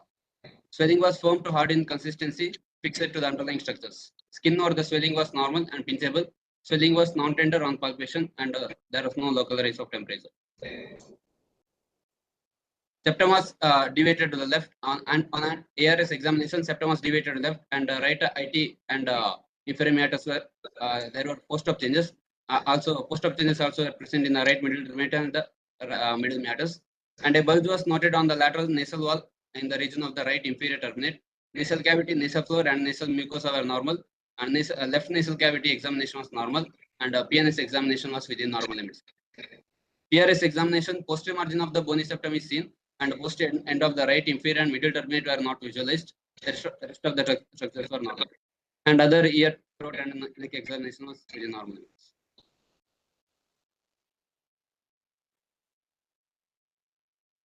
On DNA, post-op changes were present in the right nasal cavity, and the bulge present in the lateral wall of the right nasal cavity in the region of the inferior turbinate, and left nasal cavity was within normal limit. These are the DNA examination pictures. And on investigation, FNAC was done of the swelling, and FNAC was suggestive of the adenoid cystic carcinoma, whereas CCT was done, and the CCT report showed well-defined enhancing lesion, hypodense focal lesion on the right side of the nasal cavity, as seen in the picture. And the USG chest X-ray and other blood investigations are within normal limit. And provisional diagnosis, my provisional diagnosis was a malignancy of paranasal sinuses, probably adenoid cystic carcinoma of the right maxillary sinus with recurrence. And we had done lateral rhinotomy approach and excised the mass. Intraoperative findings were irregular brownish fleshy mass measuring 3 × 3 centimeter present in the region of the medial wall of the right maxillary sinus, located at the region corresponding to the inferior and middle turbinate. And a specimen was sent to the histopathological examination. On histopathological examination, neoplastic cells arranged in the predominantly tubules and cords with the focal cribriform pattern. No perineural invasion was seen, which is suggestive of adenoid cystic carcinoma. Patient was recovered well postoperatively. Patient was referred to the radiotherapy, but patient didn't follow up to the OPD after the surgery. Adenoid cystic carcinoma is a rare malignant epithelial tumor which was affecting the salivary glands. It comprises about 1% of the head and neck tumor and 6 to 10% of the salivary gland tumors. Adenoid cystic carcinoma rarely affects the paranasal sinuses. It comes to 1 to 5% of the sinusal tumors, and incidence is same in males and females. Peak age is 40 to 60 years. It arises from the minor salivary glands, and exact cause is unknown, whereas many studies are suggestive of genetic changes in Notch1 gene. Characteristically, it shows a very slow growth pattern and high local recurrence and distant metastasis. Perineural spread is seen in many cases, and indolent growth can lead to highly specific signs and symptoms of local pain, nasal obstruction, epistaxis. Lymphatic spread is uncommon.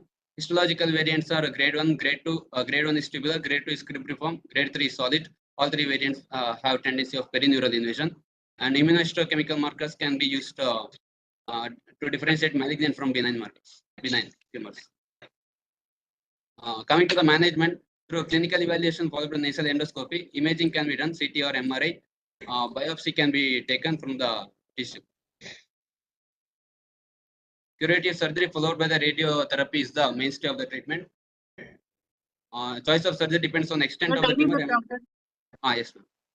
Survival rate is 20-year survival rate is 5%. Patients who underwent surgery appear to have high survival rate.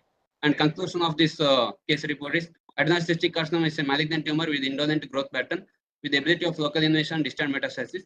Main treatment protocol is surgery with the free margins followed by the adjuvant radiotherapy to reduce the recurrence. Thank you.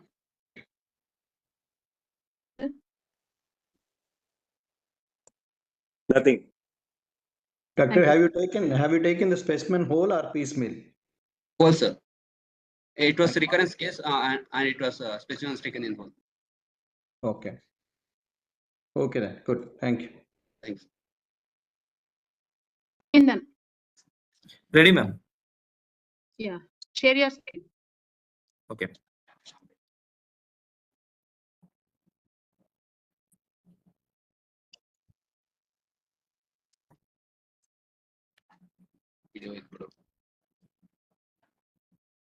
Is it visible, ma'am? Yeah. Are you ready? Ready, ma'am. Make it to full screen. Is it in full screen, ma'am? Okay. Okay, start. Good evening, everyone. My topic is on parapharyngeal space tumor, schwannoma. The parapharyngeal space is an area of complex anatomical relationship that presents a diagnostic challenge. It accounts for 0.5% of all head and neck tumors. Schwannomas or neurilemomas were first described by Varake in 1908. These are benign neurogenic tumors originating from Schwann cells or perineural fibroblast. Occupies the post-styloid compartment and it is a slow and asymptomatic growth presenting between 30 to 70 years of age with no sex predilection. With the advent of multiplanar radiological imaging, including fine-sliced CT and MRI, with fat suppression and contrast, there is an improved preoperative diagnostic accuracy. This allows a better understanding of nature of lesions and a better plan for surgical approaches to them. An 18 years old female came to ENT OPD with complaints of difficulty in swallowing and swelling in throat for the past 7 months. There is no history of pain, difficulty in breathing, or hoarseness of voice. After getting proper consent from the patient under adequate light and ventilation, I examined the patient. The general examination is normal. On local examination, in inspection, there is a well-defined solitary mass of size 5 cross 4 cm encroaching the lumen of oropharynx behind the right posterior tonsillar pillar, pushing the right lateral pharyngeal wall medially. On palpation, it is extending inferior up to right tonsillolingual sulcus and base of tongue, superior up to nasopharynx, posterior up to the posterior pharyngeal wall. It is tender, firm on palpation, and the overlying mucosa is normal. Coming on to neck examination, the swelling was palpable below the angle of mandible, extra orally on the right side, and there is no evidence of cervical lymphadenopathy. The rest of ENT and cranial examination is normal. Doctor, Later, by you can run the slides. Slide is just in the first slide. Not able to. We are showing only the first slide. Not going. Okay, carry on if you can. Is it visualized, sir? No? Yes. You make it a slideshow. Is it okay, sir? No. Okay, carry on. In CCT, there is 4 cross 3 cm of isodense mass in the right post-styloid compartment of parapharyngeal space, displacing carotid and IJV anterior and laterally. On post-contrast study, shows hyper-enhancement of the lymph. In MRI, the findings are consistent with CCT neck with anterior displacement of parapharyngeal fat, and the lesion is between IJV and ICA, displacing internal carotid artery anteriorly and IJV laterally. Predominantly hypertension on T2 with multiple vascular levels.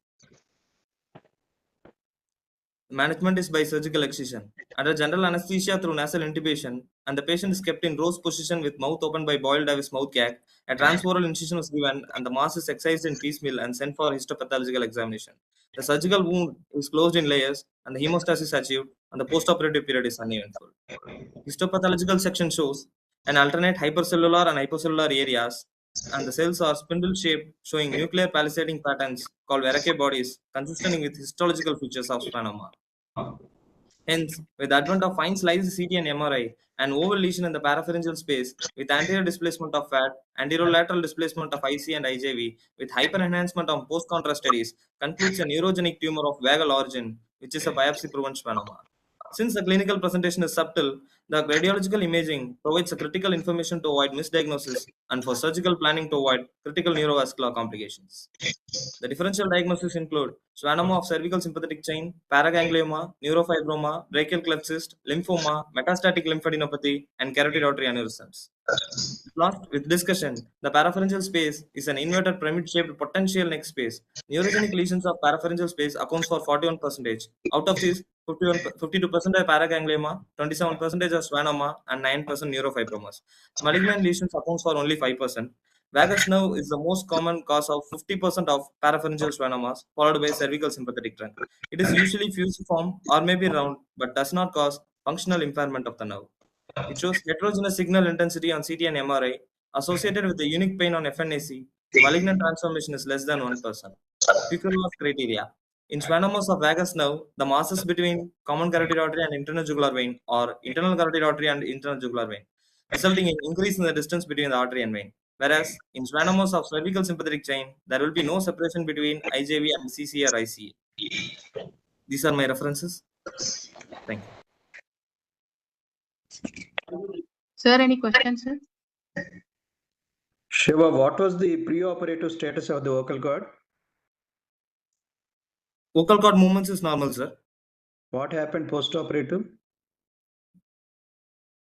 Postoperative elevation also normal, sir. After video laryngoscopy, the vocal cord movements are normal, sir. There is no hoarseness of voice or any postoperative complete, sir. How come it is possible? It is arising from vagal nerve, you said? Yes, sir.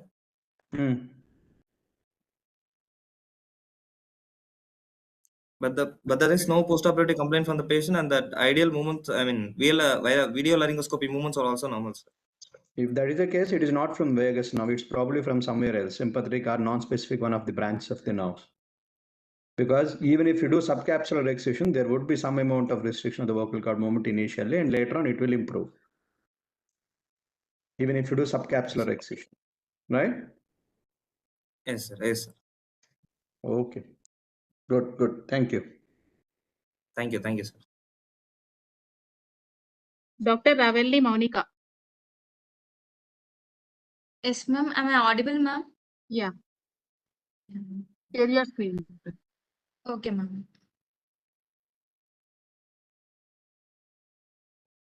Ma'am, is my screen visible, ma'am? Yes.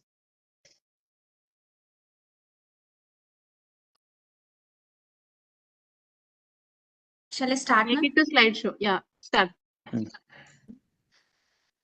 Good afternoon, respected dignitaries and my dear colleagues. I am Dr. Monica. I am going to present a case report on sinonasal spindle cell synovial sarcoma, a rare tumor in an uncommon location. Introduction: sinonasal malignancies are uncommon, accounting for less than 1% of all neoplasms and less than 3% of head and neck cancers. They mimic chronic rhinosinusitis, so diagnosis is often delayed and made at advanced stage. Case report: a 32-year-old female presented to ENT OPD with chief complaints of left-sided facial swelling since 2 months and left-sided neck swelling since 2 months and loss of vision in the left eye since 15 days. History of present illness: the patient has left-sided facial swelling, which is insidious in onset and gradually progressive. There is history of left-sided facial pain with tingling and numbness over the left cheek and left side of the upper lip. She has history of headache, left-sided nasal obstruction, and decreased perception of smell on left side with 2 episodes of bleeding from the left nostril, which was subsided spontaneously. Neck swelling since 2 months on the left side, initially peanut-sized, gradually progressed and attained present size. She has blurring of vision in the left eye since 15 days, and since 3 days, she is unable to see at all with the left eye. She has drooping of the left eyelid since 55 days. She has difficulty in opening mouth and difficulty in chewing, and history of change in speech is present, and she has history of left earache. Past history: she has no past ENT surgeries and no history of smoking or alcohol abuse or no history of any radiation. And coming to the local examination of the nose, dorsum of the nose is widened with increased intercanthal distance, and on anterior rhinoscopy there is deviation of the nasal septum towards the left side with left inferior turbinate hypertrophy, and functional test showed there is decreased air entry through the left nasal cavity, and there is tenderness of the left maxillary, frontal and left ethmoid sinus. Examination of the oral cavity and oropharynx, mouth opening is restricted. Examination of the ear is normal, and examination of the neck. On inspection, there is a single 4 into 3 centimeter oval swelling in the left submandibular region, and then on palpation, it is tender and hard in consistency and fixed to underlying structures. Cranial nerve examination was done. 2nd, 3rd, 4th, 5th, and 6th cranial nerves are affected, and rest of the cranial nerves are intact. Management: complete blood picture was done. It was normal, and diagnostic nasal endoscopy shows pinkish proliferative mass in the left middle meatus and the left nasal cavity is extending into the left lateral pharyngeal wall. Contrast enhanced paranasal sinus, CT paranasal sinus shows ill-defined heterogeneously enhanced mass in the left maxillary sinus extending into the left nasal cavity and causing and superiorly and involving all the 3 turbinates and causing erosion of the bone of the sinus, and the mass is superiorly the mass is extending into the medial aspect of the orbit, and inferiorly the mass is extending into the masticator space, and both involving both medial and lateral pterygoid muscles. MRI orbit with contrast was done. Altered signal lesion seen in the left maxillary sinus, ethmoid sinus, and involving left superior and left middle turbinates, and mass is extending into the orbital apex and causing significant compression and pinning of the left optic nerve. FNAC of the neck nodes was done, and the features are suggestive of spindle cell sarcoma. We proceeded with endoscopic endonasal sinus surgery. Left medial maxillectomy was done, ethmoidectomy and sphenoidotomy was done. The debulking of the mass was done, and the mass was sent for histopathology. Histopathology shows unencapsulated cellular lesion consisting of spindle-shaped cells arranged in short and long fascicles and sheets. Cells show moderate pleomorphism with hyperchromatic nuclei. And there are foci of bony trabeculae, and the features are suggestive of spindle cell synovial sarcoma. Immunohistochemistry was done, and the tumor cells are positive for CK focal, H. caldesmon, and TLE1. And the patient is referred to oncology department for chemoradiotherapy. Conclusion: synovial sarcoma is a soft tissue tumor that primarily affects the extremities. It is rare in paranasal sinus. It is mostly aggressive, and prognosis is poor. The surgical resection and postoperative chemoradiation is the main course of treatment. However, they recur, and so close follow-up is required. And these are my references. Thank you, sir. Thank you, ma'am. Dr. Monica. Sir, sir. Yeah, by looking at the scan, what is your provisional diagnosis?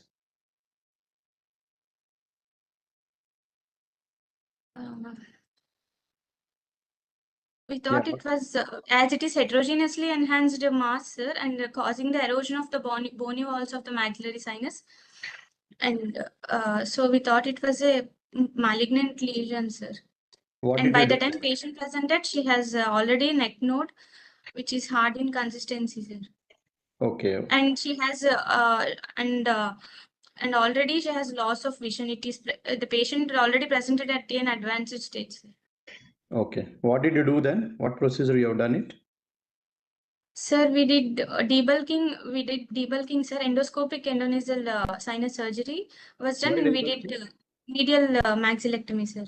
Why debulking, dear? It's only biopsy you need to do it. Why do you want to do that debulking? Another thing, simple biopsy in an OP basis with a DNA. We thought some surgical resection would help the patient and Such big disease, you said inoperable, very advanced disease, neck node positive, involving the orbit with loss of vision, right? Yes, sir. Yes, sir. One should not do it. It's only a biopsy. Clinically, radiological, it's a malignant mass. We need to do only biopsy. Okay, sir. And you said chemoradiation is absolutely not going to work because synovial sarcoma is resistant for radiation as well as chemotherapy. Okay. We can do surgery, otherwise it's palliation. Okay? Yes, sir. Palliative surgery was done, sir. Okay, right. Good. Thank you. Thank you, sir. So shall we start the next one? Go ahead, Dr. T. Dr. Kirtana. Dr. Kirtana? Yes, ma'am, I'm here. Are you ready? Yes, ma'am. Monica, stop sharing. Okay, sir.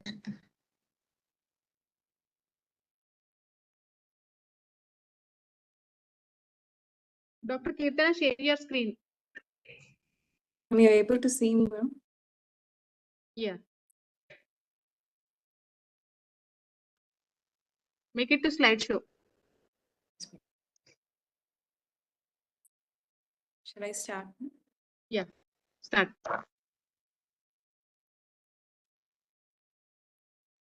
Good evening, one and all. Here I'm going to present the topic on surgical removal of rare impact and foreign body paint material from the mastoid cortex, a case report.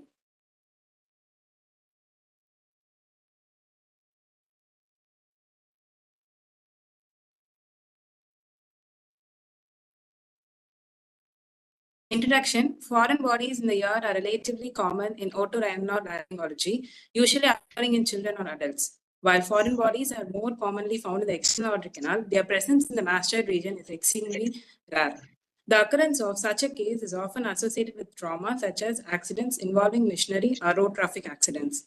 This report discusses a rare case of a 25-year-old male who presented with an impacted foreign body paint material from a heavy cutting machine in the mastoid region and the subsequent surgical intervention that was necessary to prevent further complications.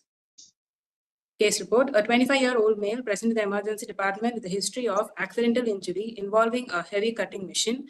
The injury resulted in a deep laceration wound and behind the right ear. On a physical examination, a 5 into 2 into 2 centimeter laceration was observed extending from the root of the helix to the mastoid tip, with underlying bone exposed as shown in the figure below. Notably, impacted paint material from the machine was lodged in the right mastoid region. A CT scan of the brain and the HRCT of the temporal bone plane were performed. Imaging revealed a soft tissue laceration in the post-articular region, accompanied by a depressed fracture involving the lateral wall of the right mastoid region with an ill-defined irregular plaque, like hyper-dense material measuring approximately 12 into 6 millimeter, which was observed adhering to the fractured site. Despite the injury, the middle ear cavity and ossicles were intact and the facial nerve canal was well away from the impacted material. Given the high risk of complications such as meningitis, sigmoid sinus thrombosis, mastoiditis, facial nerve paralysis, and labyrinthitis, we tried washing the paint material with saline under local anesthesia with lignocaine, but the paint material was embedded in the mastoid bone, and hence surgical management was planned under general anesthesia, and the impacted paint material was meticulously drilled out as shown in this picture. The wound was then thoroughly washed and the laceration was closed as shown in the figure.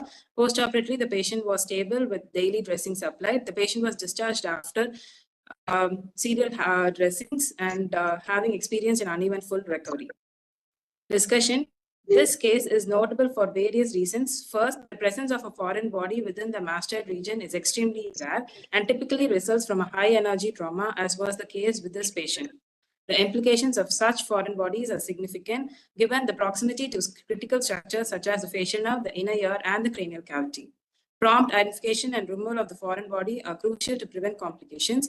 Imaging, particularly CT and CT scans, play a vital role in determining the location and extent of the injury. And in this case, the scans were instrumental in identifying the depth of the material and assessing the condition of surrounding structures. Conclusion, in the absence of clear guidelines for managing such rare injuries, clinical judgment and experience play a significant role. The successful outcome in this case, with no post-operative complications, underscores the importance of timely intervention and meticulous surgical technique. Further case studies and reports are essential to develop a more standardized approach for managing such atypical injuries. And these are my references. Thank you. Is there any questions, sir? Nothing. Dr. Janani. Hello. Yes, ma'am. Yeah, share your screen. Ma'am, is it visible? No. Is it visible now, ma'am? Yeah, it's visible. Are you ready? Yes, ma'am. Good evening to all the dignitaries and colleagues. Today, this is Janani, and today I'm presenting a case report of recurrent ameloblastoma of right maxillary sinus.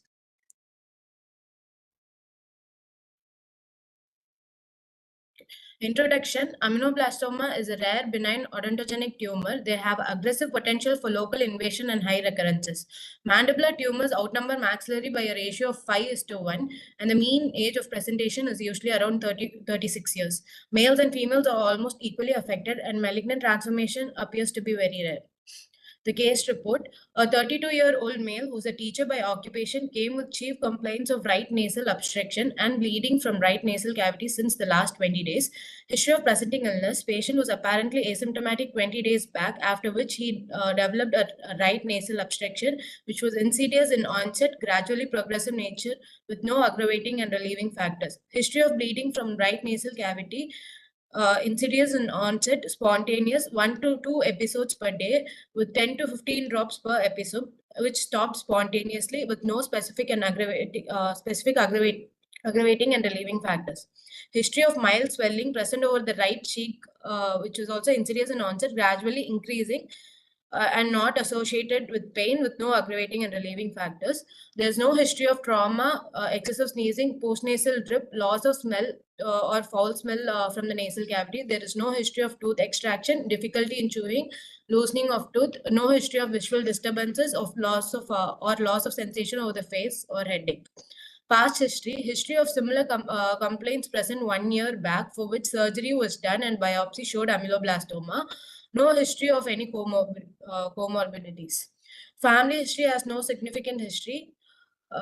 General examination, all the general examination and systemic examinations of the patient were found to be normal.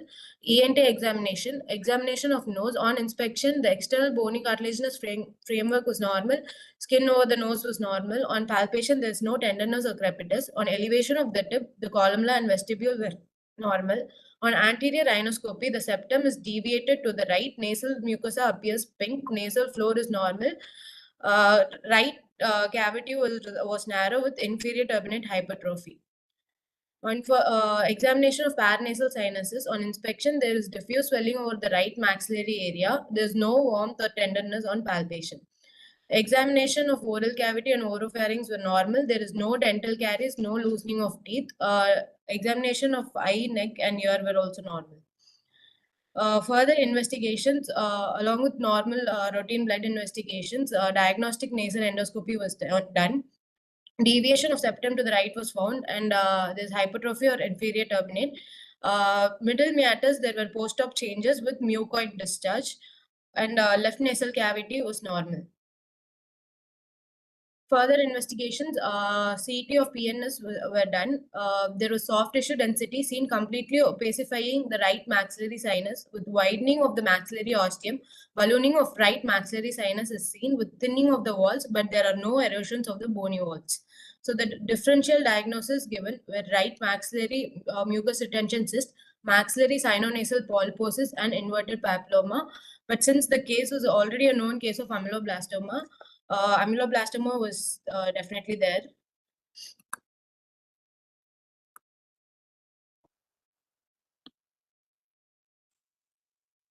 Treatment, middle meatal anthrostomy type 3 was done under GA. Under endoscopic guidance, middle meatus is visualized and opened wide. Cyst wall was identified, a debridement was done and the tissue was sent for HPE. Posterior wall of the maxillary sinus is identified and the cyst attached to it is also removed. Right inferior turbinoplasty was done. Hemostasis was secured. Right nasal cavity was packed with soframycin soaked gauze. On the left, we have the cyst in the maxillary sinus from which the biopsy was taken. Biopsy report showed amyloblastoma of solid and multicystic variant. The tumor cells are arranged in the form of follicles lined by columnar cells with peripheral palisading away from the basement membrane. Follicles are filled with central stellate reticular cells along with fibrocollagenous stroma and cystic spaces.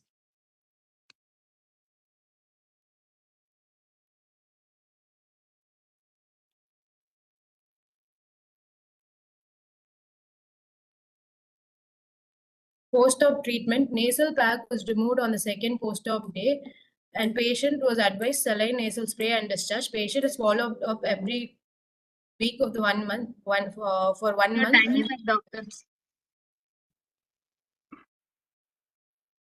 There is no evidence of recurrence and the patient is asymptomatic till date. Sir, any questions, sir? Thank you, sir. How do you prevent recurrences in amyloblastoma? Sir, ensuring the complete excision of the cyst, sir. Okay. By doing this, do you assure that you excised all the tissue?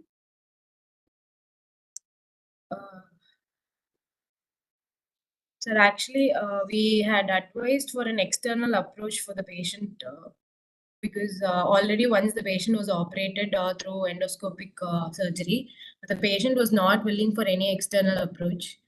Any So, specific solution? sir? Any specific solution where you can use to kill the cells? Have you heard about Carnot solution? Okay, good, well done, thank you. Thank you, sir. Okay. Dr. S. Veerababu. Dr. Veerababu. Dr. Shamyaka Vandana.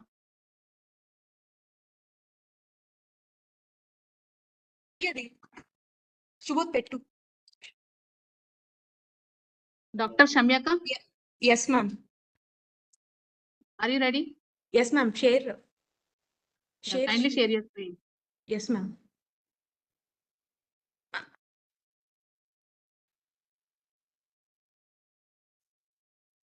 Ma'am, Make is it my to slideshow. is Yeah, my it's screen visible. visible, ma'am? Yeah, it's visible. Make it to slide. Yeah, you can start the session. Am I audible, ma'am? Yeah. Start the session. Okay, ma'am. Good evening, everyone. Myself, Dr. Shamika. I'm going to present a case report on the outcome of ansa cervicalis nerve transfer in papillary thyroid carcinoma with unilateral vocal cord paralysis. A 31-year-old female patient came to our hospital with chief complaint of hoarseness of voice since 2 years, which was insidious in onset, gradually progressive, with no aggravating or relieving factors, and no history of voice abuse present.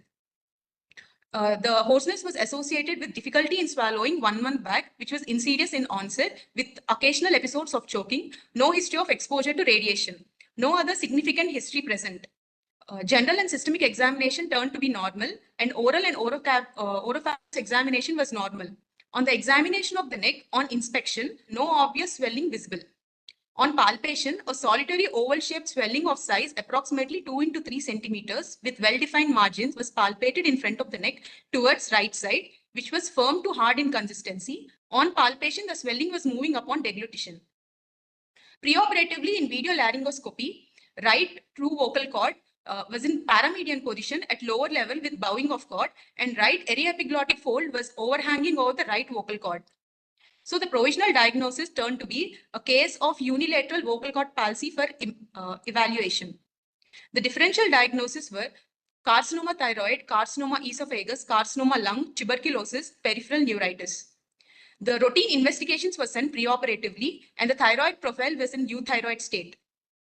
Ultrasonography of the neck turned to be a hypoechoic nodule in the right lobe of the thyroid gland, which is thyroid spore. And the ultrasound-guided FNAC was suggested of papillary thyroid carcinoma.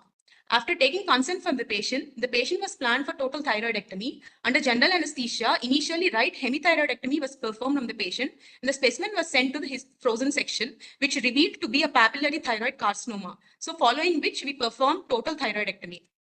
The swelling was seen to be infiltrating the right recurrent laryngeal nerve, right parathyroids, esophagus, and seen adherent to the trachea and internal jugular vein. Hence, the right parathyroids were sacrificed along with the resection of the right recurrent laryngeal nerve. Nerve to omohyoid branch of ansa cervicalis was traced along the superior belly of omohyoid. This is an intraoperative picture showing the right recurrent laryngeal nerve which was infiltrated. This is an intraoperative picture showing the end-to-end anastomosis of the nerve to branch of omohyoid and the remnant distal stump of right recurrent laryngeal nerve, which was done using 3.5x loop with 9-0-proline. This is a histopathological image, and the biopsy report turned out to be a follicular variant of papillary thyroid carcinoma of infiltrative type. The follow-up was done post-operatively with video laryngoscopy at regular intervals of 1st and 3rd month to assess the movement of the vocal cords. This is a video laryngoscopy pre-operatively and the video laryngoscopy post-operatively. And post-operatively, we can see flickering of the movements in the right vocal cord. Post-operatively, there is an improvement in voice. So the discussion, the most common cause of the recurrent laryngeal, most common cause of unilateral recurrent laryngeal nerve is turned to be iatrogenic, whereas the second most common causes are the tumors which are invasion. So in such patients, the invaded portion needs to be resected. The laryngeal reinnervation falls mainly into the following categories: direct end-to-end anastomosis, free nerve grafting, hypoglossal nerve to recurrent laryngeal nerve anastomosis, and ansa cervicalis to recurrent laryngeal nerve anastomosis. The laryngeal reinnervation with ansa cervicalis is a feasible and effective approach, and it can restore phonation in up to 90% of cases after 3 to 6 months. The graft can be harvested from the supraclavicular cutaneous nerves, transcervical nerves, auricular nerves, and ansa cervicalis, irrespective of the motor or sensory nerves. Although voice quality can be improved by the surgical procedures such as vocal fold injections, thyroplasties, arytenoid adductions, these procedures cannot prevent the atrophy of the denervated laryngeal muscles. Hence, the advantages of these laryngeal reinnervation procedures are it can provide vocal fold tone, bulk, tension, and doesn't alter the stiffness of the vocal folds. This procedure is quite simple and doesn't preclude the static methods if it should fail. Thank you everyone for giving me this opportunity. Anything? Any questions, sir? Nice presentation, nice case. I have one question. Since it is dealing with the voice, have you done stroboscopy before and after? No, sir. The equipment is not quite available in our OPD, so we couldn't perform the stroboscopy for this patient. Voice analysis to compare before and after on. Yes, sir. Voice we compared it, sir. The preoperative video was a bit we couldn't supply it to you. The post-operatively there was a very good improvement in the voice, sir. What was the analysis you analysis made? How was it made? Any GRBA scale or anything used? No, sorry, sir. Oh, no problem. Yes, sir. By doing the anastomosis, what exactly you are going to gain in the vocal cord, doctor? Preoperatively, there was no movement. So after post-operatively, at least we had a flickering movement. So So what is the physiological basis behind it? See, the normal vocal cord is supplied by vagus now, but this is totally by 12th now. Yes, sir. So what is the physiological basis for you to do the ansa cervicalis repair? To basically maintain the tone of the small muscles. You don't expect the vocal cord to move normally, but you maintain the tone of the muscles so that there would be some amount of the improvement in the speech quality. So you don't expect the vocal cord to move like normal, like other side, contralateral side. Okay, sir. Okay. The only thing the muscle is going to atrophy. So the tone will be maintained so that the quality will be better. Okay, sir. Unless you do end-to-end anastomosis or a nerve graft between the two cut ends, these kind of small these kind of procedures will give us only the tone. Okay. Okay. Okay, sir. Good. Well done. Thank you. Thank you, sir.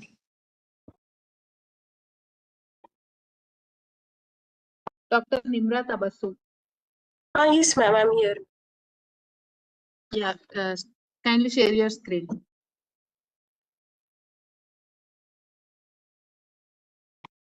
Dr. Shamyaka, you can stop your screen.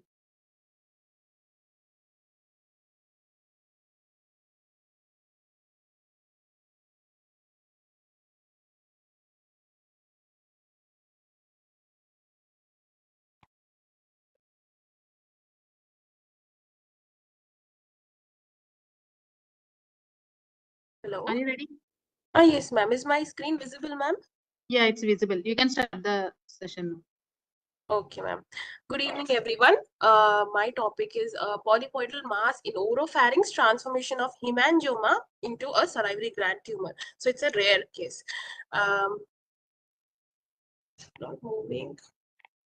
Okay, so to our OPD, a 45-year-old female from Bangalore presented to ENT OPD with just throat pain and blood-tinged sputum since 3 weeks. So on examination, general physical examination, she was moderately built, but on ENT examination, oral cavity and oropharynx, she had good hygiene.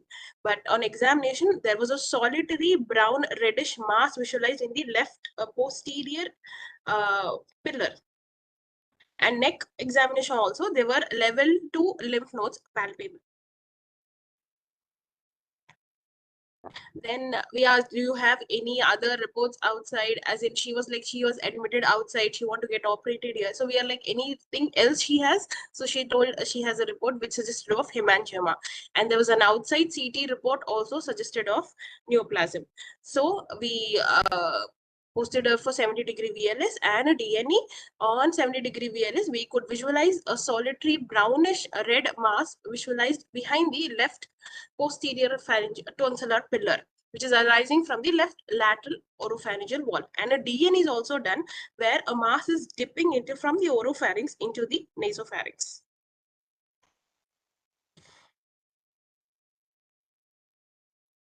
And we ordered an MRI also, where it's suggestive of well-defined heterogeneously enhancing polypoidal lesion in the pharyngeal mucosa on the left side of the oropharynx, from the left lateral pharyngeal wall, which is projecting from the oropharynx and causing the obliteration of the air column, as you can see in this image.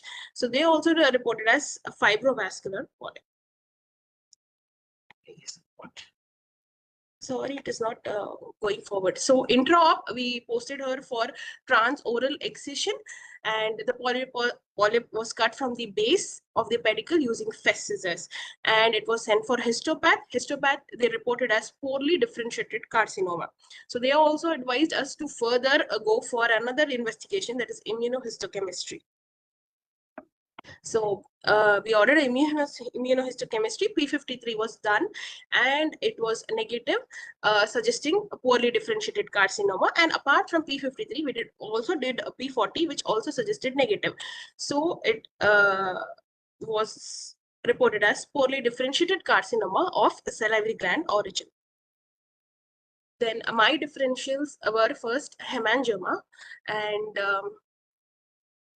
papilloma of oropharynx. Hemangioma, it's a benign vasoformative tumor that develops due to the endothelial cell proliferation, and it develops within first month of life, as in it's seen usually in infants and children. It exhibits a rapid first proliferative phase and then slowly innovates to complete the resolution. So what are the factors here? They are a VEGF, a basic fibroblast growth factor, and transforming growth factor. And are usually deep red, soft mass, smooth or lobulated, and sessile or pedunculated, and they blanch on pressure.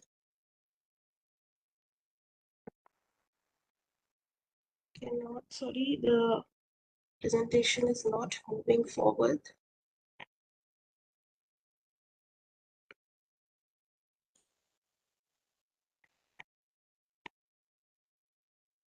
Next is papilloma of oropharynx, because it's actually sometimes papilloma is an incidental finding, so it can be an oral papilloma. It's of a benign tumor located in the oral mucosa. It's also most commonly exophytic growth, and usually it's inverted ductal papilloma of the oral cavity. It's the most common locations are usually the lip and the lower cheek. Next, other differential was AC polyp. It's again a benign and arises from the maxillary antrum, and it extends into the choana. So it is usually edematous, and intranasal polypoidal mass usually extends from into the nasopharynx and the oropharynx. And in this case, the HPV was reported as poorly differentiated in oral and oropharynx. So I've gone through few literatures where they told there are 5% of patients who turn into malignant, and the best way to treat them is chemo. After the surgery, they have to undergo concurrent chemoradiotherapy, which increases the 5 year of survival rate. Okay, thank you. Sir, any questions, sir? My references. Thank you. Thank you, Doctor.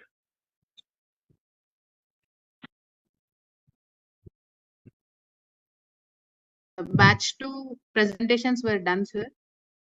Thank you, sir, for judging the session. I have not presented, no? Serial number 59 and 71. There, 71 he is not willing to present, sir. 69 she presented, sir. Sir, ma'am, I'm there, ma'am. 49. Yeah, okay. Noted. 49, sir. Yes, ma'am. Sir, okay. Yeah, you can share your screen. Really, she is belong to batch 1. She missed there. That's No, why she's sir. No, sir, she is one only. batch 2, Two but only. Yes, yes, sir. sir. Shall I start, ma'am? Yeah, you can start. Good evening, dignitaries and my dear colleagues. My case is a case of endoscopic transsphenoidal approach for pituitary intracranial space occupying lesion removal. Um, uh, the case report is a 59-year-old male patient came with the chief complaint of blurring of vision of left eye since 9 months. History of presenting illness. Patient was apparently normal 9 months ago, later which he developed blurring of vision, insidious in onset and increased in intensity since 3 months. And he had a history of significant weight loss present since one year. There is no history of headache, vomitings, and seizures, and no history of hypo and hyperthyroidism features. And on increasing the intensity of blindness, he consulted the LV Prasad Eye Hospital and diagnosed as a bilateral temporal disc pallor, left more than right, and in MRI it is suggestive of pituitary intracranial space occupying lesion. Past history, no history of any previous surgeries and no history of any comorbidities, and there is no significant family history. On general examination, patient is conscious, coherent and well oriented to time, place, and he is moderately built and nourished. No pallor, icterus, cyanosis, clubbing and lymphadenopathy and pedal edema, and his vitals are stable. On systemic examination, S1 and S2 are heard. On a respiratory system examination, bilateral air entry is present. In visual field and on a cranial nerve examination, there is no focal neurological deficit, and and on a visual field examination, there is a blurring of vision in bilateral temporal zone. Left hemianopia is seen, and eye movements and convergence are normal. In management part, investigations, routine blood investigations are normal. On MRI brain, there is a well-defined heterogeneous altered signal intensity lesion with few cystic areas noted involving cellular and supracellular regions, and it is measuring about 4.1 into 3.1 into 3.2 centimeters. And this lesion is causing a mass effect in the form of displacement of optic chiasma and ACA anterosuperiorly, ICA anterosuperiorly on both sides. Features are suggestive of pituitary macroadenoma, and slide is not moving, sir. So on MRI brain, there is a figure of 8 appearance on MRI brain, and we can see the adenoma has invaded the right carotid artery also. For treatment under general anesthesia under endoscopic guidance, we did left middle turbinectomy and a posterior septotomy was done. And we have raised the Hadad flap, and we have approached the sphenoid sinus from the middle turbinectomy done, and we have approached the sphenoid sinus. Sphenoid septum is lowered and the floor is lowered. Sphenoid sinus is approached, and the tumor is resected, and the tumor is again and the defect is covered using a gel foam and abdominal fat and the Hadad flap. And later the tumor is sent for HPE, and on HPE the biopsy report is given. The feature suggestive of pituitary adenoma. In post-op treatment, the nasal pack is removed after 7 days. Patient was advised saline nasal wash and discharged. Patient is followed up every week for the first month and monthly once thereafter. That's it, sir. Sir, any questions, sir? Nothing for that. In general, what is the contraindication for endoscopic decompression of the pituitary lesions? If there are if there is no proper sphenoid anatomy, and if there is ICT is high, okay. If the intracranial tension is high, and if there is no proper sphenoid sinus anatomy. What about the vision or the optic nerve involvement? Yes, sir. Yeah, there can be complications which result in the decrease in vision, sir, after surgery. No. I'm saying about what contraindication as far as the vision is concerned for endoscopic decompression. Contraindication according for vision, sir. I think Any visual disturbance is a general contraindication for decompression, right? yes. Okay, sir. Okay. Okay, then. Thank you. Okay, thank you, sir. So this is the end of the session, sir. Thank you so much, Gauri Shankar sir from Chennai and LM Chandrasekhar sir from Vasotaraka. Thank you for your patience and time for us, sir. Thank you all the coordinators working hard for these sessions.